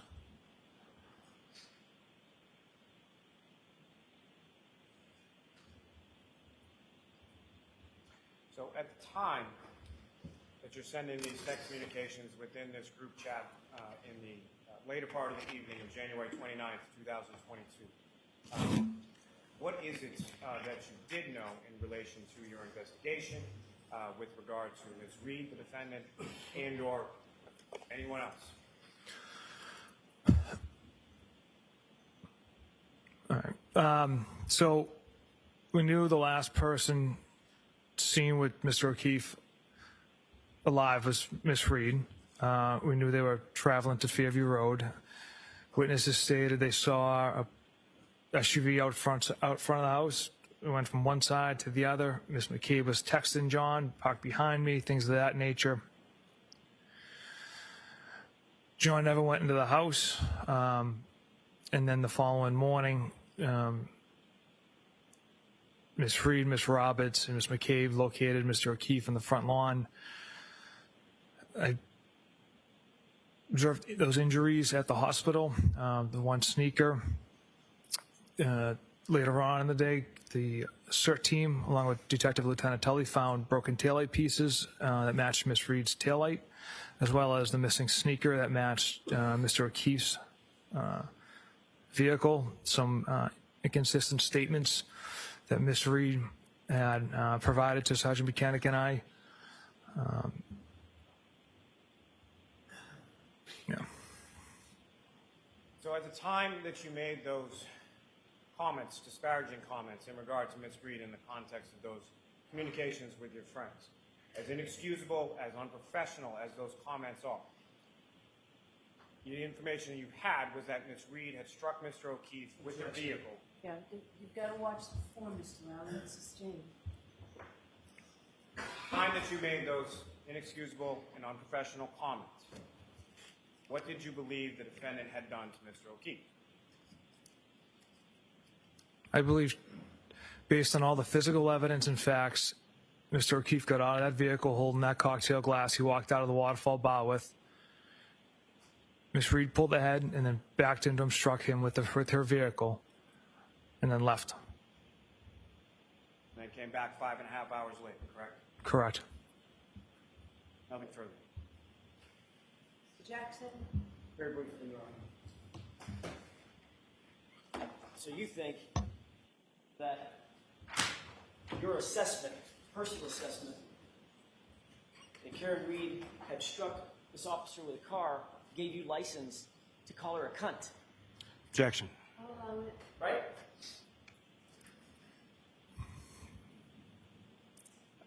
Based on the evidence, sir, my motions got the best of me, so it was in poor taste. Yes, it was it was inappropriate, juvenile, but it was my motions that gotten the best of me. And you called her a whack job. Gave you license to call her that too. Yes. Gave you license to say to your friends, oh, no. She's fucked. Right? That's what I wrote. Gave you license to say that she's a retard. Again, another disgusting comment. Sir, you had an agenda from moment one, did you not? Objection. Sustained. Did you have an agenda? Objection. Sustained. Same question. Thought it was a good one the first time. So the fact that you believed personally that your narrative was that she hit him with a car, you get to talk about her leaky balloon knot, right? Objection. Sustained. You indicated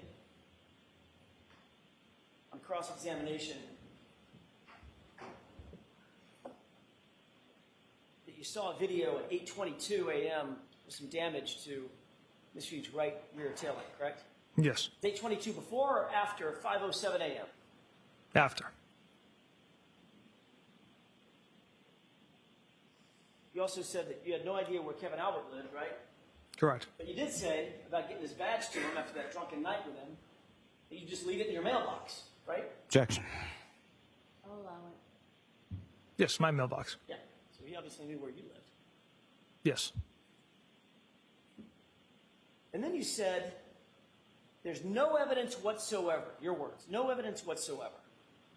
You talked about Brian Albert, Brian Higgins, Colin Albert, no evidence whatsoever that they were involved in the death of John O'Keefe, right? Correct. Trooper Proctor,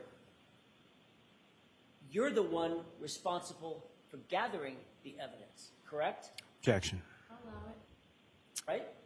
I am one part of a greater group of detectives that gathers evidence. I'm just one part of that unit. You're the pointy end of the spear, aren't you? Objection. You're the case officer, the lead detective, correct? Yes. Sort of like the fox guarding the hen house, isn't it? Objection. That's sustained, Mr. Jackson. Do you have anything else? All right, Trooper, you are all set. Thank you, Your Honor. Thank you, jurors.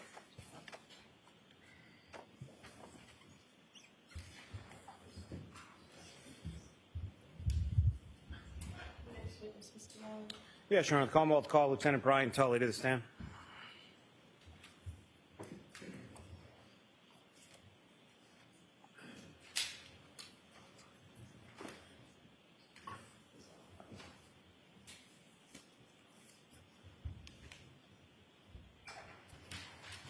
I'm just going to mic step up.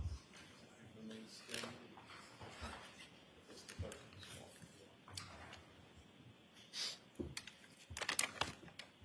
Do you solemnly swear the evidence given to the court and jury in the case now hearing should be the truth, the whole truth, and nothing but the truth, so help you God? I do. Take the seat. Yes, sir.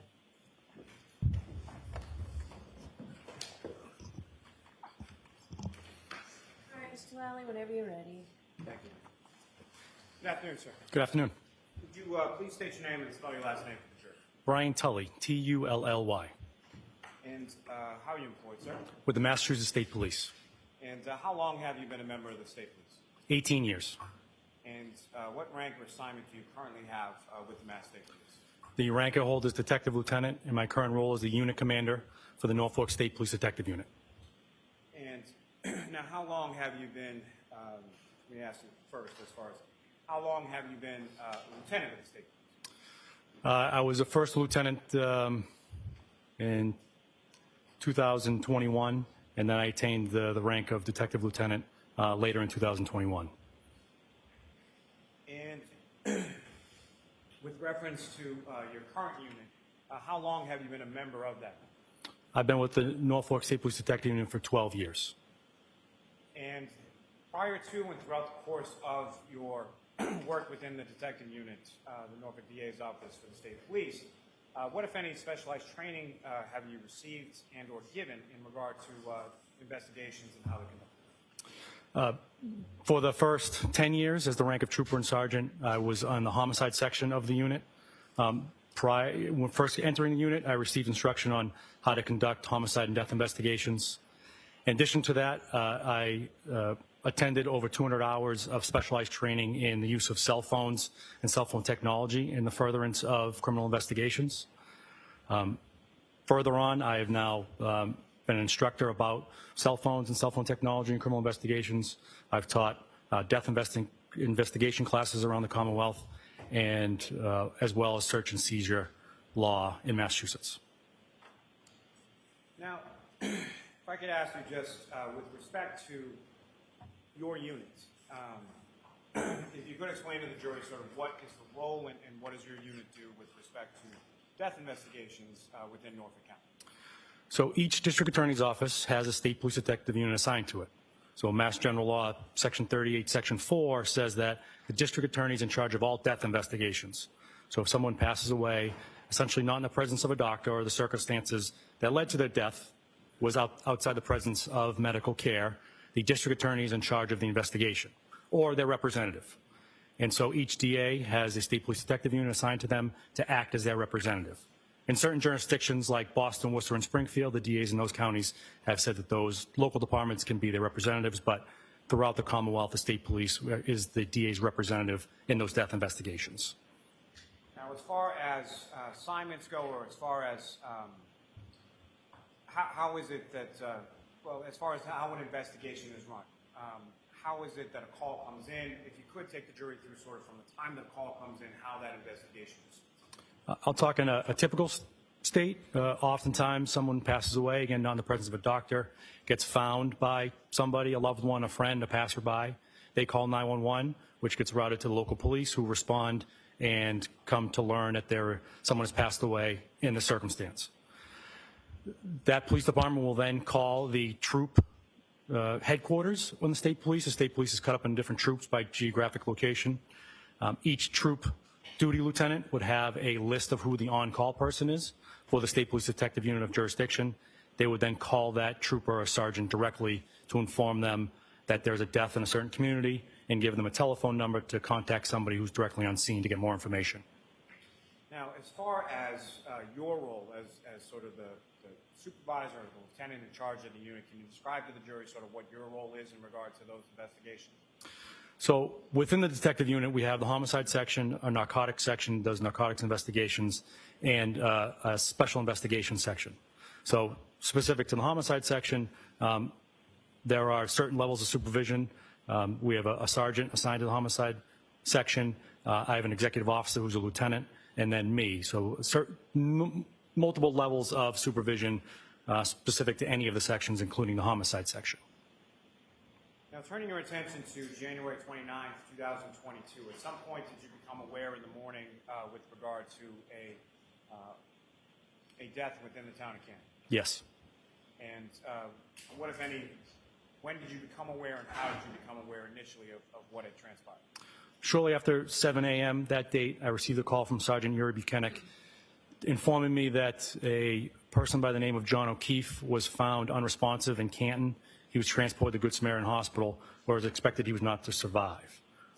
Normally, I would not get a call like that, but we learned that Mr. O'Keefe was an active Boston police officer. Sergeant Buchanan wanted to make me aware of it at that point. And so then what happened from there as far as your unit's involved? So as we learned more information about what was found on scene by the Canton Police Department, Trooper Proctor, who was the on-call trooper that day on the schedule, and Sergeant Buchanan responded to Canton Police to begin the investigation. And they would keep me updated as they learned more information. Now, as far as your unit is concerned, what, if any, role does your unit have, or what, if any, jurisdiction does your unit have with relation to any kind of death, whether it be homicide, suicide, unattended death, within the confines of Norfolk County?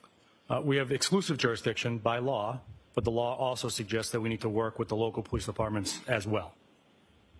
And so how is it that typically in a typical investigation that your unit would work in conjunction with the local police departments in relation to a death investigation? Their detective unit would be involved if they have one, and some departments in Norfolk County don't. They would stand by to wait for our arrival. There'd be constant communication between the responding trooper and the detective on scene about things that need to be done prior to our arrival, but essentially ask for or wait for our guidance on what to do next. And as far as certain investigations go, are there decisions sometimes that are made with regard to your involvement or maybe your unit not being involved in a death investigation? Yes. And how are those determinations made, and who makes those determinations? It falls to either the person who's on call or their supervisor. We don't respond to all of those calls. So a police officer may call and say that a woman in her 80s has passed away in bed overnight. Her primary care doctor has said that she's struggled with cancer or treatment, and that doctor is willing to sign a death certificate. In those circumstances, it's not suspicious, it's not a suicide or a fatal opiate overdose. We would not respond in that case.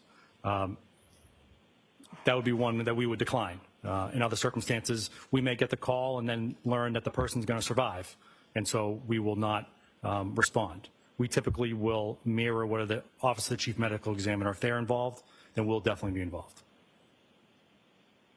Now, turning to that point, as far as the Office of the Chief Medical Examiner is concerned, in any sort of death investigation that your unit is involved in, what, if any, involvement or communication do troopers from your unit or yourself have with the Office of the Chief Medical Examiner? We have constant communication. The law that I cited also says that the Office of the Chief Medical Examiner has exclusive jurisdiction as well to determine the cause and manner of death. So we work closely hand in hand to figure out the circumstances that led to the death. Now, as far as working close hand in hand with the medical examiner's office? What does that sort of typically entail? Takes a turn of phone calls. We'll call in and speak to the intake person or the on-call doctor to tell them what we've learned or what we're observing. We forward reports in every case to the doctor so they understanding at least what we learned in the first 24 hours. Doctors will often reach back out to us asking for scene photographs, more reports, ask questions. And in instances where it's a suspicious death, we will send an investigator to the autopsy to stand with the doctor to make observations and answer any questions for the doctor. Now, as far as the determinations that are ultimately come to by the medical examiner,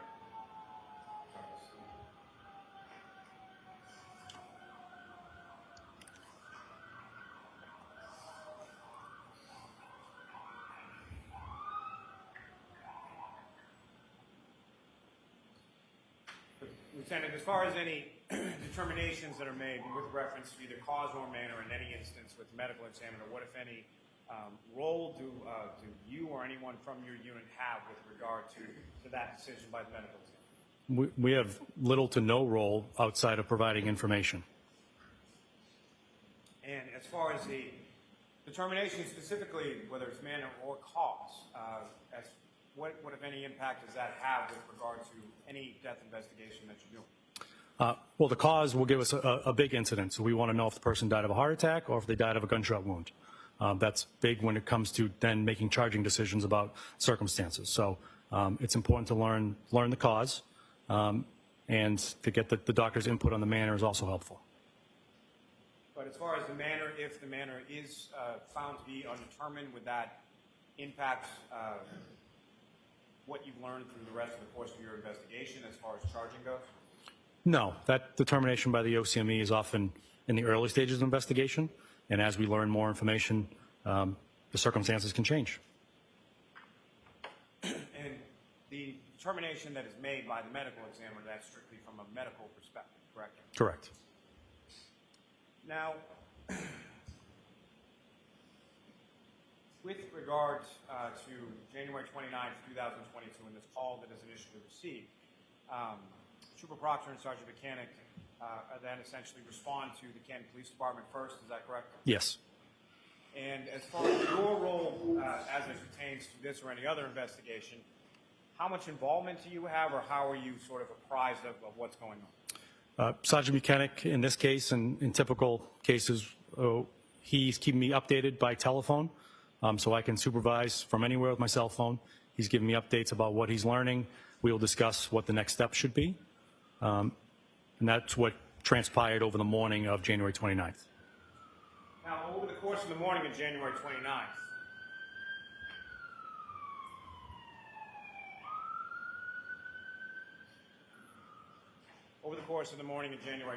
what, if any, conversations did you have with relation to Canton Police Department's involvement or ongoing or further involvement with regard to this investigation?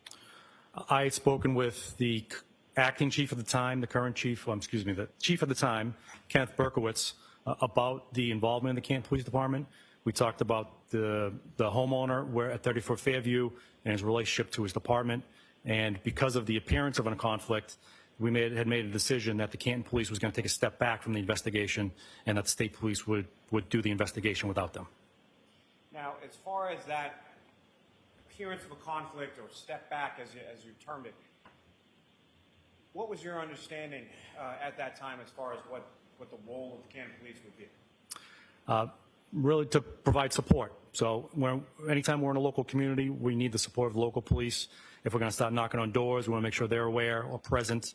They have resources in town, whether it be lights or barriers that we may need to access. So I would define it as a support role. Now, with respect to those conversations you mentioned that you had yourself and with the then current chief, Kenneth Berkowitz, who, if anyone else, was involved in those conversations? The district attorney. That would be Mr. Morrissey, is that correct? Yes. Is that abnormal for him to be involved in conversations in regard to a police department and any sort of appearance of conflict? No, it's not abnormal for him to be involved. And as far as his involvement in his conversations, as far as you're aware, did they evolve, or were they any greater or less than the conversations that you had with Chief Berkowitz? No, they were the same conversations.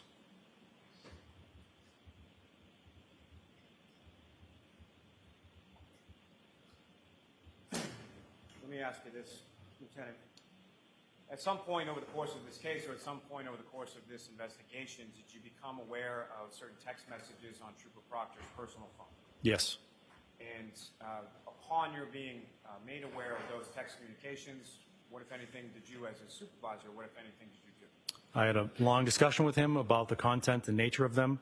I expressed my displeasure as unprofessionalism and the content of them, and then I reported up my chain of command. Was he admonished in any way? He was by me at that conversation, yes. Now, sir, again, just sort of in general terms, you're familiar with this investigation as you're supervising the unit that was investigating it, correct? Yes. Now, is it typical practice in conducting homicide or death investigations as far as civilian witnesses are concerned to seize their personal cell phone? It's not uncut. It happens. Yes. And is that a practice that occurs with respect to every single witness in every single case? No. And so what are sort of the parameters, or what would be some of the reasons that certain civilian witnesses' cell phones would be seized versus others? Well, you use the word seize, so when I think of the word seize, I'm thinking in the legal context where I think there's probable cause to believe, more likely than not, there's evidence of the crime I'm investigating held within the data of that phone. Sometimes, if we believe there's information on the phone, we may ask for consent for that one specific thing or for that one specific reason. But outside of that, unless I have that belief there's data on a phone, I won't ask for consent or seize a phone and pursue a search warrant. Now, are you aware of certain cell phones that were either seized or granted access via consent in relation to this investigation? Yes. And specifically, Mr. O'Keefe's phone was taken into custody, correct? Yes. And the defendant's phone was taken into custody on January 29th as well? Yes. Now, as far as civilians, there were two civilian witnesses whose phones were given via consent and then extracted, that being a Jennifer McCabe and a Kerry Roberts, correct? Yes. And so why was it that Ms. McCabe's phone and Ms. Roberts' phone was taken versus some other witnesses? Well, they had information relative to the actions of Ms. Reed and the communications with specifically those two individuals on the morning of the 29th. So we wanted to memorialize them and save them. Now, sir, with respect to your involvement on January 29th, where and when did you sort of leave and become involved in the investigation beyond sort of a supervisor? Shortly after noontime, we had learned more information that necessitated a broader search. So I had reached out to Lieutenant Kevin O'Hara with the State Police CERT team to assist with processing of a scene.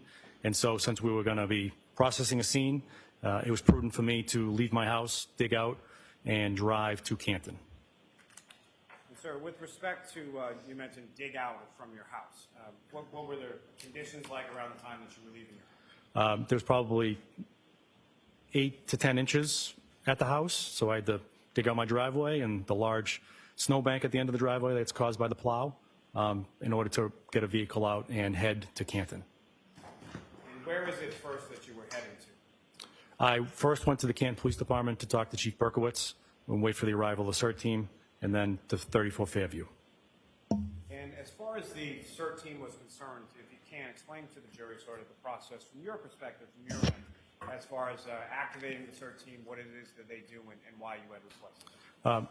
We work with Lieutenant O'Hara frequently. I called him on a cell phone, and the CERT team is out of a different chain of command.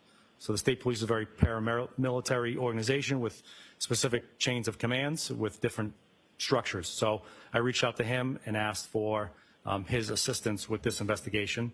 He had to get further approval up his chain of command, mostly for overtime and to pay the troopers to come out. That would be the way that I would make a formal request to the CERT team.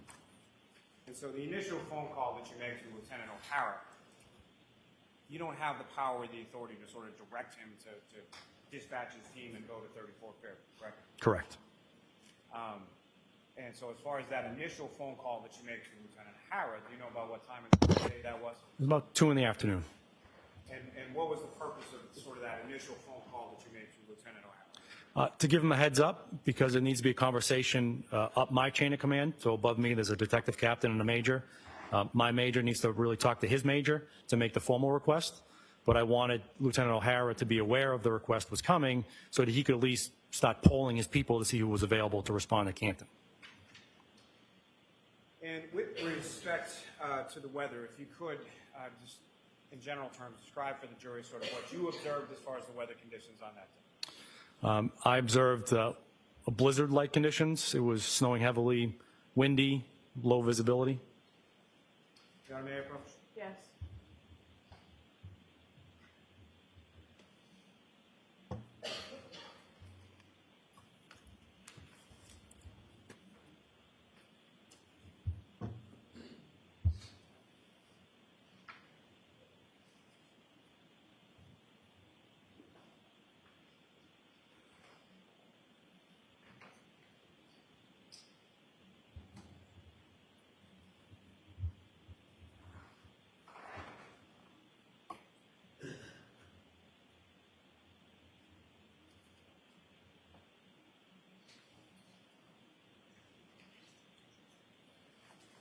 I'm showing you a series of documents. Just ask if you could look at those, look up when you're finished.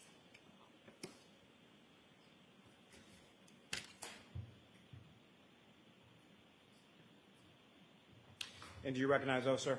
I do. And what do you recognize those to be? They are certified records from the U.S. Department of Commerce out of Asheville, North Carolina, for weather reports from Norwood Memorial Airport, Massachusetts, for the dates of January 2022 and February 2022. So for the entirety of the months of January 2022 as well as February 2022, correct? Yes. And are you familiar with the Norwood Municipal Airport and where it is in relation to the town of Canton? Yes. And where is it? It's the next town over. And as far as, are you familiar with a Neponset Street in Norwood? I am. And does Neponset Street also carry into the town of Canton as well? Yes. And with regard to 34 Fairview Road, about how far away is 34 Fairview from Neponset Street? From the Ponza Street, it's a mile, 2 miles. So relatively same geographic area as far as the Norwood Municipal Airport and 34 Fairview Road.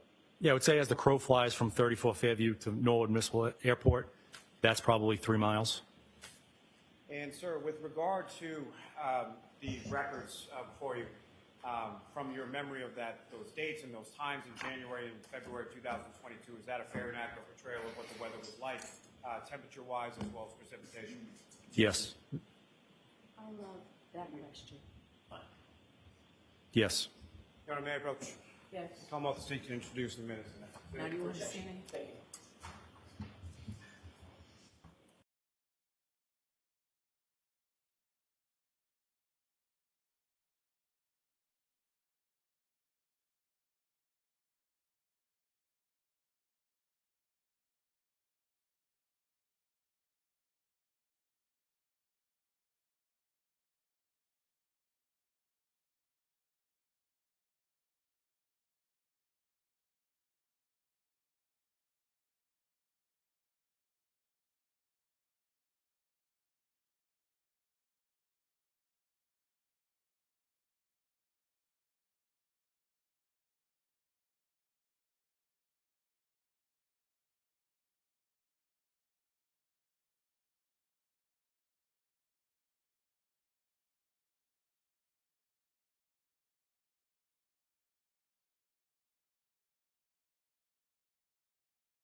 You are unmuted.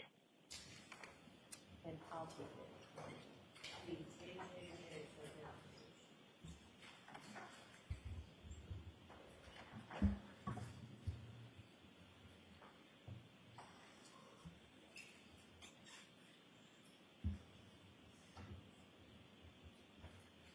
And so, Lieutenant, at some point you respond to 34 Fairview Road, is that correct? Yes, And do you recall about what time it was that you arrived there? about 5:30 p.m.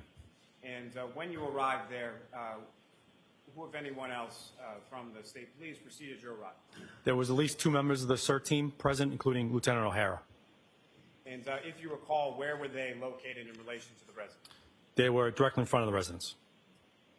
Now, as far as their search was concerned, how was a determination made, or who, if anyone, made a determination as far as where they were going to search? So typically when I work with Lieutenant O'Hara, I kind of give him direction. So in this case specifically, I learned from Sergeant Buchanan that Mr. O'Keefe was found in an area between the flagpole and the fire hydrant.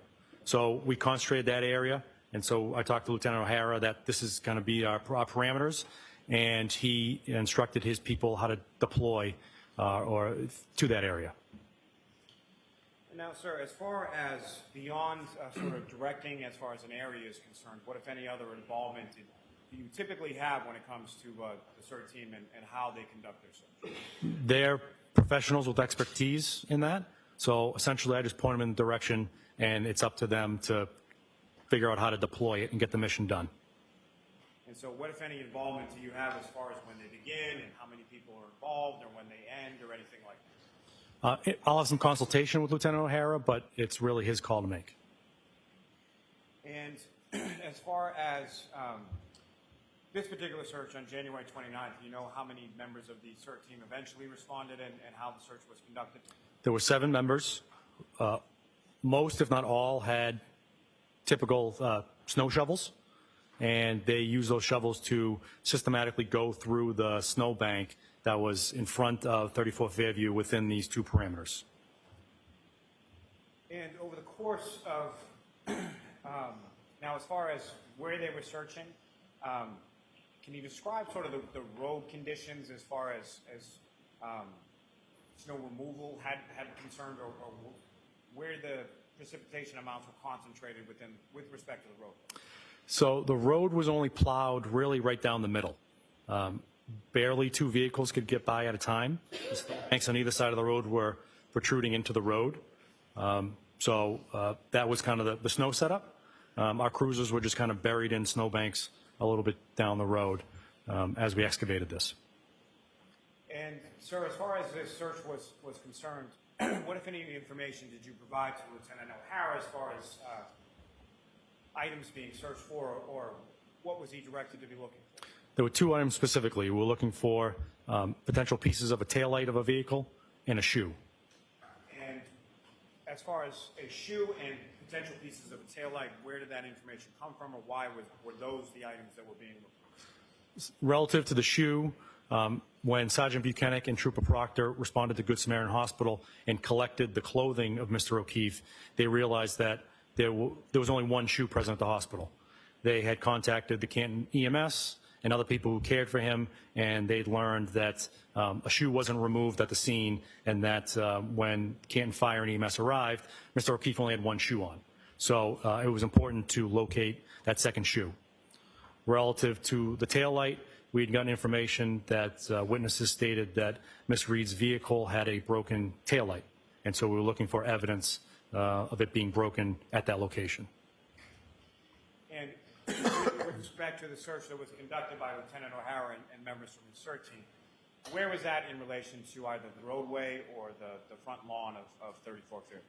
Well, as we were excavating this, or as they were excavating this snowbank in front of it, we realized that the snowbank protruded about 3 feet into the roadway. So as they were moving this first part of the snowbank, we're essentially shoveling the road.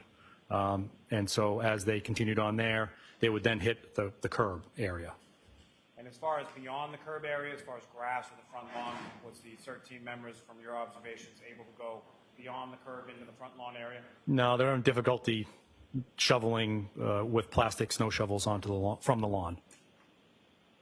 And Your Honor, may I approach the witness? Oh, actually, I'm sorry. Lieutenant Tully, with respect to the CERT team and their search, what, if anything, did you do to document and memorialize their efforts as far as any items that were recovered?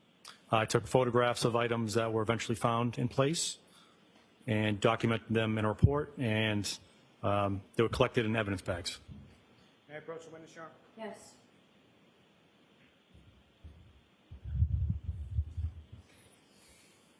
May I have one moment, Your Honor? Yes.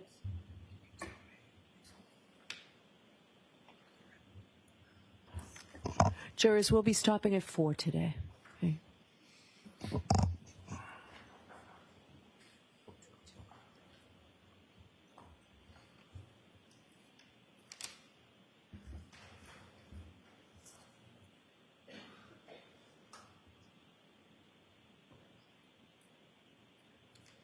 And sir, with respect to, I'm going to place before you Rule 2, I'm going to direct your attention to what's been marked as exhibits 111 through 134, and just in general, I'm just going to ask you to recognize. I do. What do you recognize those to be? The photographs that I took that afternoon. May I approach this to retrieve, Your Honor? Yes. Your Honor, I don't want to belabor the point, but if I could just publish just a couple of these exhibits. Okay. Lieutenant.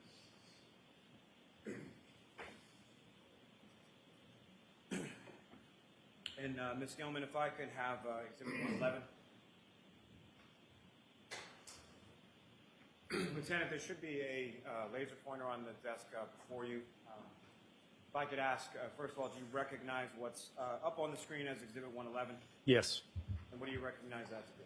The front of 34 Fairview Road in Canton and the flagpole I previously mentioned. And if you could, using the laser pointer, just direct the jury's attention to what, if anything, of significance you observe in this exhibit.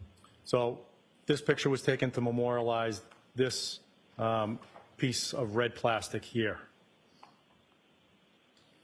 And Ms. Gilman, if I could have exhibit 114.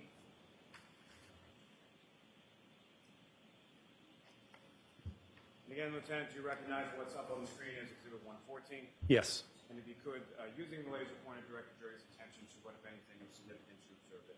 It's that same previously mentioned red plastic.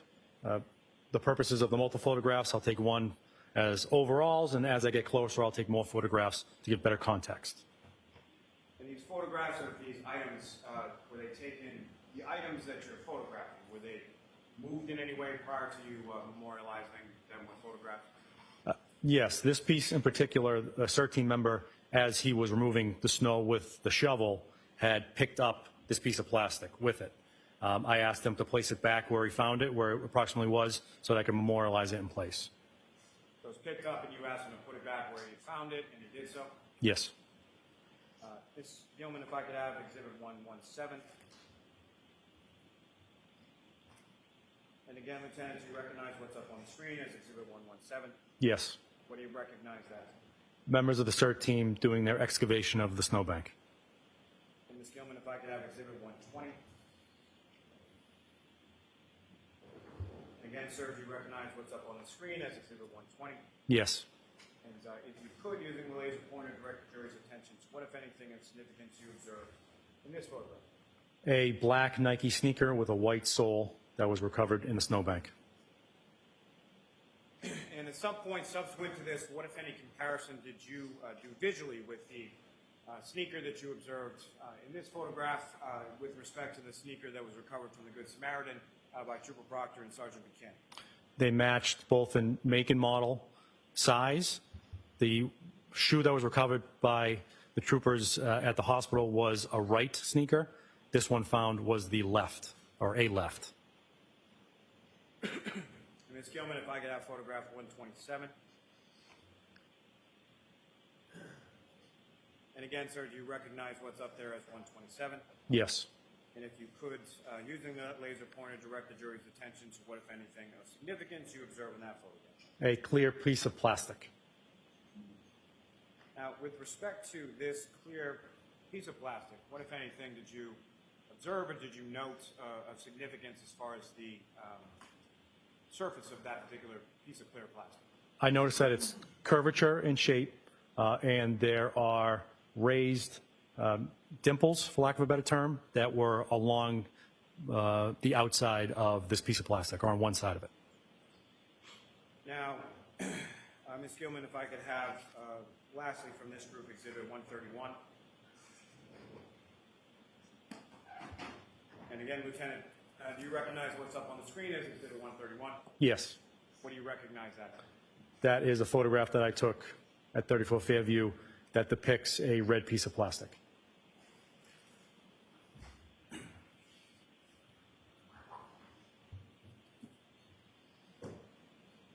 Can we take that down and start? We can have the lights back on. Thank you. Now, with respect to the items that were observed and photographed by you on January 29th during the search, what happened with those items from the scene? They were collected, placed in an evidence bag, and brought back to our offices to be secured. And if you could, as far as the evidence sort of system is conducted with regard to this case and other cases and investigations within your unit, can you explain to the jury that process of sort of when an item is seen or an item of evidentiary value is seized, what happens? Well, first, to provide context, by policy, I am the evidence officer for the unit, and I have assistant evidence officers who assist me in the caretaking of the evidence. So we'll use this particular instance where evidence is collected at a scene, it's memorialized in place, placed in, if it's the right shape and the right condition, in a paper bag with some notes placed on the outside of the bag, transported to our office where it's secured either in a temporary locker or the permanent evidence area.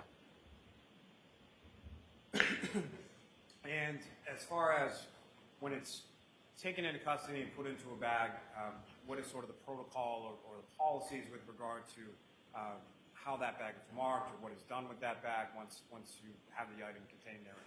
There's certain pieces of information that will typically go in the bag, the name of the person who is picking the evidence up, put in the bag, the date, time, location, a brief description of the evidence contained in the bag. It will then be taped, and initials will be placed on the tape to memorialize who did the taping and the date in which the taping occurred. And as far as the supervisor, as far as evidence is concerned, you mentioned that there are some evidence officers who are assistants to you as the actual evidence officer. Yes. And at this time, January 29th, 2022, who were those evidence officers within your unit? Relative to the homicide section, it was Trooper Jeff Kotkowski and Trooper David DeChico. Now, with respect to the evidence storage at your office, can you explain to the jury sort of how that's managed, where it is, and how items are checked in to evidence once they're seen? We have an evidence tracking system. So as evidence comes in, we place it into the system. A label will be created and placed on the outside with the case number and an item number specific to that bag. It will be placed into the evidence room, which is locked in two different methods and has an alarm code pad, and you need your ID pass to swipe in order to enter. And only certain members of the unit have access and know the code to the alarm. Me obviously being the one and the two assistant evidence officers. And that's subject to inspection by the state police frequently. And so, correct me if I'm wrong, but at this time it's essentially yourself, Trooper DeChico, and Trooper Kotkowski who had access to that evidence storage area? Yes. Now, with respect to the remainder of the troopers within your unit, would they have access to that same evidence storage area? No. Now, with respect to your unit at this time, late January of 2022, how many troopers were in your unit or under your supervision in the detective unit at that time? There were 13 under my supervision for the unit as a whole. Specific to the homicide section, there were 4 troopers and 1 sergeant. And that number, as far as 4 troopers and 1 sergeant, is that sort of a typical number, a low number, high number? Historically for Norfolk, that was a low number. We have since had more transfers come into the unit. And how many do you supervise within the homicide unit at this point? 1 sergeant and 7 troopers. Now, with respect to the evidence storage area, is there sort of a temporary versus a permanent storage area contained within that locked and coded storage area? Yes. And can you describe sort of the difference between the two and how things are managed by either you or your assistants with regard to evidence within the locked storage area?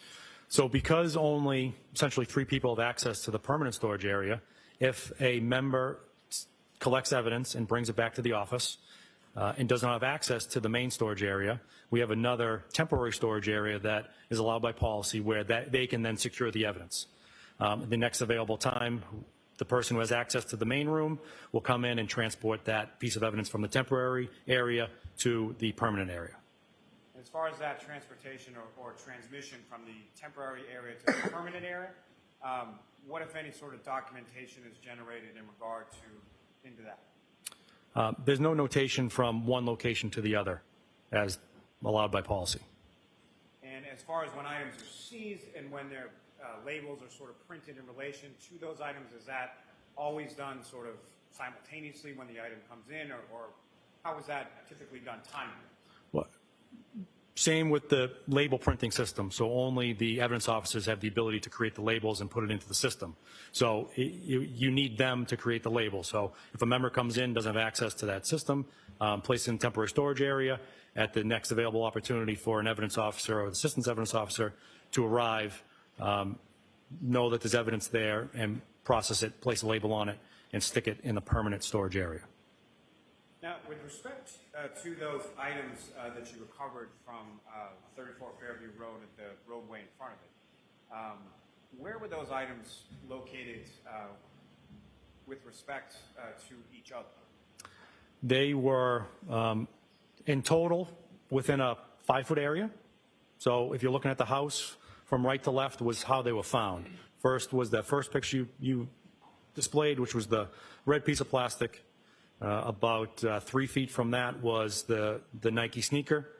About 1 or 2 feet to the left of that was the clear plastic, and just next to that was another piece of red plastic along the curb of the road.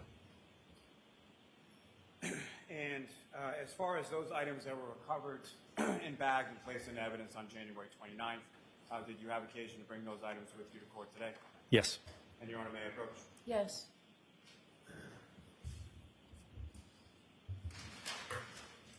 Sir, I am presenting you a bag.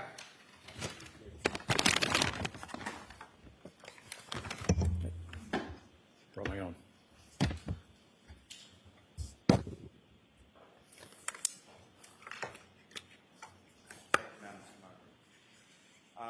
Lieutenant, first, just with reference to the item I placed before you, do you recognize that? Yes. And what do you recognize that to be? The bag that contains the left sneaker that was seized from 34 Fairview Road that day, outside the residence. And, Your Honor, with the court's permission, may the witness remove that item from the bag and display it for the jury. Yes.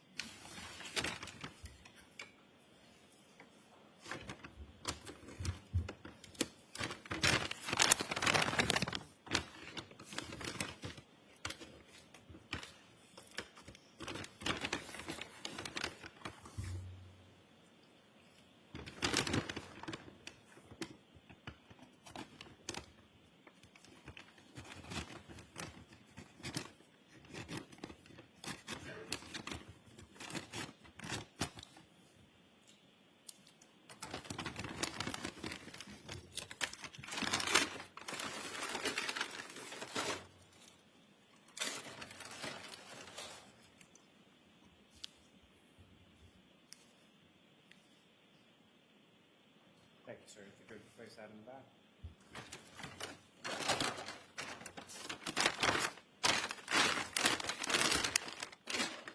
Your Honor, the Commonwealth will seek to introduce and admit as the next exhibit. Okay.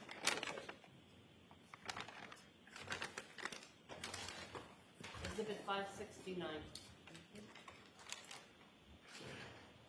May I approach again, Your Honor? Yes. Sir, I'm handing you 2 separate bags. Do those without me finish.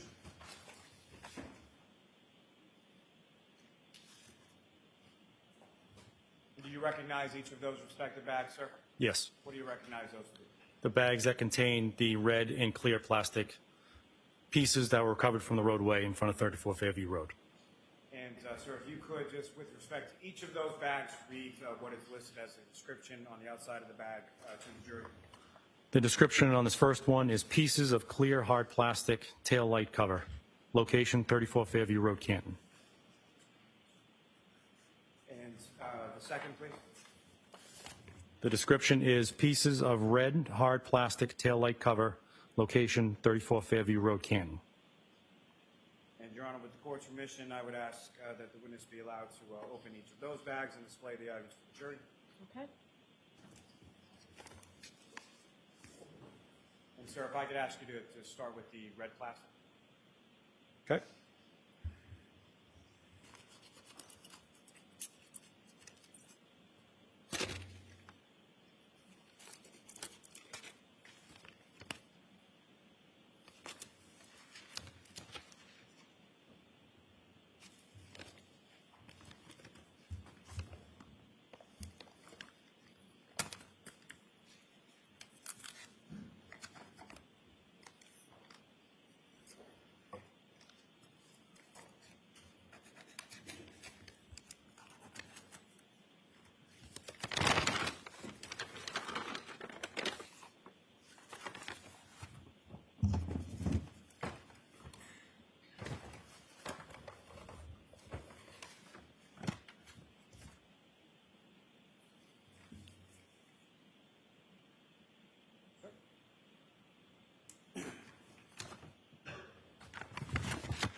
On both to seek to introduce and admit those as the next exhibit.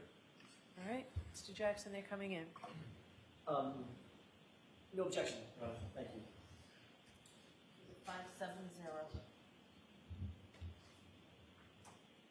Now, Lieutenant, before we get to the next item before you, if I could just ask a couple questions in regard to the search. January 29, 2022, about what time is it that you arrive in the area of 34 Fairview? About 5:30. And had yourself or any members of your unit, to your knowledge, been at 34 Fairview at any point in time prior to your arrival there that day? No. Objection. No, I'll allow it as to whether he knows whether they were or not. No.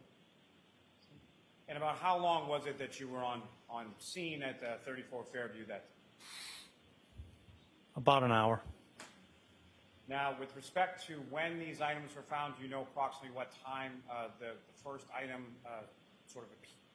was located by a member of the search team? Yes. And what time was that? 5:45.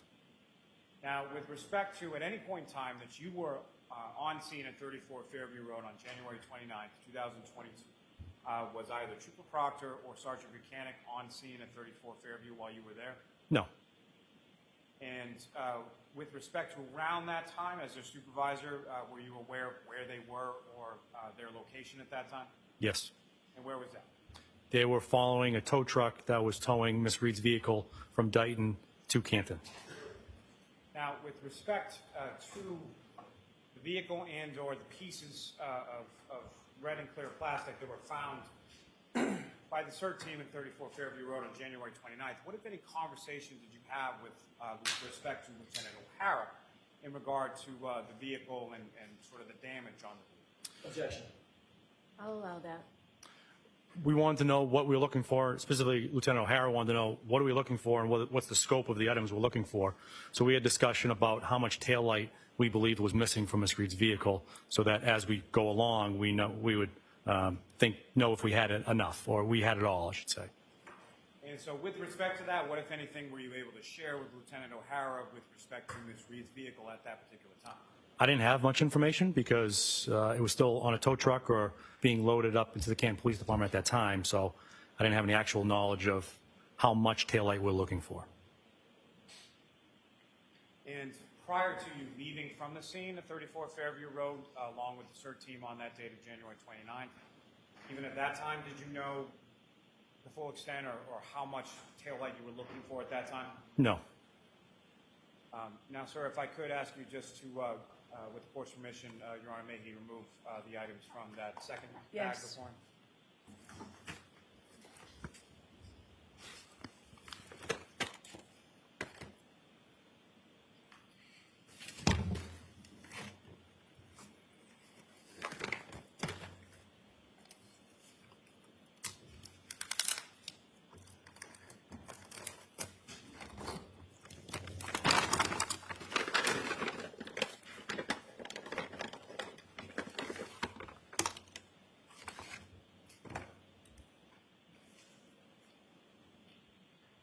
Lieutenant, from the two items that you have before you in your hand, you had referenced one of those clear pieces having some sort of stippling or raised surfaces on it. Is that correct? Yes. And if you could just with your finger or just in some way delineate to the jury where you observe that to be. So you can see it as you look through it. You can see almost bubbling of it. And as you run your finger along, you can feel indentations along there, as well as the ridges that are along the top end here that appear on both pieces. And Lieutenant, if you could, you can place those items back in the back.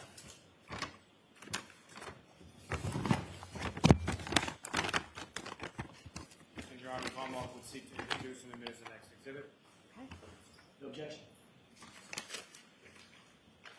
Exhibit 571. You?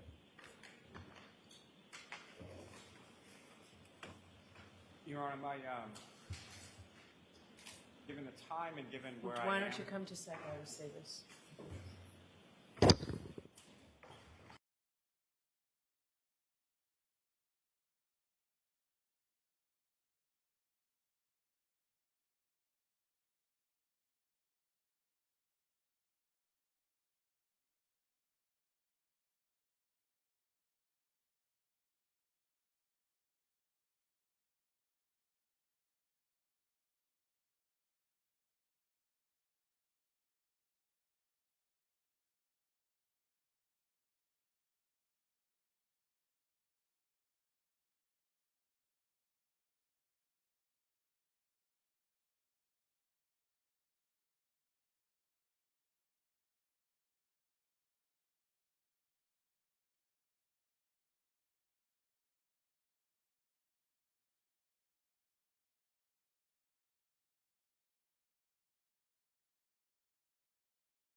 Rather than while we keep talking, I'm going to go ahead and send you home.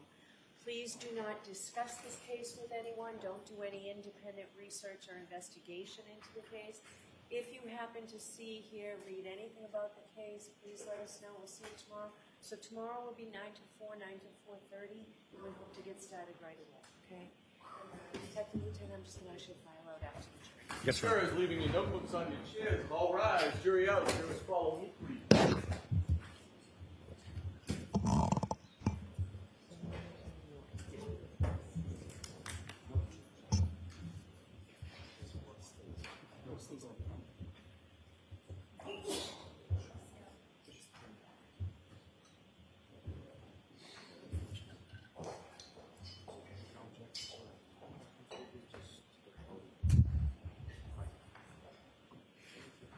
You may be seated.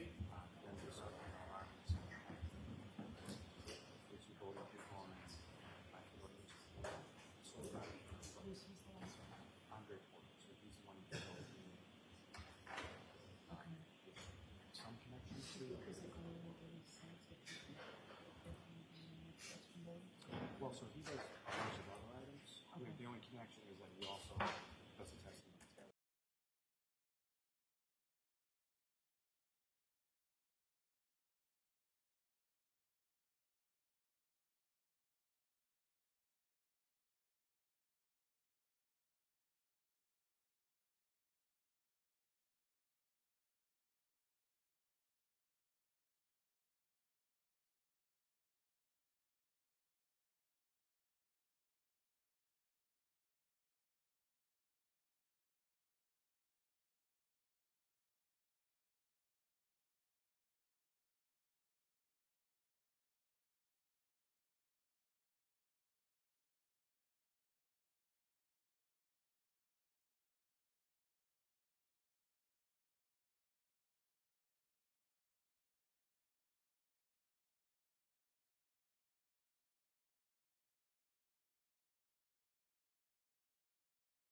Yes.